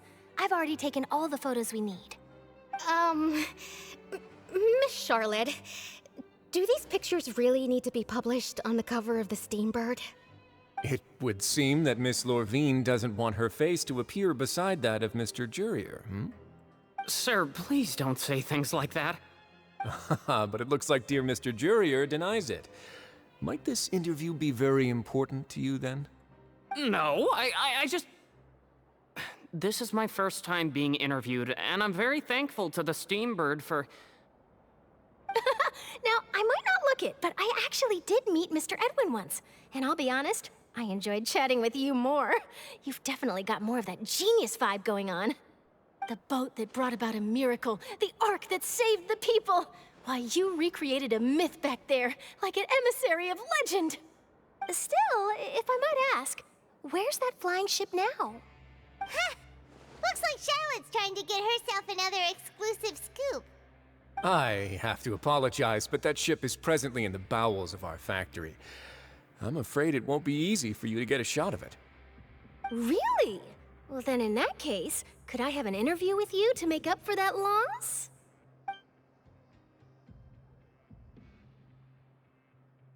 You already know my answer, I'm afraid. Best you interview our head nurse instead. Or perhaps you'd like to take another photo of this couple of researchers? Did you really have to use the word couple? Well, then, 2 solo photos will do. Is my hair messed up? Please, someone help me have a look. Things sure are getting pretty lively here. We've seen this kind of thing before. Oh, seems like everyone's here. Would any of you like to try this new drink I came up with? Ah, Sigewine. Hey, Miss Charlotte.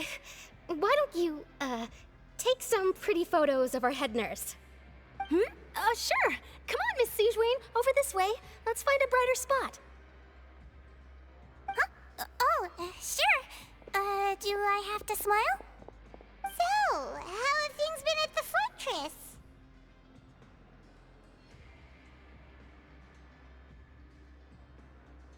Same old, as you can see. Fontaine's undergone some changes, but this place is still more or less the same. Other than that flying ship, it got a tad too much attention, I think. That's why I decided to let the interview go through. We should direct more public opinions toward the behind-the-scenes heroes. Am I right, Mr. Jurier? Miss Lorvine? You're too kind, sir. I believe that you too should have your day in the sun. Not that you would want that, which is a pity. I'll just leave the spotlight to you two.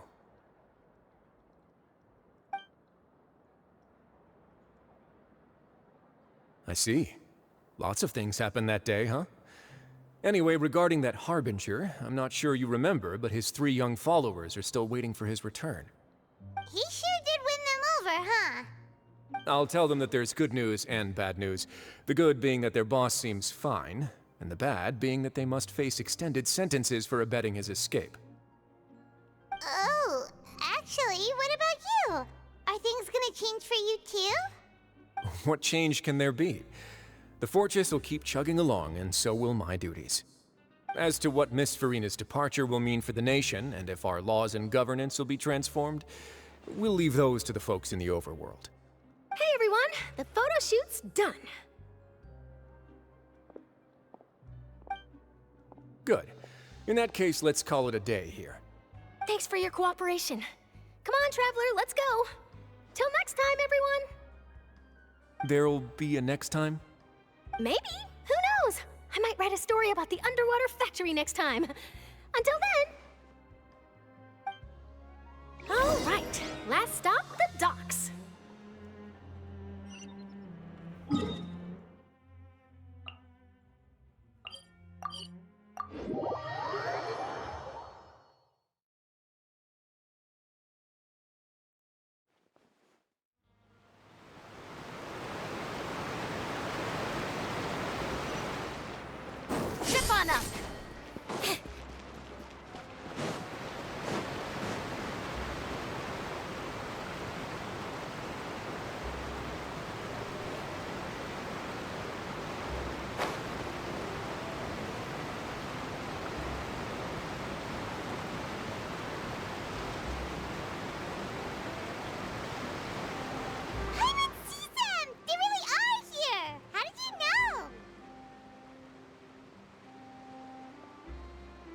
Navia mentioned that she stayed in touch with Linny and the others after working together. Apparently, they've been at the docks distributing these strange pockets the whole time since. Traveler, Paimon. Ah, and Miss Charlotte, too.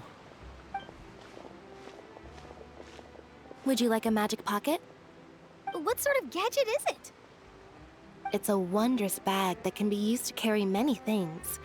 The water level has returned to normal, but if you see any of your things floating around, you can use this to carry them. Or you could trick a friend into doing it for you. Trick a friend? I wonder which of my friends would fall for that.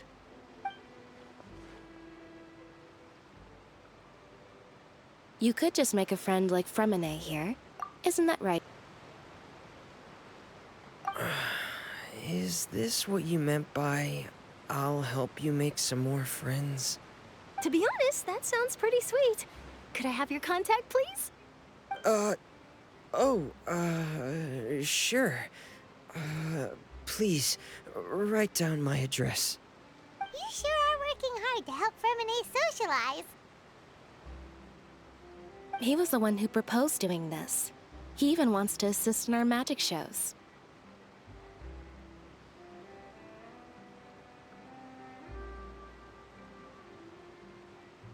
Yes, I was planning to first introduce Pear as an assistant, and later Fremine himself. In the future, I think we can leave underwater escape magic to him too. That said, would anyone want to see a diver escape underwater? Oh, it'll work out. Every journey begins with the first step. He'll become a part of our show eventually. Lynette, could you come over? Miss Charlotte says she wants to take a picture of us. Got it. My, that Charlotte is rather perceptive. She got rid of everyone the moment she realized I had something to say to you.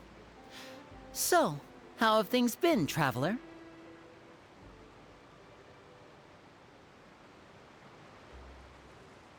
Father says that you did a great deal during the latest events. She's very grateful for your contributions to Fontaine. That's all right. We were more than happy to help. So, what's she doing now? Oh, I guess you haven't heard. Well, after Lady Farina left, Father and Monsieur Neuvillette opened negotiations, during which he gave Fontaine's gnosis to her as a diplomatic gift. A diplomatic gift? A gnosis? Yes, I was quite surprised at first myself. But when I thought it over, there were actually a number of things going for it. It could have been done as an apology for the incident with Lord Child, or as thanks for his help in tying the all-devouring narwhal down. Furthermore, Father did also lend significant aid to Fontaine and Poisson. Well, that's true, but this is a gnosis we're talking about. Doesn't this seem a bit irresponsible? I would agree, but I've also heard that it seems that Monsieur Neuvillette has had a significant change of heart regarding the matter. So there's some reason for this that only Neuvillette knows about? I suspect you'll have to ask him about that yourself. Ah, yes, speaking of which, I did see him strolling around the entrance to the Fortress of Masquerade a while back. Isn't he real busy and stuff? Paimon didn't think he'd have the time for that. But back to the topic. The gnosis was given to the knave, right? What about Child? They say that he's returned to Snezhnaya to recover from his wounds. I hear that the recent disaster really did a number on his health.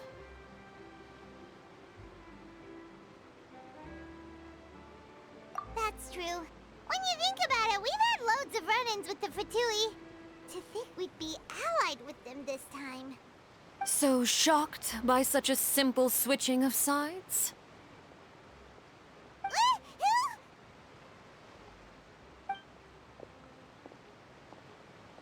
Father! Well, what do you know? Come to the docks to see how my children are doing and meet the Traveler by chance. Please do not pay my accomplishments in Fontaine too much mind.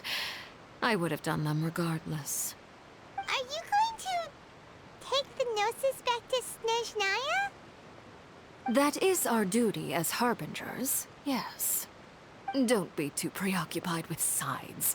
The goal of the Fatui concerns not a single place or person, but the entire world.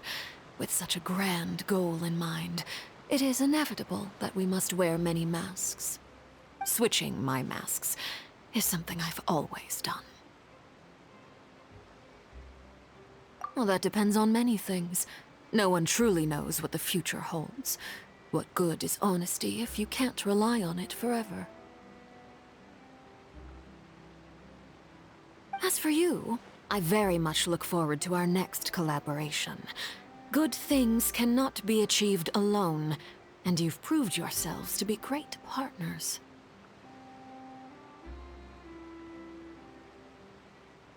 A vision? All right. I'll remember to return it. Thank you for keeping it safe for him this entire time. And that's a wrap for me. Huh? You're... Greetings, Miss Journalist. Hello. If I'm not mistaken, there are diplomatic channels I'll need to report to take a photo of you. That is correct. So forgive me, but I will not be able to serve as a subject in your article. However, feel free to write as much as you'd like about our dear magicians and our upcoming rookie talent. I will. The sea breeze is quite pleasant. I shall continue my walk while the weather remains so agreeable. Farewell. Farewell, Father. Oh, she has such an intimidating presence. I didn't even dare to take a picture. Thankfully, I've already wrapped up all my pre-scheduled interviews. Thank you all. This'll be more than enough for me to write about, I'm sure. Don't be too nervous. Why don't you take a magic pocket before you go? Here, Traveler, Paimon, you take one too. To move things about? That's right. Funny. I was giving out magic pockets when we first met too. And what do you know? I'm doing the exact same thing right now. So many things have happened, but the pockets are still the pockets. I guess this must be life. We will all follow our own paths, and serendipity will lead you to your fated friends. All right then. We'll be handing out pockets in some other districts later, so we'll get going now. Have a good day, you two.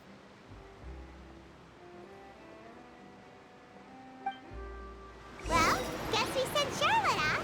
Shall we go see how Neverlette's doing? As long as he's not so busy that he doesn't have time to chat anyway.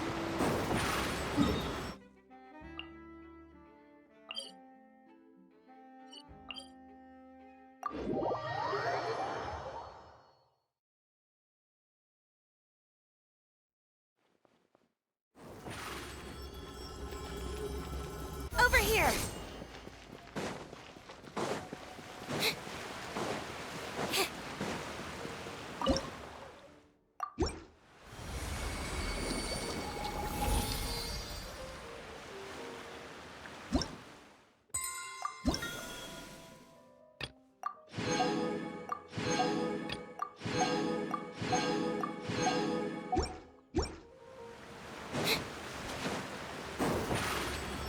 Surprise!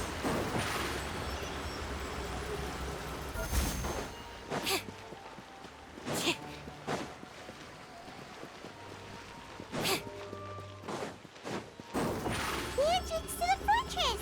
Ooh, he really is there!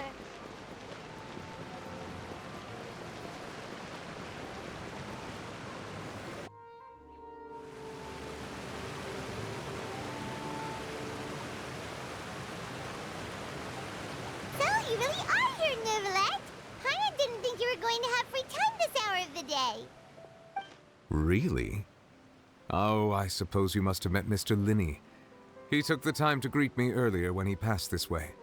In any case, you came at a good time. I was just considering reaching out to you to set up a meeting, so I may explain some things that I haven't had the time to before. Aw, Paimon's glad that you remembered. Thank you for keeping us on your mind, what with you being busy and all. Alright, let's have it then. How was Fontaine actually saved? The whole business is still kept a mystery to us. It is strange how words can often leave a bitter taste in the mouth when it finally comes time to say them out loud.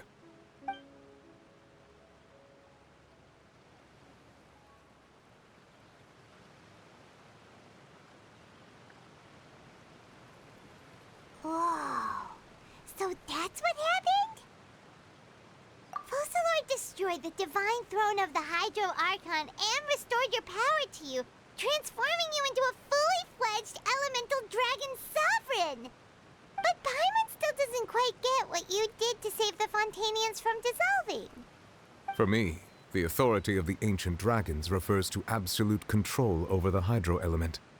Fontanians were incomplete humans born of Egeria's use of the power of the primordial sea, with constitutions similar to that of mimics. But so long as those primordial energies remain within them, I could use the ancient dragon's authority to grant them true blood, after the fashion in which life was first brought into being on this planet. In other words, when I gave my verdict, Fontanians became true humans, and thus would naturally no longer be dissolved by water from the primordial sea. Focalor must have counted on you to make that decision as well. Your verdict was the key to making the prophecy appear to have come true while saving everyone. Yeah, and in a manner of speaking, Focalor finally managed to fulfill the original Hydro Archon's wish to turn Oceanids into real people too! It seems from your expressions that you still have more things you wish to ask. Ask away. I will tell you the truth as I know it. I have investigated his case along many avenues, and I have learned that he once fell into an unknown chasm when he was young. There, by chance, he awakened the all-devouring narwhal. But whether it be by sentiment or reason, that should not have been enough to consider him the root cause of the disaster. At most, he would have had tangential liability. As for the judgment passed by the Oratrice during the trial, whether it was due to that liability by association, or Focalor deliberately using him to buy time for us on the assumption that he would be able to hold the creature off, I cannot say. Guess Focalor had Fontanians in mind the whole time. In the end, it was thanks to her that they finally became real humans.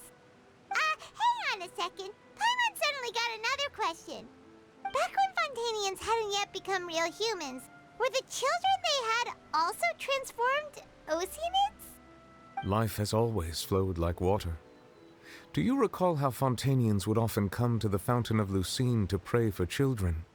Yeah! Lynette said the fountain is where all the waters in Fontaine converge. In truth, even those couples did not know that such prayers were no mere custom, but instead a form of ritual. Those Oceanids who were blessed within the spring water would later descend as new humans in the coming months.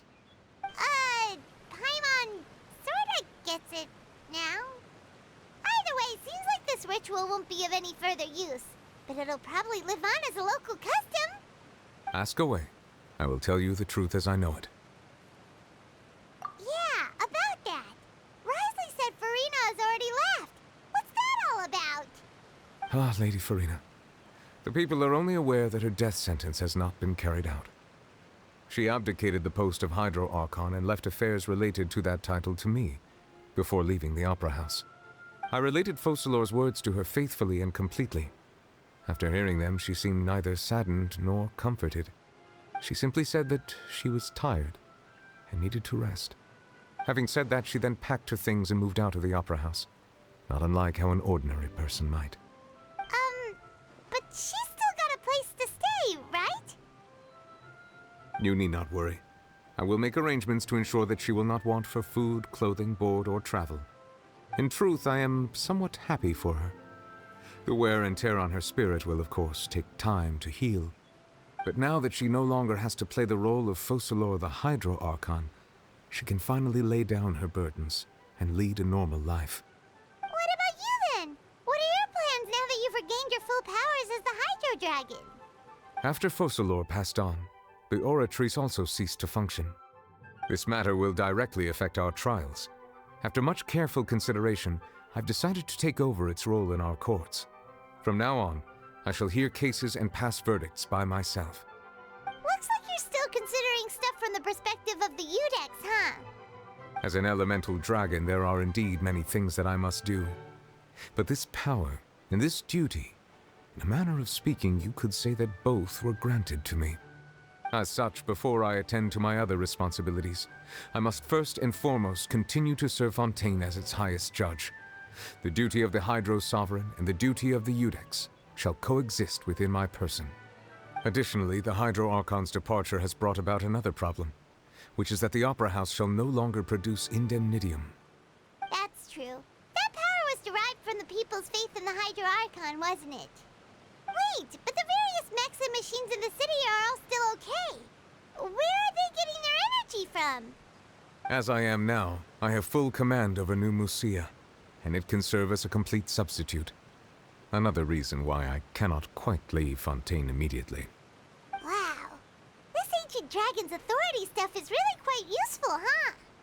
Ask away. I will tell you the truth as I know it.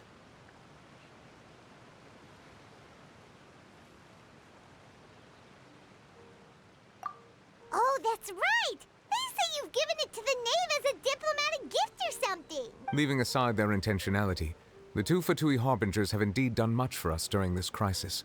Their sole remaining goal in Fontaine, at least at this point, would seem to be the Gnosis. The Oratrice has ceased to function. The Hydro Archon's divine throne is now no more, and I do not need the Gnosis's power. As such, it has lost all meaning for Fontaine. If the Fatui have impure designs, then we might as well accede to their request now, and avoid unnecessary conflict. What complicated considerations? Paimon thought you were just giving it to them out of gratitude to the knave and as an apology to Child. Ask away. I will tell you the truth as I know it. You will soon be heading to Natlan, I presume. I'm afraid that I have little talent as a travel guide, so all I can do is tell you what I know about that land. As far as I'm aware, Natlan can be said to be a nation of dragons. A nation of dragons? You mean like you? No, I suspect that I would not find myself welcome there. Unlike ancient dragons such as myself, the dragons of Natlan have undergone long years of development and evolution. Large numbers of them have entered a form of coexistence with humanity. Natlan is also the nation of war. War ravages those lands like an undying flame. There is one other piece of information I got incidentally from my negotiations with the Knave that I believe may be useful to you. The Harbinger known as the Captain has thrown his hat into the endless ring of war. The Captain. Sounds like a real tough customer. Seriously, everywhere you look, there's a Fatui Harbinger doing their thing. I suggest that you fully prepare yourself before going to Natlan. In the meantime, Fontaine's doors will always be open to you. Ask away.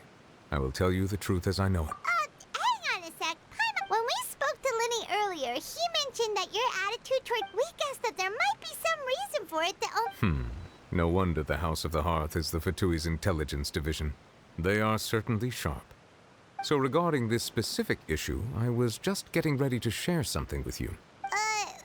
In truth, I exchanged some further words with that lady named Skirk after sending you two back to the surface. It went something like this.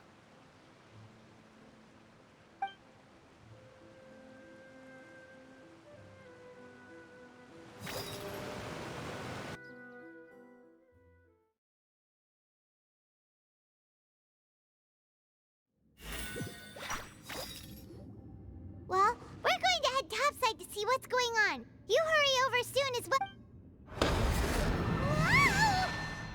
What next? The all-devouring narwhal isn't here, so I'm no longer getting any interference. I can finally catch the scent of your power, what it's made of. It is the authority of the planet's primordial dragons, but with something very similar to a god's curse mixed in. It's quite a novel blend. I'm sure I've encountered something like this before. What was it again? I do not know what you speak of. Of course. How could I forget? You should have the remains of the third descender on your person, yes? Remains? I've never heard of any such thing. According to your parlance, I believe it may be called a gnosis. Well, that much is true. After Focalor's divinity faded, she handed her gnosis to me. But I fear I have never heard of it described in the manner that you just did. I've been training with my master, the Foul, ever since I was young, and I have never returned to the surface since. So most of the information I possess, I got from him. It is only natural for those who are greater than humanity to possess a different sort of common sense, which is why there are so many problems in our attempts to communicate with humans. Regardless, you should probably get rid of objects of misfortune to prevent any disasters from befalling you. To live in itself is a blessing. But once a person dies, the bonds he once had with this world shall all turn to curses. What do you mean by that? No need to fret. These are just my personal thoughts, and my reason for no longer wishing to return to the surface. This third descender you refer to, who are they? And when did they die? Master never mentioned them to me. Perhaps it just wasn't that important for me to know. If you're interested, though, I could ask him. I'll be sure to pass the answer on to you next time. Next time? You believe we will meet again? I do. Wait. I have a disciple of my own, don't I? He can be the messenger then.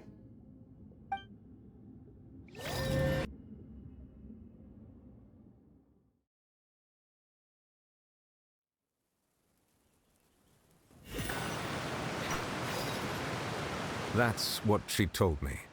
Whether it would prove useful or not, I wanted to pass that information on to you.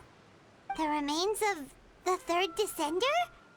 So that's what the Gnosis actually are. Paimon just thought they looked like chess pieces. How could they be a person's remains? All the same, assuming that there was no misunderstanding or special metaphor at play, that is what she meant to say. And she said that it would bring misfortune and that you should check it, which is why you gave it to the Fatui. If she speaks the truth, then I would simply be putting Fontaine at unnecessary risk by keeping it here.